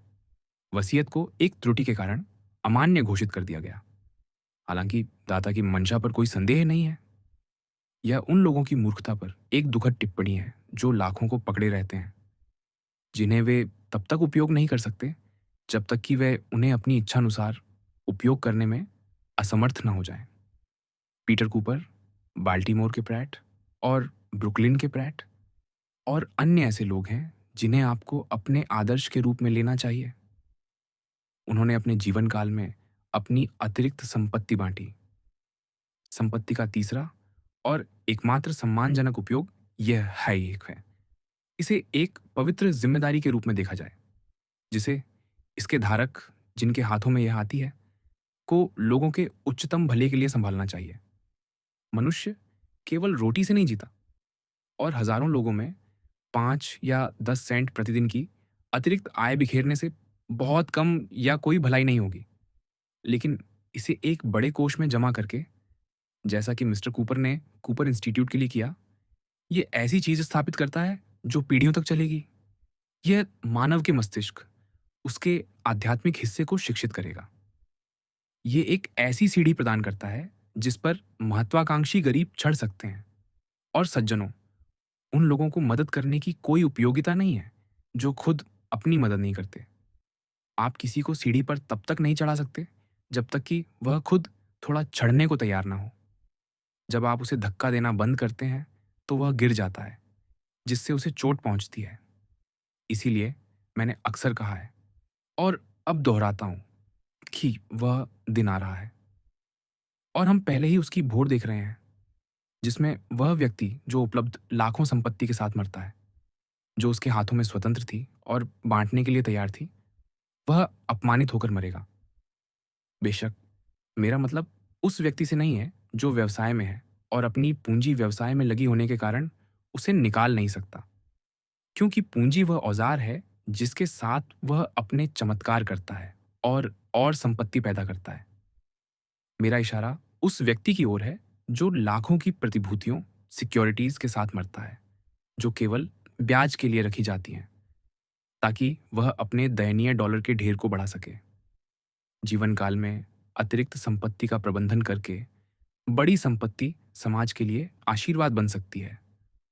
और धन कमाने वाले व्यवसायी का पेशा इतना ऊंचा हो सकता है कि वह चिकित्सक के पेशे के बराबर माना जाए, जो हमारे सबसे उच्च पेशों में से एक है, क्योंकि वह भी एक तरह से चिकित्सक होगा जो मानवता की बीमारियों को ठीक करने की कोशिश नहीं करता, बल्कि उन्हें रोकने की कोशिश करता है। आप में से जो लोग व्यवसाय जीवन जीने के लिए मजबूर हैं या जो धन संचय करना चाहते हैं, मैं इस विचार की सलाह देता हूं। हर अमीर व्यक्ति की इच्छा होनी चाहिए कि वह इस शिलालेख का हकदार हो, जैसा कि पिट के स्मारक पर देखा गया है। वह बिना दिखावे के जिया और वह गरीब मरा। ऐसा व्यक्ति है जिसे भविष्य सम्मान देगा, जबकि वह जो बुढ़ापे में व्यवसाय से रिटायर होकर उपलब्ध लाखों संपत्ति के साथ मरता है, वह बिना आंसुओं, बिना सम्मान और बिना गीत के मरेगा। मैं युवाओं को 4 वर्गों में बांट सकता हूं। पहला वर्ग उन लोगों का है जो अपनी आजीविका के लिए काम करना चाहते हैं और जिनका लक्ष्य एक साधारण लेकिन पर्याप्त संपत्ति अर्जित करना है। बेशक गांव में एक साधारण लेकिन सुंदर कॉटेज के साथ और एक ऐसी साथी के साथ जो छायादार जगह में धूप लाती हो और उनके जीवन की अच्छी देवी हो। इस पहले वर्ग का नारा हो सकता है, मुझे न गरीबी दो, न धन। गरीबी की चिंताओं से और धन की जिम्मेदारियों से, हे प्रभु, हमें मुक्ति दो। दूसरा वर्ग उन लोगों का है जो धन कमाने के लिए दृढ़ संकल्पित हैं, जिनका जीवन का लक्ष्य उस बहुचर्चित और बहुत आलोचना झेलने वाले वर्ग करोड़पतियों में शामिल होना है। ये लोग सबसे ज्यादा लोगों के सबसे बड़े भले के लिए मेहनत शुरू करते हैं, लेकिन सबसे बड़ा भला हमेशा उनका खुद का होता है। इस वर्ग का नारा छोटा और स्पष्ट है, अपनी जेब में पैसा डालो। अब तीसरा वर्ग आता है। ये लोग न धन की पूजा करते हैं, न खुशी की। इन्हें उच्च महत्वाकांक्षा प्रज्वलित करती है। प्रसिद्धि की चाह उनके जीवन का नियंत्रणकारी तत्व है। हालांकि यह भौतिक धन की चाह जितनी नीच नहीं है, फिर भी इसमें अधिक घमंड दिखता है। प्रसिद्धि के मंदिर में कई उपासक हैं। घमंड का तत्व उन लोगों में सबसे तीव्र रूप में देखा जाता है, जो जनता के सामने आते हैं। उदाहरण के लिए, यह अच्छी तरह जाना जाता है कि संगीतकार, अभिनेता और यहाँ तक कि चित्रकार, सभी कलात्मक वर्ग, विशेष रूप से व्यक्तिगत घमंड के प्रति अत्यधिक प्रवृत्त होते हैं। इस पर अक्सर आश्चर्य होता है, लेकिन इसका कारण शायद ये है कि संगीतकार, अभिनेता और चित्रकार अपनी विशेष कला में उत्कृष्ट हो सकते हैं, बिना उच्च शिक्षित हुए, बिना सर्वांगीण बुद्धि के। उनके चरित्र में कोई विशेषता, कोई एक तत्व उन्हें प्रमुखता या प्रसिद्धि दे सकता है, जिससे उनकी कला के प्रति प्रेम या कला के माध्यम से उपयोगिता पूरी तरह से एक संकीर्ण, स्वार्थी, व्यक्तिगत घमंड में डूब जाती है। लेकिन यह प्रवृत्ति हम सभी पेशों में कम डिग्री में देखते हैं। राजनेता, वकील और सम्मान के साथ कहें तो कभी-कभी पादरी में भी। मुझे लगता है कि चिकित्सक में यह किसी भी अन्य पेशे की तुलना में कम होता है। शायद इसलिए कि वह किसी भी अन्य पेशे से ज्यादा जीवन की दुखद वास्तविकताओं का सामना करता है। वह सभी लोगों में नश्वरता की नश्वरता को देखता है। इस वर्ग का एक अच्छा उदाहरण हॉटस्पर के संबोधन में है। स्वर्ग की सौगंध, मुझे लगता है कि यह आसान छलांग होगी, चांद के पीले चेहरे से उज्जवल सम्मान को छीन लेना, या गहराई के तल में गोता लगाना, जहां मापने वाली रस्सी कभी जमीन को ना छू पाए, और डूबे हुए सम्मान को बालों से पकड़कर ऊपर खींचना। जो उसे वहां से छुड़ाए, वह बिना किसी प्रतिद्वंद्वी के उसका सारा गौरव पहन सकता है। देखिए, युवा सज्जनों, उसे उपयोगिता की परवाह नहीं है, उसे राज्य की परवाह नहीं है, उसे केवल अपने लिए परवाह है, और एक घमंडी मोर की तरह मंच पर अकड़कर चलता है। अब सज्जनों, मुझे नहीं लगता कि धन का प्रेम इतने लोगों की नियंत्रणकारी इच्छा है जितना कि प्रसिद्धि का प्रेम। और ये एक ऐसी बात है जिसके लिए बधाई देनी चाहिए, और यह साबित करता है कि विकास के अनिवार्य नियमों के तहत मानव जाति धीरे धीरे आगे और ऊपर बढ़ रही है। पूरे कलात्मक जगत को लें, जो जीवन को मधुरता और प्रकाश देता है, जो परिष्कार और सजावट करता है, और निश्चित रूप से महान संगीतकार, चित्रकार, पियानो वादक, वकील, जज, राजनेता, सार्वजनिक जीवन में शामिल सभी लोग अपने अपने क्षेत्रों में पेशेवर प्रतिष्ठा की तुलना में लाखों की परवाह कम करते हैं। वॉशिंगटन, फ्रैंकलिन, लिंकन या ग्रांट और शर्मन को धन की परवाह थी? कुछ भी नहीं। हैरिसन या क्लीवलैंड, दो गरीब लोग जो उनके योग्य उत्तराधिकारी थे, को क्या परवाह थी? हमारे सुप्रीम कोर्ट के जजों को या उनके सामने वकालत करने वाले प्रमुख वकीलों को क्या परवाह है? महान उपदेशक, चिकित्सक, महान शिक्षक धन कमाने के बारे में चिंतित नहीं है। वे जो खजाना चाहते हैं, वह दूसरों की सेवा के माध्यम से अर्जित प्रतिष्ठा में है। और यह निश्चित रूप से करोड़पति वर्ग से एक बड़ा कदम है, जो बुढ़ापे तक, और बुढ़ापे से कब्र के किनारे तक, बिना किसी महत्वाकांक्षा के, जाहिर तौर पर केवल अपने दयनीय डॉलर के ढेर को बढ़ाने के लिए संघर्ष करते हैं।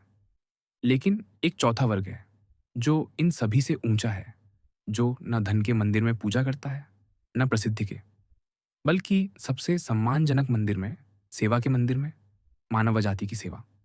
आत्मत्याग इसका नारा है। इस आंतरिक और उच्चतर समूह के सदस्य न लोकप्रिय प्रशंसा चाहते हैं, न लोकप्रिय होने की चिंता करते हैं, बल्कि सही होने की। वे कन्फ्यूशियस के साथ कहते हैं, मुझे इस बात की चिंता नहीं कि मुझे उच्च पद नहीं मिला, मुझे इस बात की चिंता है कि मैं उच्च पद के योग्य बनूं। यह गरीबी से निराश नहीं होता, न ही समृद्धि से अत्यधिक उत्साहित। इस वर्ग का व्यक्ति केवल दिन प्रतिदिन अपनी जिम्मेदारी निभाने की कोशिश करता है, ऐसी तरह से कि वह खुद को सम्मान दे सके। उसे केवल अपनी आत्मनिंदा का डर है। मैंने ऐसे पुरुषों और महिलाओं को जाना है जो सार्वजनिक रूप से प्रमुख नहीं थे, क्योंकि यह वर्ग प्रमुखता की चाहत नहीं रखता, लेकिन जिन्होंने अपने जीवन में इस आदर्श स्थिति को हासिल किया था। अब मैं आपको इस वर्ग के लिए एक स्कॉटिश कवि की पंक्तियों से उचित उदाहरण दूंगा, जो बहुत जल्दी मर गया। मैं लोगों के बीच जाऊंगा, न तिरस्कार में बख्तरबंद, बल्कि शुद्ध इरादे के कवच में। मेरे सामने बड़े कर्तव्य हैं और बड़े गीत, और चाहे मैं ताज पहनकर गिरूं या बिना ताज के, इससे कोई फर्क नहीं पड़ता, बशर्ते ईश्वर का काम हो जाए। मैंने शांत बिजली जैसे कर्म को महत्व देना सीखा है, न कि उसके पीछे की गड़गड़ाहट को, जिसे लोग प्रसिद्ध कहते हैं। तो सज्जनों, जीवन की दहलीज पर खड़े होकर आपके सामने अच्छा, बेहतर और सर्वश्रेष्ठ प्रस्तुत है। विकास के 3 चरण, जिन्हें प्राकृतिक, आध्यात्मिक और स्वर्गीय कहा जा सकता है। एक का लक्ष्य भौतिक चीजों में सफलता है। यह मानव जाति के लिए बिना लाभ के नहीं है, क्योंकि यह व्यक्ति को पशु स्तर से ऊपर उठाता है और कई मूल्यवान गुणों का अभ्यास मांगता है। संयम, मेहनत और आत्मानुशासन। दूसरा और ऊंचा है। इसकी चाहत आत्मा की चीजें हैं, न कि स्थूल और भौतिक, बल्कि अदृश्य, और न कि देह की, बल्कि मस्तिष्क की, मानव के आध्यात्मिक हिस्से की। और यह अनगिनत गुणों को सामने लाता है जो अच्छे और उपयोगी लोग बनाते हैं। तीसरा या स्वर्गीय वर्ग पूरी तरह से अलग आधार पर खड़ा है, क्योंकि इसमें स्वार्थी विचार सर्वश्रेष्ठ लोगों के चुनिंदा समूह में गौण होते हैं। दूसरों के लिए की जाने वाली सेवा पहली प्राथमिकता होती है। धन या प्रसिद्धि की चाहत नहीं की जाती, क्योंकि इन्होंने सीख लिया है और अच्छी तरह जानते हैं कि गुण ही इसका और एकमात्र अत्यंत महान इनाम है। और इसे एक बार प्राप्त कर लेने के बाद बाकी सभी इनामों की तलाश करना व्यर्थ है। और इस तरह धन और यहाँ तक कि प्रसिद्धि का तख्ता उखड़ जाता है और वहाँ सबसे ऊंचा मानक स्थापित होता है, आपकी अपनी स्वीकृति, जो आपके द्वारा देखे गए कर्तव्य के निष्ठापूर्ण निर्वहन से आती है, बिना किसी परिणाम का डर, बिना किसी इनाम की चाह। इससे कोई फर्क नहीं पड़ता कि आपकी रुचि या निर्णय आपको किस क्षेत्र की ओर खींचता है। एकमात्र महत्वपूर्ण बात यह है कि आप किसी एक क्षेत्र की ओर खींचे, फिर उसमें अपनी पूरी जिम्मेदारी निभाए। और यह थोड़ा और बहुत महत्वपूर्ण है।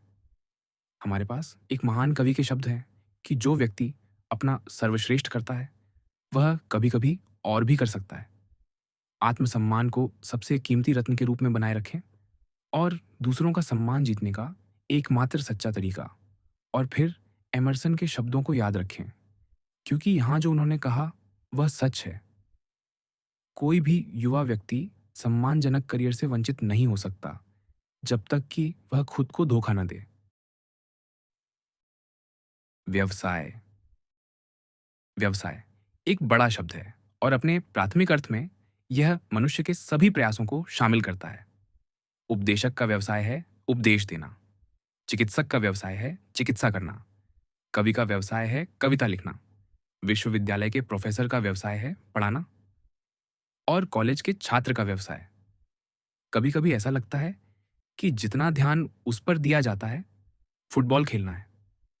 मैं यहाँ व्यवसाय की इस व्यापक अर्थ में बात नहीं करने जा रहा, बल्कि विशेष रूप से सेंचुरी डिक्शनरी में परिभाषित अर्थ में व्यापारिक और विनिर्माण गतिविधियां सामूहिक रूप से ऐसा रोजगार जिसमें लेखा-जोखा और वित्तीय तरीकों का ज्ञान आवश्यक हो, व्यापार संचालन का पेशा या किसी भी प्रकार के मौद्रिक लेन-देन।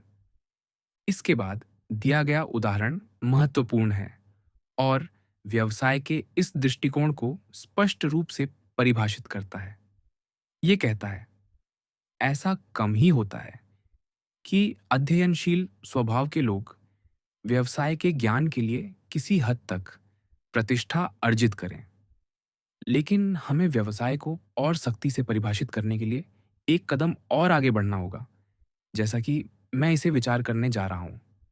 क्या एक रेलवे अध्यक्ष जो वेतन लेता है, या बैंक का अध्यक्ष, या किसी भी प्रकार का वेतनभोगी अधिकारी व्यवसाय में है?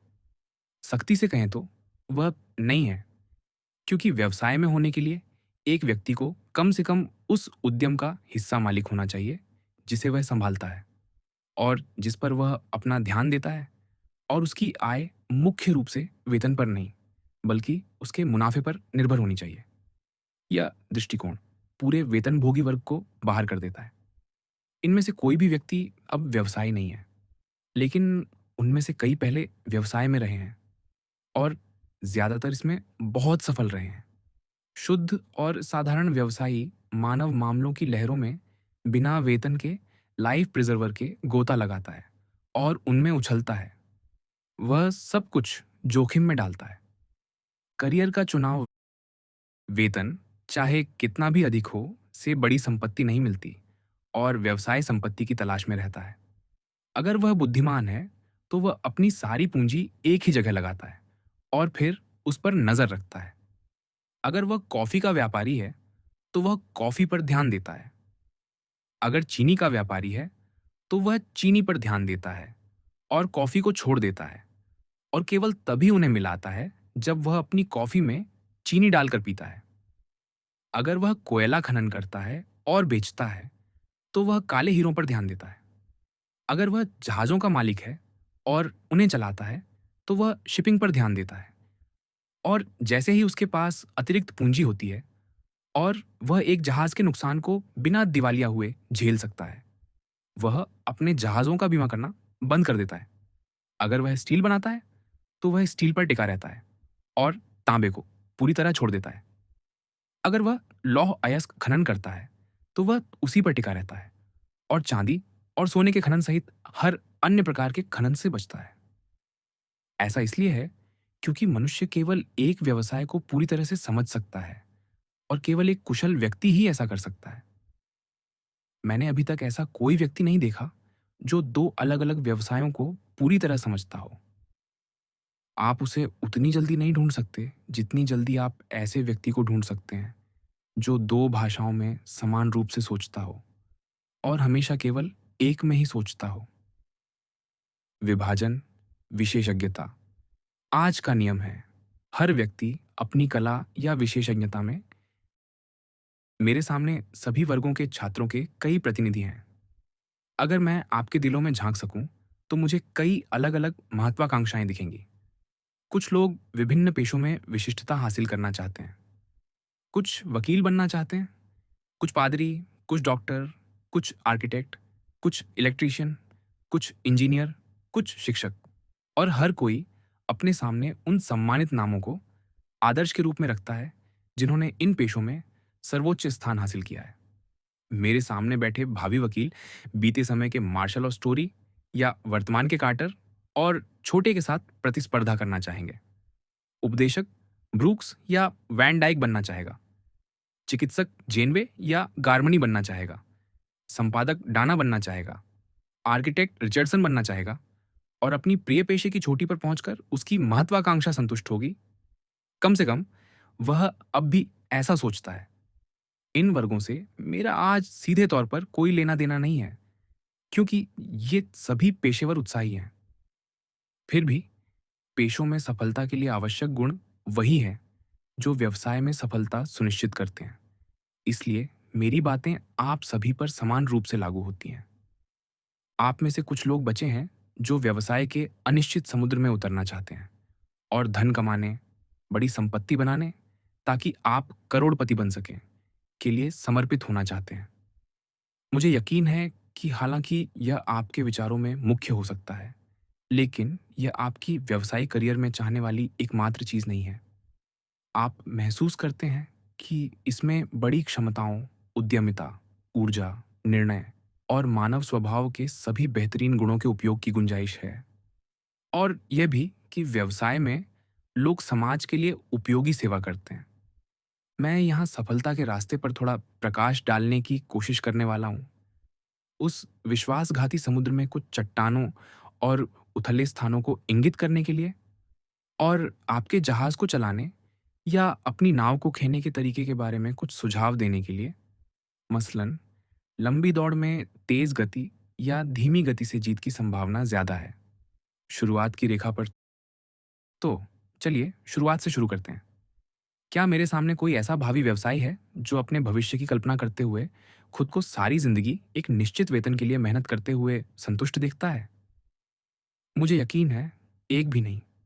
यही वह बंटवारा रेखा है जो व्यवसाय और गैर व्यवसाय को अलग करती है। एक मालिक है और मुनाफे पर निर्भर करता है, दूसरा नौकर है और वेतन पर निर्भर करता है। बेशक, आपको शुरुआत में वेतन के साथ नौकर के रूप में शुरू करना होगा, लेकिन आपको वहाँ खत्म नहीं करना है। शुरुआत हासिल करने में आपको कुछ मुश्किल होती है, सामान्य रूप से बड़ी मुश्किल, लेकिन यहाँ असाधारण छात्र की बात आती है। उसके लिए ज़्यादा मुश्किल नहीं है। उसने अपने शिक्षकों का ध्यान खींचा है, जो कई प्रभावशाली लोगों को जानते हैं।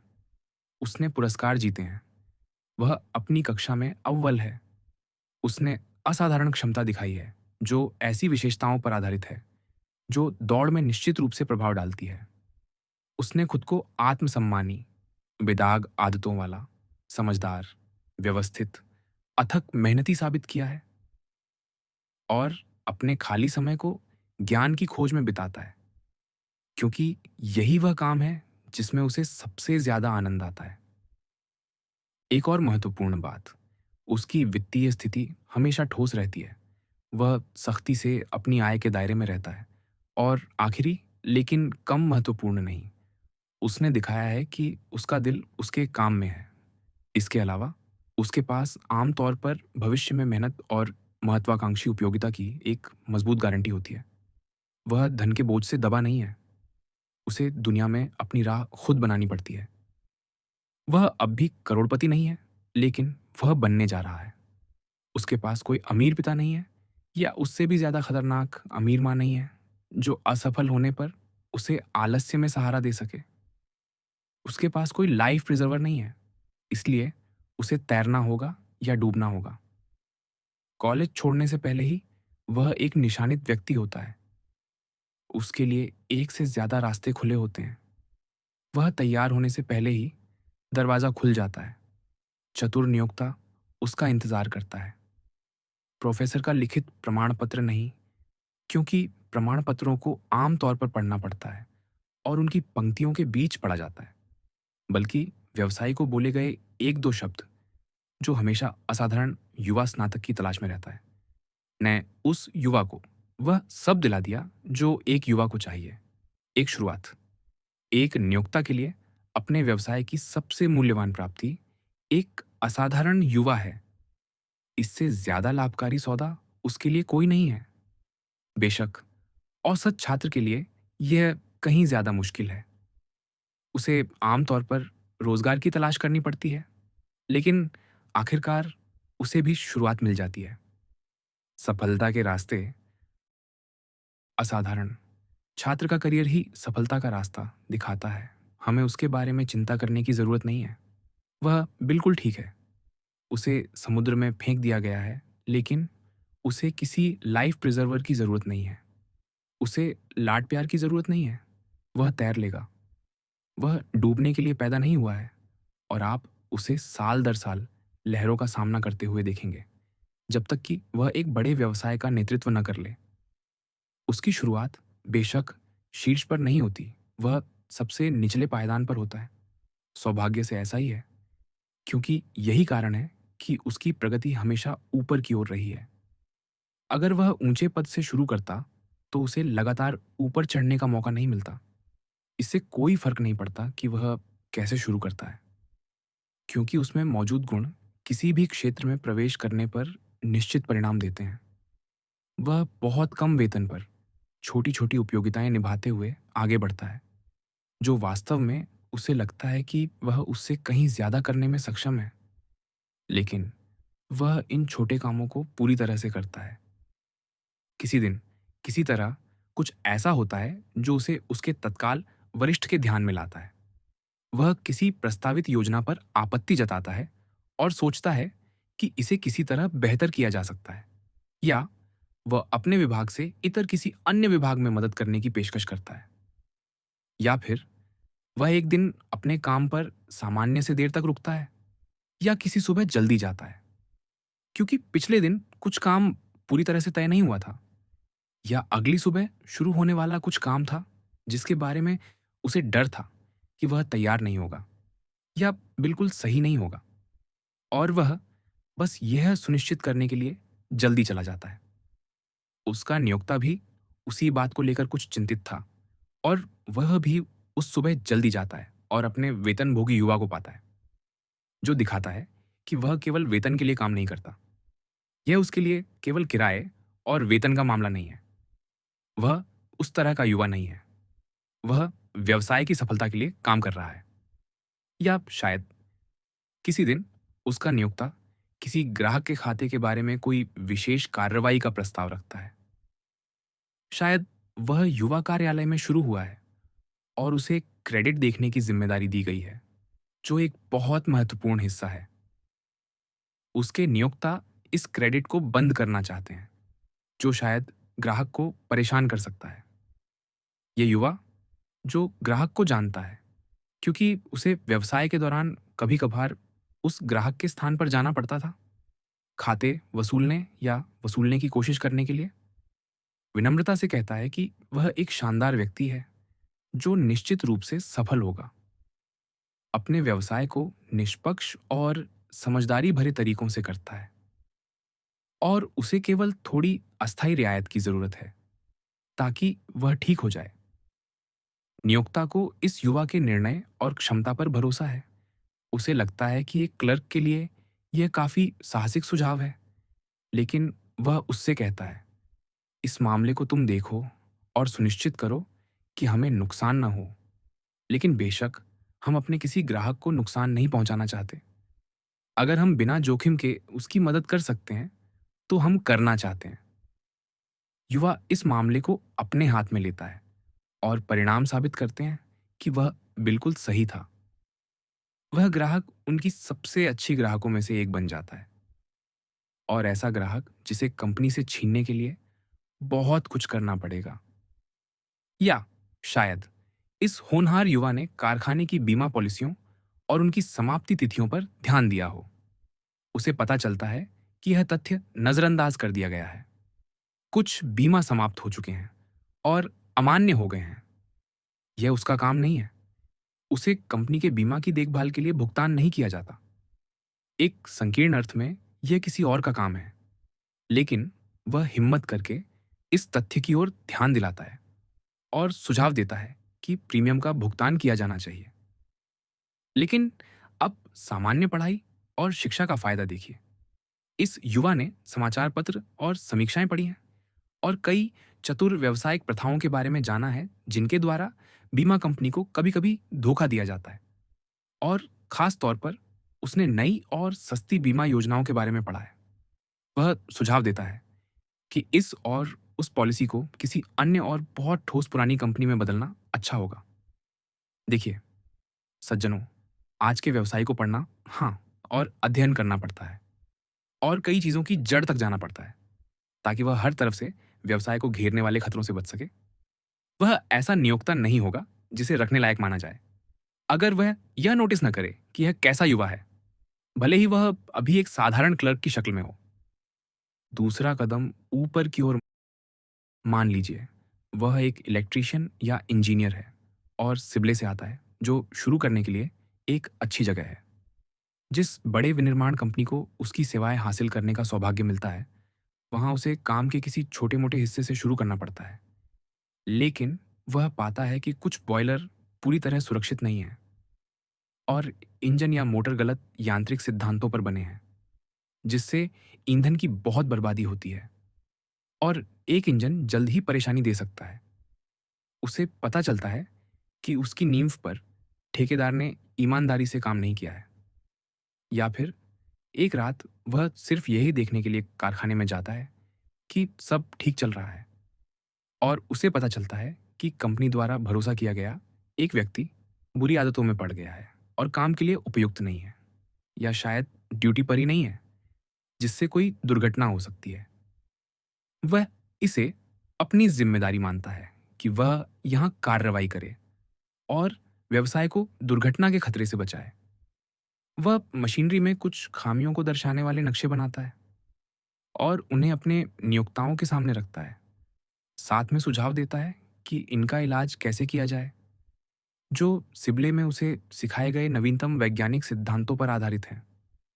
नियोक्ता बेशक पैसे खर्च करने से बचना चाहता है, और यह जानकर नाराज़ होता है कि उसकी मशीनरी वैसी नहीं है जैसी होनी चाहिए।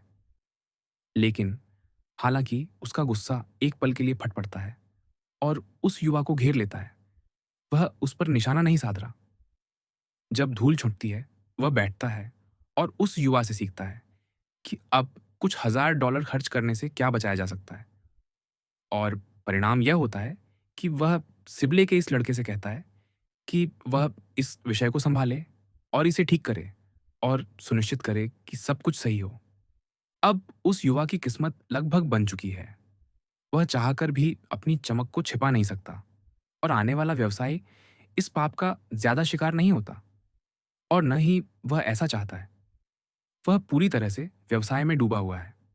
उसमें कोई बनावटीपन या झूठी विनम्रता नहीं है। वह अपने व्यवसाय को जानता है और उसे इस बात का पूरा यकीन और गर्व है कि वह इसे जानता है और यह सिबले द्वारा उसे दी गई कई खूबियों में से एक है। और वह दृढ़ निश्चय करता है कि कम से कम इस मामले में उसका नियोक्ता उससे कम नहीं जानेगा। आपको अपने नियोक्ता को कभी भी अज्ञान में नहीं रहने देना चाहिए। ऐसे युवा को पीछे नहीं रखा जा सकता। और मैं आपको बता दूं, कोई भी नियोक्ता उसे पीछे रखना नहीं चाहता।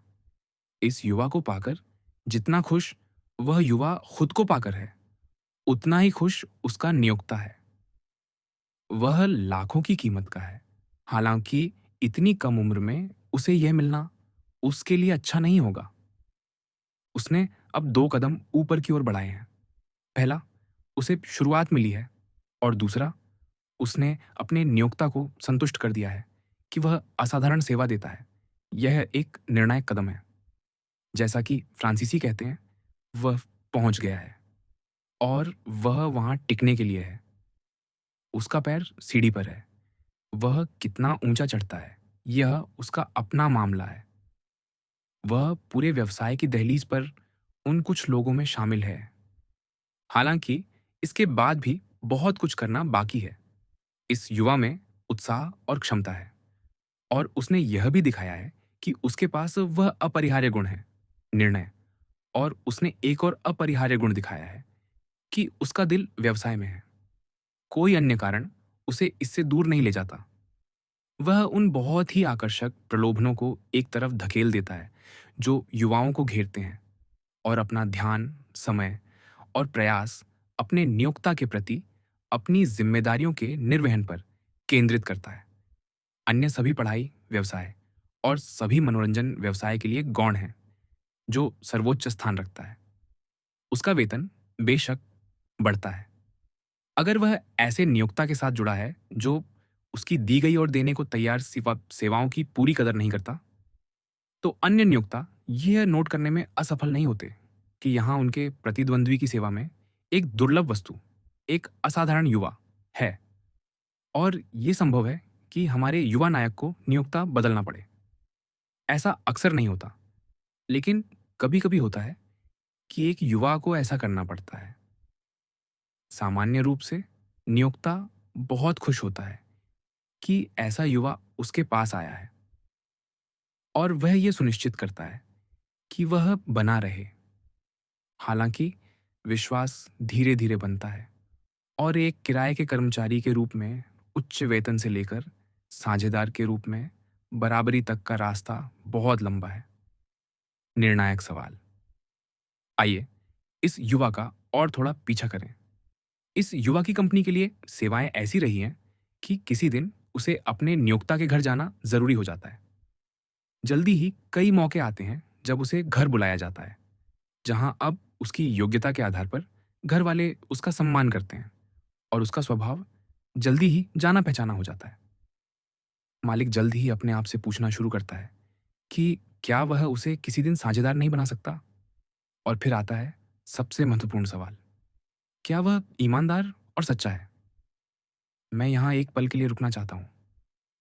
सज्जनों, यह निर्णायक सवाल है, मेहराब का कीलक। क्योंकि बिना सम्मान के कोई भी क्षमता किसी काम की नहीं है। जब बर्न्स ने द विजन में स्कॉटलैंड की प्रतिभा का चित्रण किया, तो उनके मन में ये शानदार शब्द आए, उसकी आंखें, यहाँ तक कि खाली स्थान की ओर देखते हुए सम्मान के साथ चमक उठी। कोई छिपावट नहीं, कोई बहाना नहीं, कोई सट्टेबाजी नहीं, जिसके लिए कोई सेवा न दी गई हो। ऐसा कुछ भी नहीं किया गया, जिसे अगर सार्वजनिक किया जाए, तो आपको शर्मिंदगी हो। व्यवसायी अपने साझेदार में सबसे पहले सम्मान की आत्मा ढूँढता है। ऐसा व्यक्ति जो संकट में भी संकीर्ण रास्ते से भटकेगा नहीं, वह उसका विश्वास खो देगा। क्या वह बुद्धिमान है? क्या वह ज्ञान के आधार पर दूरगामी और जटिल मुद्दों पर सही निर्णय लेने में सक्षम है? युवा लोग और हाँ, कभी-कभी बुजुर्ग भी जल्दबाजी में शादी कर लेते हैं, जो दोनों वर्गों के लिए बहुत मूर्खतापूर्ण है। लेकिन साझेदारी के लिए यह कहा जा सकता है, यह शायद ही कभी जल्दबाजी में की जाती है। यह एक या दो गुणों से सुनिश्चित नहीं होती, बल्कि एक सर्वांगीण चरित्र से, जो कई मायनों में वांछनीय हो, किसी भी तरह से आपत्तिजनक ना हो और एक या दो क्षेत्रों में विशेष क्षमता रखता हो। हम आजकल अक्सर सुनते हैं कि युवाओं के लिए मालिक बनना असंभव है, क्योंकि व्यवसाय इतने बड़े पैमाने पर संचालित होता है कि इसके लिए लाखों की पूंजी चाहिए और इसलिए युवा को वेतनभोगी जीवन के लिए अभिशप्त होना पड़ता है। इस दृष्टिकोण में कुछ सच्चाई केवल बड़ी कंपनियों के संदर्भ में है, क्योंकि इनमें हिस्सेदारी केवल पूंजी से हासिल की जा सकती है। आप इतने शेयर इतने डॉलर में खरीद सकते हैं, और चूंकि मैं जिन युवाओं से बात कर रहा हूं, वे हमेशा वेतनभोगी बने रहने को तैयार नहीं हैं, बल्कि देर सबेर अपने दम पर व्यवसायी बनने, मालिक बनने का दृढ़ संकल्प रखते हैं। मेरा मानना है कि बड़ी कंपनियों में नौकरी उनके लिए उतनी अनुकूल नहीं है जितनी निजी मालिकों के साथ, क्योंकि हालांकि एक युवा उनकी सेवा में बड़ा वेतन पा सकता है, लेकिन वह केवल यही हासिल कर सकता है। यहाँ तक कि इन कंपनियों के अध्यक्ष, जो केवल वेतनभोगी हैं, उन्हें सख्ती से व्यवसायी नहीं माना जा सकता। फिर उनके अधीन एक युवा अपने पूरे जीवन में वेतनभोगी के अलावा और क्या हो सकता है? अवसर कहाँ तलाशें? कई व्यवसाय जो लंबे समय तक साझेदारी के रूप में सफल रहे हैं, को संयुक्त स्टॉक कंपनी में बदल दिया जाता है और उनके शेयर बाजार में पेश किए जाते हैं। और पेशेवर लोग जो व्यवसाय के मामले में भोले भाले होते हैं, और कभी-कभी सट्टेबाजी की प्रवृत्ति वाली महिलाएं, और मुझे यह कहते हुए दुख होता है, कई बार पादरी और कलाकार इन्हें खरीदने के लिए बहकाए जाते हैं। जनता व्यवसाय को खरीद लेती है, लेकिन उन्हें उन लोगों को खरीदना चाहिए था जिन्होंने उस व्यवसाय को बनाया। क्या आपको ट्रैवर्स की कहानी याद है? एक दोस्त ने ट्रैवर्स को एक कुत्ता दिखाने के लिए बुलाया, जिसे वह अपने ग्रीन हाउस को चूहों से मुक्त करने के लिए खरीदना चाहता था। और जब कुत्ते के व्यापारी ने दिखाया कि यह कुत्ता इन कीटों को कैसे खत्म करता है, तो एक बड़ा बूढ़ा चूहा कुत्ते का पीछा करने लगा। ट्रैवर्स के दोस्त ने उससे पूछा, तुम क्या करोगे? ट्रैवर्स ने जवाब दिया, चूहा खरीद लूंगा। जनता अक्सर गलत चीज खरीद लेती है। आपके लिए यह एक बेहतरीन अध्ययन होगा कि आप नियमित रूप से विभिन्न कंपनियों की स्टॉक सूचियां पढ़ें। कुछ समाचार पत्र इन सूचियों को देते हैं। फिर शेयरों के अंकित मूल्य और उस कीमत पर ध्यान दें जिस पर आप उन्हें खरीद सकते हैं। यह कहा जा सकता है कि यह अंकित मूल्य काल्पनिक पूंजी पर आधारित है। यह केवल कुछ मामलों में सच है। विशेष रूप से विनिर्माण कंपनियों में मुझे लगता है कि उल्टा नियम है। पूंजी संपत्तियों की लागत को पूरी तरह से प्रतिबिंबित नहीं करती, लेकिन कई ऐसी कंपनियां हैं जो वास्तव में कंपनियां नहीं हैं। कई साझेदारी के उदाहरण हैं जिन्होंने कॉरपोरेट रूप अपना लिया है, और फिर भी व्यवसाय मूल रूप से साझेदारी की तरह चलता है। और ऐसी संस्थाओं की तुलना उन बड़ी कंपनियों से करने पर, जिनका मालिकाना हक यहाँ वहाँ बिखरा हुआ है, हमें एक उल्लेखनीय अंतर दिखता है। उदाहरण के लिए, दुनिया की बड़ी स्टीमशिप लाइनों को लें। जैसा कि आप में से जो अच्छी तरह पढ़ते हैं, जानते हैं, इनमें से ज्यादातर अपने शेयरधारकों को रिटर्न देने में असफल रहती हैं। कुछ सबसे बड़ी कंपनियों के शेयर उनकी लागत के आधे और कभी-कभी एक तिहाई पर बिक रहे हैं। ये शुद्ध रूप से कॉरपोरेट हैं। लेकिन अगर हम उसी समुद्र पर काम करने वाली अन्य लाइनों को देखें, जो अपने मालिकों द्वारा प्रबंधित होती हैं और जिनमें आमतौर पर एक बड़ा व्यवसायी गहरी रुचि रखता है और नेतृत्व करता है, तो हमें हर साल बड़े लाभांश और रिजर्व फंड में डाली गई राशियां दिखती हैं।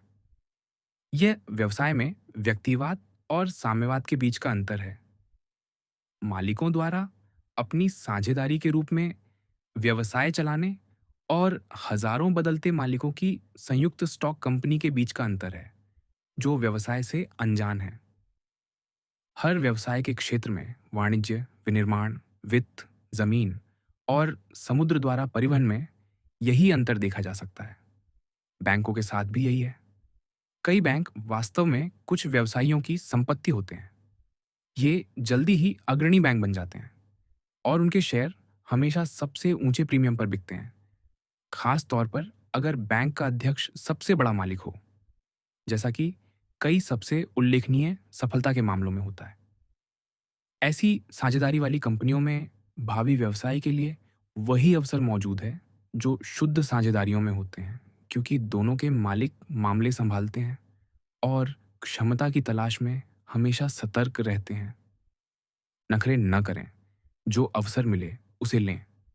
जरूरत पड़ने पर एक कंपनी से शुरू करें, लेकिन हमेशा अपनी नज़र अपने खुद के व्यवसाय में हिस्सेदारी पाने के मौके पर रखें।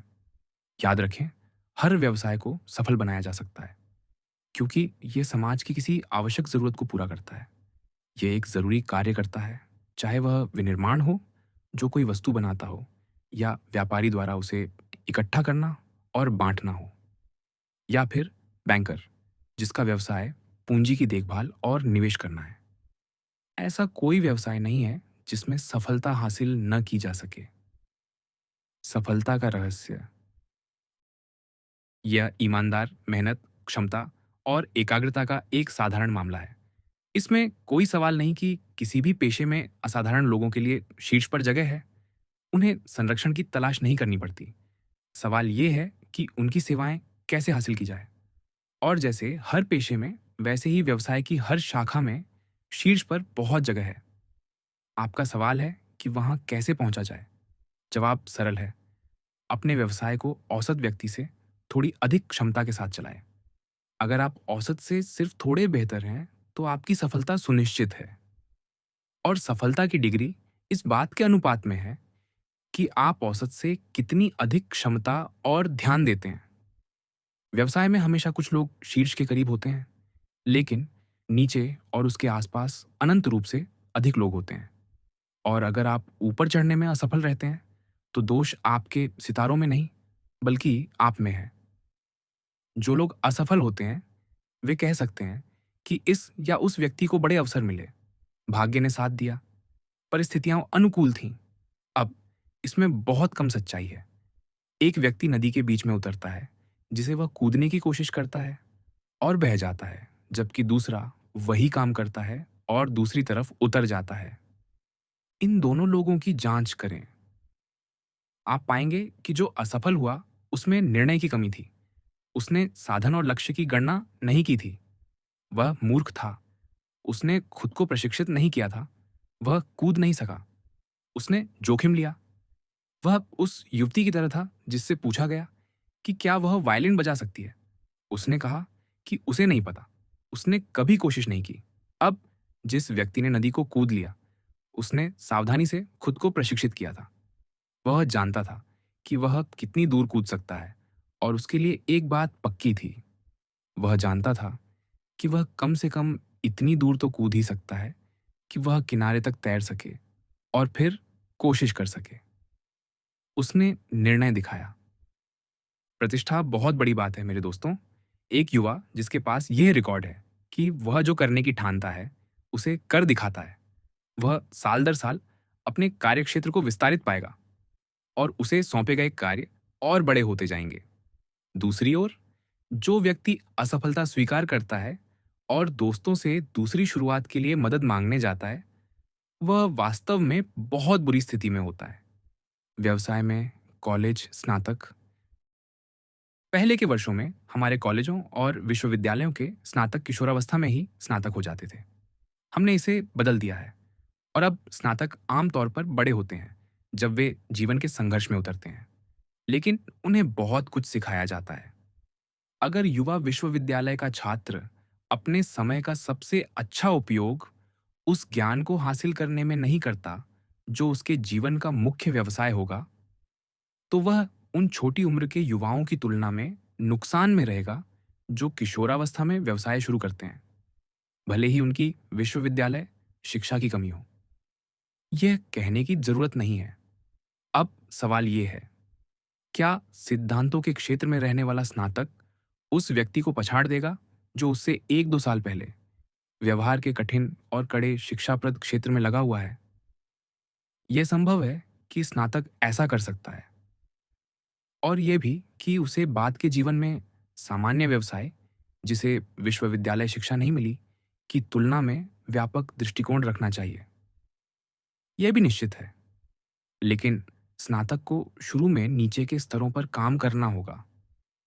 उसे सबसे नीचे से शुरू करना होगा, और यह सभी संबंधित पक्षों के लिए, खासकर युवा स्नातक के लिए, बेहतर है। असाधारण स्नातक को असाधारण गैर स्नातक से बेहतर होना चाहिए। उसके पास अधिक शिक्षा है, और शिक्षा हमेशा प्रभाव डालती है, बशर्ते अन्य गुण समान हों। दो लोगों को लें जिनमें प्राकृतिक क्षमता, ऊर्जा और एक ही महत्वाकांक्षा और विशेषताएं समान हों।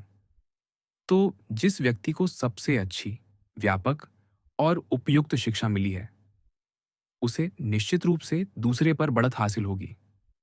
व्यवसायी और सट्टेबाज सभी शुद्ध सिक्कों के नकली होते हैं। व्यवसाय का नकली है सट्टेबाजी। व्यवसाय में एक व्यक्ति हमेशा अपनी आय के बदले मूल्य देता है, और इस तरह एक उपयोगी कार्य करता है। उसकी सेवाएं आवश्यक हैं और समाज को लाभ पहुंचाती है।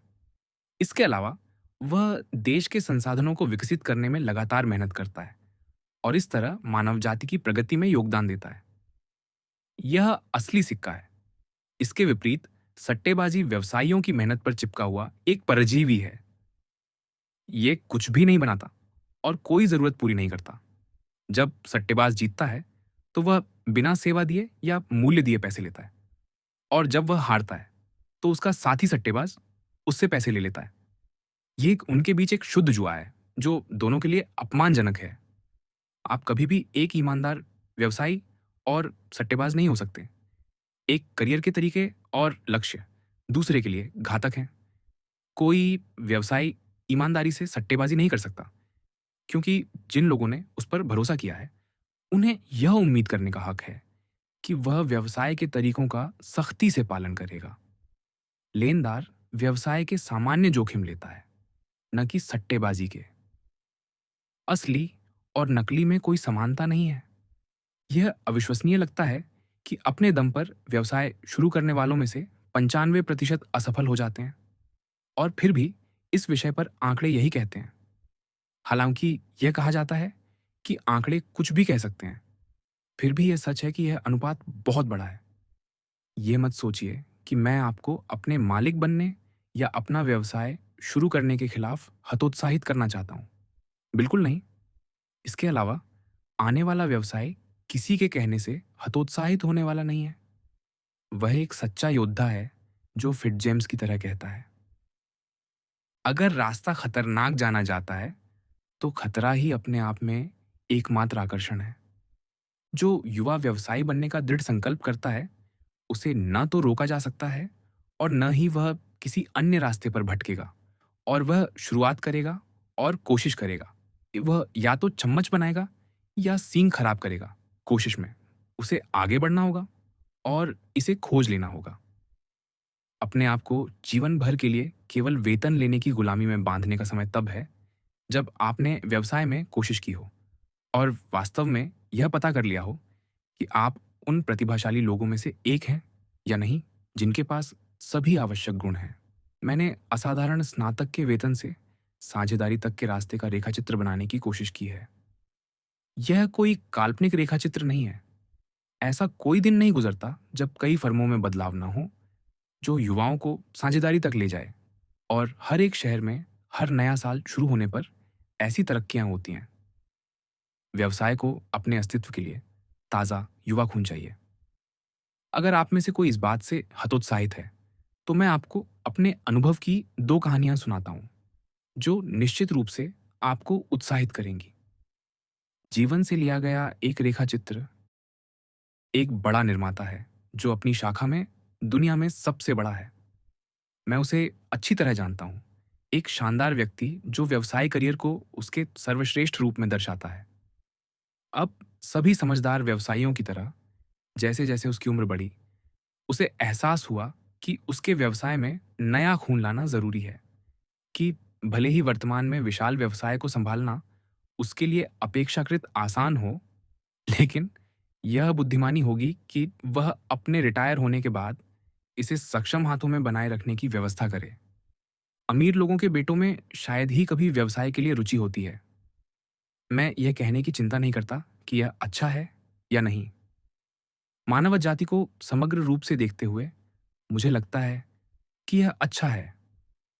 अगर अमीर लोगों के बेटों को गरीब लोगों की ज़रूरतें और इस तरह उनकी महत्वाकांक्षी क्षमताएं विरासत में मिलती, तो कॉलेज के छात्रों के लिए उतने अवसर नहीं होते जितने अब हैं। इस व्यक्ति ने नए युवा खून के लिए अपने परिवार के किसी सदस्य की ओर नहीं देखा। एक कंपनी में काम करने वाले एक युवा ने कुछ व्यावसायिक मामलों के प्रबंधन में उसका ध्यान आकर्षित किया था, जो उसकी फर्म से जुड़े थे। यह युवा अक्सर इस सज्जन से मिलने आता था। समझदार व्यक्ति ने इस मामले में जल्दबाजी नहीं की। उसकी क्षमता के बारे में वह जल्दी ही संतुष्ट हो गया। लेकिन यह कई बिंदुओं में से केवल एक था। उस युवा का परिवेश, आदतें, रुचियाँ, उपलब्धियाँ क्या थीं? उसके तत्काल व्यवसाय के अलावा उसका स्वभाव कैसा था? उसे इन सभी मामलों में सब कुछ वैसा ही मिला जैसा वह चाहता था। यह युवा अपनी विधवा माँ और बहन का समर्थन कर रहा था। उसके दोस्त कुछ उत्कृष्ट युवा थे और कुछ उससे बड़े। वह एक छात्र था, वह पढ़ने वाला था। उसकी रुचियाँ उच्च थीं, बेशक। मुझे यह कहने की ज़रूरत नहीं कि वह एक अत्यंत आत्मसम्मानी युवा सज्जन था। सम्मान की आत्मा, कुछ भी नीच या अश्लील करने में असमर्थ। संक्षेप में, एक आदर्श युवा और बेशक गरीब। यह कहने की ज़रूरत नहीं। युवा को बुलाया गया और करोड़पति ने उससे कहा कि वह उसे अपनी सेवा में आज़माना चाहेगा और उसने युवा से पूछा कि क्या वह इस आज़माइश को स्वीकार करेगा? करोड़पति ने स्पष्ट रूप से बताया कि वह क्या खोज रहा था। एक युवा व्यवसायी जो विकसित हो सके और अंततः उसका बहुत सारा बोझ हल्का कर सके। व्यवस्था यह थी कि वह 2 साल तक क्लर्क के रूप में आएगा। क्लर्क के नियमों के अधीन, जो इस मामले में बहुत सख्त थे, क्योंकि उसे सुबह 7 बजे से कुछ मिनट पहले कारखाने में होना पड़ता था। उसे पहले से मिलने वाले वेतन से कुछ अधिक वेतन मिलना था और अगर 2 साल के अंत में दोनों पक्षों की ओर से कुछ नहीं कहा गया, तो कोई बाध्यता नहीं थी। दोनों स्वतंत्र थे। वह बस आजमाइश पर था। युवा ने गर्व से कहा कि वह इसे किसी और तरह से नहीं चाहेगा। व्यवसाय चलता रहा। 2 साल पूरे होने से पहले ही नियोक्ता संतुष्ट हो गया कि उसने वह अत्यंत दुर्लभ चीज पाली थी, एक युवा व्यवसाय। कितने सारे गुण। मूल पाठ में कटौती के कारण यहां समाप्त। इसके बाद करोड़पति ने उससे पूछा, क्या तुमने मेरी बेटी से बात की है? युवा ने उसका जवाब देने की जहमत भी नहीं उठाई। बिल्कुल नहीं। कभी एक शब्द भी नहीं कहा या उसे किसी तरह से शक होने दिया। बिल्कुल नहीं। ठीक है, उसने कहा। मुझे नहीं लगता कि तुम्हें ऐसा नहीं करना चाहिए। तुम वही दामाद हो जिसे मैं चाहता हूं, अगर तुम मेरी बेटी का दिल जीत सको। बहुत अजीब बात है, लेकिन किसी तरह बेटी अपने पिता से अलग नहीं थी। वह वही पति था जिसे वह चाहती थी। अब वह युवा आज एक खुशहाल व्यवसायी है। व्यवसाय में रोमांस। मेरे पास एक और कहानी है जो किसी दूसरे देश में हुई। दोनों ससुरों ने मुझे ये कहानियां खुद बताईं और वे गर्वित लोग हैं और मुझे उनकी दोस्ती पर गर्व है। देखिए, व्यवसाय वह कठोर, नीरस जीवन नहीं है जैसा इसे चित्रित किया जाता है।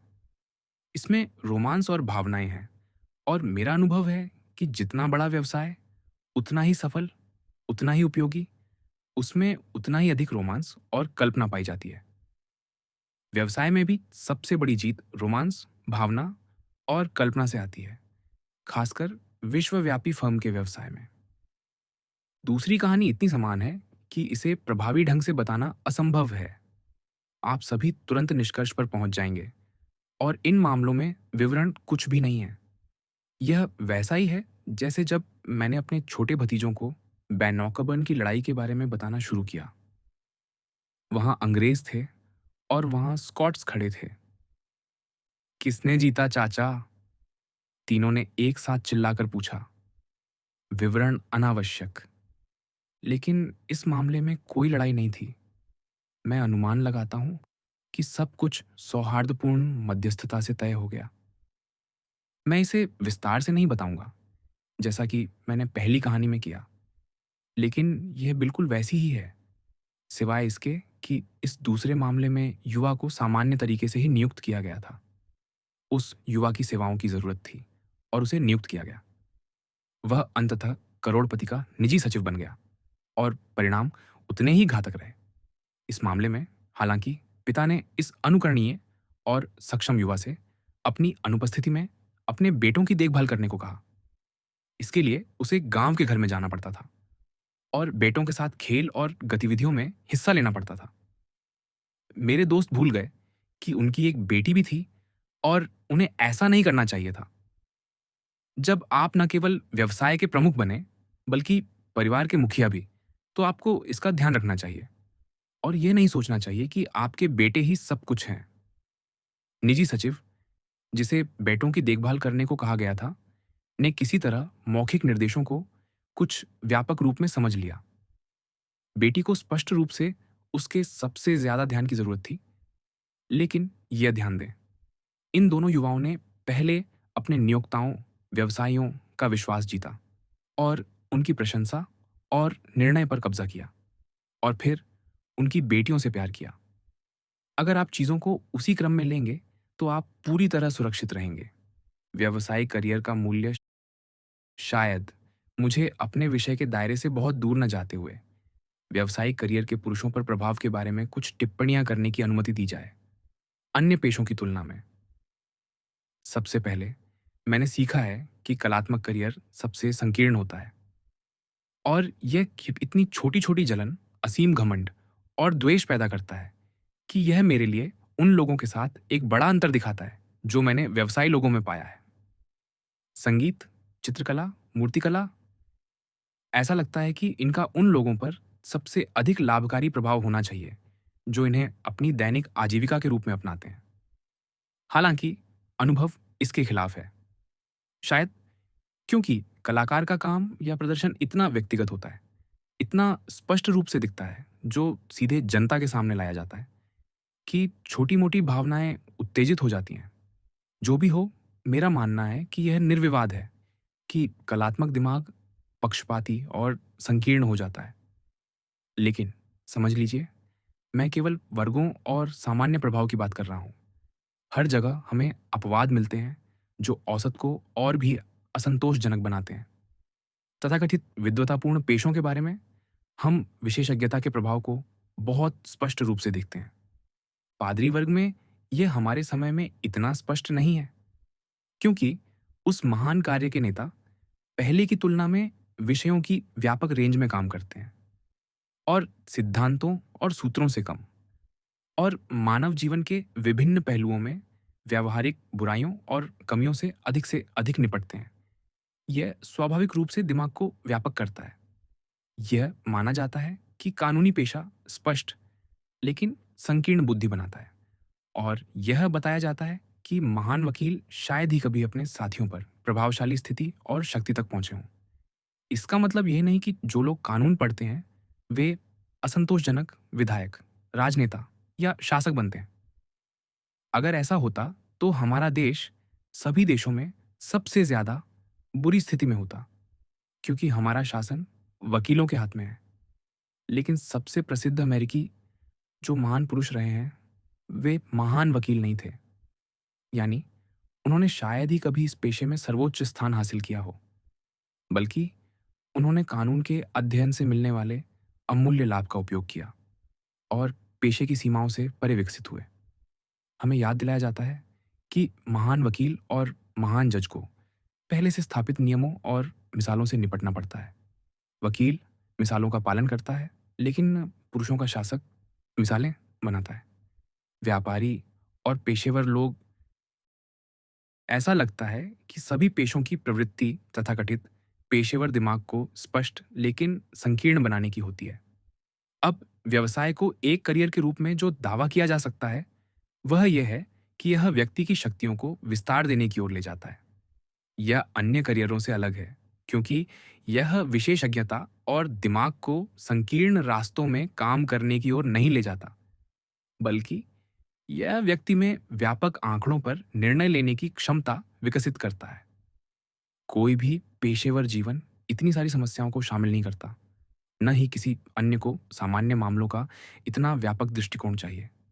इसलिए मेरा मानना है कि यह उचित रूप से कहा जा सकता है कि व्यवसाय करियर अपने अनुयायी की बौद्धिक शक्तियों को विस्तार देता और विकसित करता है।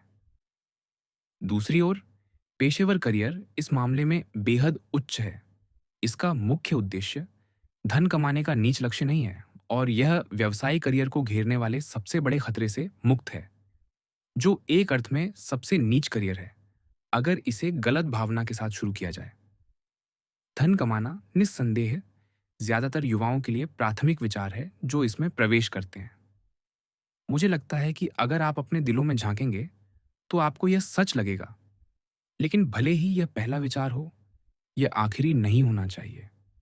एक व्यक्ति देश के संसाधनों को विकसित करने में, हजारों को रोजगार देने में, उन आविष्कारों को विकसित करने में जो मानव जाति के लिए बहुत लाभकारी साबित होते हैं और इसे आगे बढ़ाने में मदद करते हैं, बहुत बड़ा उपयोग कर सकता है। सफल व्यवसायी जल्द ही केवल धन कमाने की इच्छा को अपने श्रम के मुख्य उद्देश्य से ऊपर उठ जाता है। इसे उन उपयोगों के विचारों से बदल दिया जाता है जो मैंने अब भी उल्लेख किए। व्यापारी को जल्द ही अपनी सबसे मजबूत भावना यह मिलती है कि उसे अपनी अंतर्राष्ट्रीय गतिविधियों के विस्तार पर गर्व है, अपने जहाज़ों पर जो हर समुद्र में चलते हैं। निर्माता को अपने कर्मचारियों में, अपने कारखानों में, मशीनरी में, सुधारों में, अपनी फैक्ट्रियों और तरीकों की पूर्णता में अपनी मुख्य रुचि और इनाम मिलता है। उनके द्वारा मिलने वाला लाभकारी रिटर्न मुख्य रूप से स्वीकार्य होता है, न कि इसलिए कि यह केवल पैसा है, बल्कि इसलिए कि यह सफलता को दर्शाता है। व्यवसाय में एक रोमांटिक और साथ ही नीरस पक्ष भी है। जो युवा एक वित्तीय फर्म में शुरू करता है और 100 अलग अलग तरीकों से निवेशित पूंजी से निपटता है। हमारे रेलवे सिस्टम पर बांड में व्यापारी और निर्माता को उनके चमत्कार करने में सक्षम बनाने के लिए उधार दिए गए पैसे में वह जल्द ही व्यवसाय में रोमांस और कल्पना के लिए असीमित जगह पाता है। वह विश्वव्यापी स्तर पर क्रेडिट प्रदान कर सकता है। उसका साधारण पत्र यात्री को पृथ्वी के सबसे दूर के हिस्से तक ले जा सकता है। वह संकट में अपने देश की सेवा भी कर सकता है, जैसा कि फिलाडेल्फिया के महान व्यापारी रिचर्ड मॉरिस ने क्रांतिकारी कारण में जनरल वॉशिंगटन के लिए किया था, या जैसा कि हमारे समय में हमारे महान बैंकरों ने कई संकटों में सरकार को सोना प्रदान करके आपदा को टाला है। व्यापार के प्रति पुराना पूर्वाग्रह गायब। यदि युवा अपने व्यवसाय में रोमांस नहीं पाता, तो यह व्यवसाय की गलती नहीं है, बल्कि उस युवा की गलती है। हाल के विकासों से जुड़े आश्चर्यों और रहस्यों पर विचार करें, विशेष रूप से उस सबसे आध्यात्मिक तत्व बिजली के साथ, जिसकी अज्ञात और शायद अभी तक अनुमानित भी न हुई शक्तियां हैं।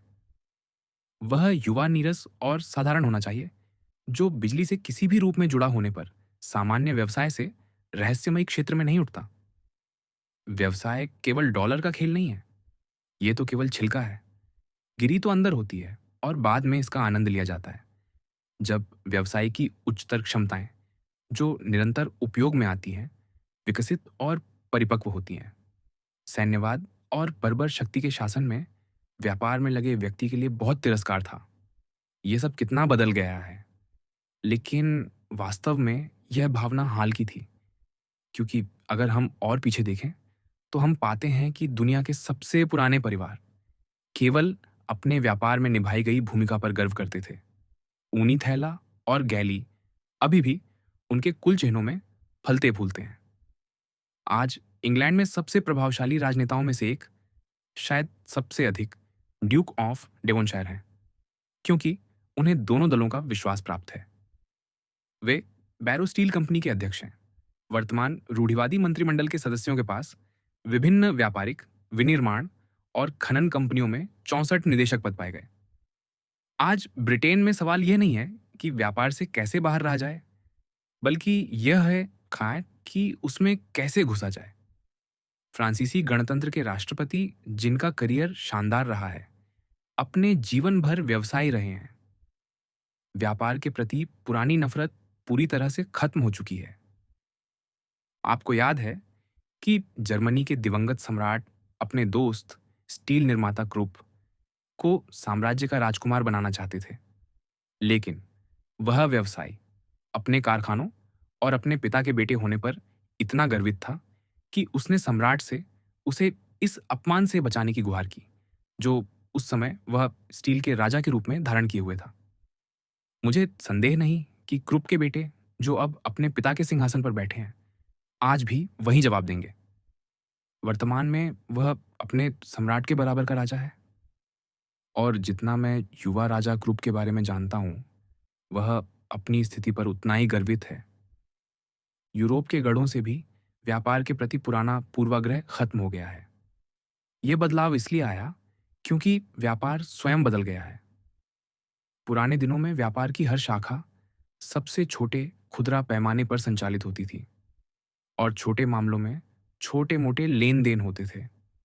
लेकिन आधुनिक व्यापार का पैमाना इतना विशाल है कि यह समाज की सेवा करता है, और व्यवसाय को केवल डॉलर से कुछ बेहतर मिलता है, एक संतुष्टि के रूप में लाभांश, जो अपने जीवन कार्य को उच्चतर विकास के चरणों तक ले जाने में सहायक होने से मिलता है। व्यवसाय करियर के इनाम। मैं आपको आत्मविश्वास के साथ व्यवसायिक करियर की सिफारिश कर सकता हूं, क्योंकि इसमें मनुष्य की उच्चतम शक्तियों और मानव स्वभाव के हर अच्छे गुण के उपयोग के लिए पर्याप्त जगह है। मेरा मानना है कि महान व्यापारी, बैंकर या उद्योग के कप्तान का करियर दिमाग की शक्तियों के विकास और सामान्य विषयों की व्यापक रेंज पर निर्णय परिपक्व करने के लिए अनुकूल है। यह पूर्वाग्रहों से मुक्ति और खुले दिमाग को बनाए रखने के लिए है। और मैं जानता हूं कि स्थायी सफलता केवल निष्पक्ष और सम्मानजनक व्यवहार, बेदाग आदतों और सही जीवन शैली, मानव जीवन के सभी संबंधों में अच्छे समझदारी और दुर्लभ निर्णय के प्रदर्शन से ही प्राप्त की जा सकती है। क्योंकि मूर्खतापूर्ण शब्दों और कर्मों, अनियमित आदतों या यहाँ तक कि चालाकी के संदेह में भी विश्वास और भरोसा व्यवसायी से दूर भागता है। हर पेशे में मूर्ख व्यक्ति के लिए जगह हो सकती है, अपनी विशेषज्ञता के दायरे से परे, बच्चे की तरह मूर्ख, और फिर भी उसमें सफल। लेकिन किसी ने कभी मूर्ख व्यवसायी को सफल होते नहीं देखा। अगर उसके पास ठोस, सर्वांगीण निर्णय नहीं है, तो वह असफल हो जाएगा। इस प्रकार व्यवसाय करियर सभी गुणों का एक कठोर स्कूल है, और इसमें एक सर्वोच्च इनाम है जो यह अक्सर देता है, जो कोई अन्य करियर वादा नहीं कर सकता। मैं उन महान दान कार्यों की ओर इशारा करता हूं जो यह संभव बनाता है। व्यवसाय करियर का अनुसरण करने वाले व्यवसायियों को हम मुख्य रूप से अपने विश्वविद्यालयों, कॉलेजों, पुस्तकालयों और शैक्षिक संस्थानों के लिए आरणी हैं, जैसे कि Girard, Lehigh, Chicago, Harvard, Yale, Cornell और कई अन्य। कौन सा स्मारक एक व्यक्ति पीछे छोड़ सकता है जो इतना अच्छा फल दे और उसका नाम आने वाली पीढ़ियों तक पहुंचाए, जो हर दशक में हजारों लोगों की आशीर्वादों से पवित्र हो, जिन्होंने इसके परिसर में सबसे कीमती संपत्ति, एक ठोस और उदार शिक्षा प्राप्त की हो। ये उन लोगों के कार्य हैं जिन्होंने मान्यता दी कि अतिरिक्त संपत्ति एक पवित्र जिम्मेदारी है, जिसे इसके धारक के जीवन काल में उसके साथियों के उच्चतम भले के लिए संभाला जाना चाहिए। यदि फिर कुछ व्यवसायियों पर लालच का इल्जाम लगाया जा सकता है, तो हम उनके वर्ग के लिए उचित रूप से वह दावा कर सकते हैं जो ईमानदार थॉमस क्रॉमवेल ने महान कार्डिनल के लिए किया था, और कह सकते हैं, यदि उनकी लालच कुछ पाने की है, फिर भी देने में वे सबसे राजसी हैं, जैसा कि इन शिक्षण स्थानों से साक्षी है।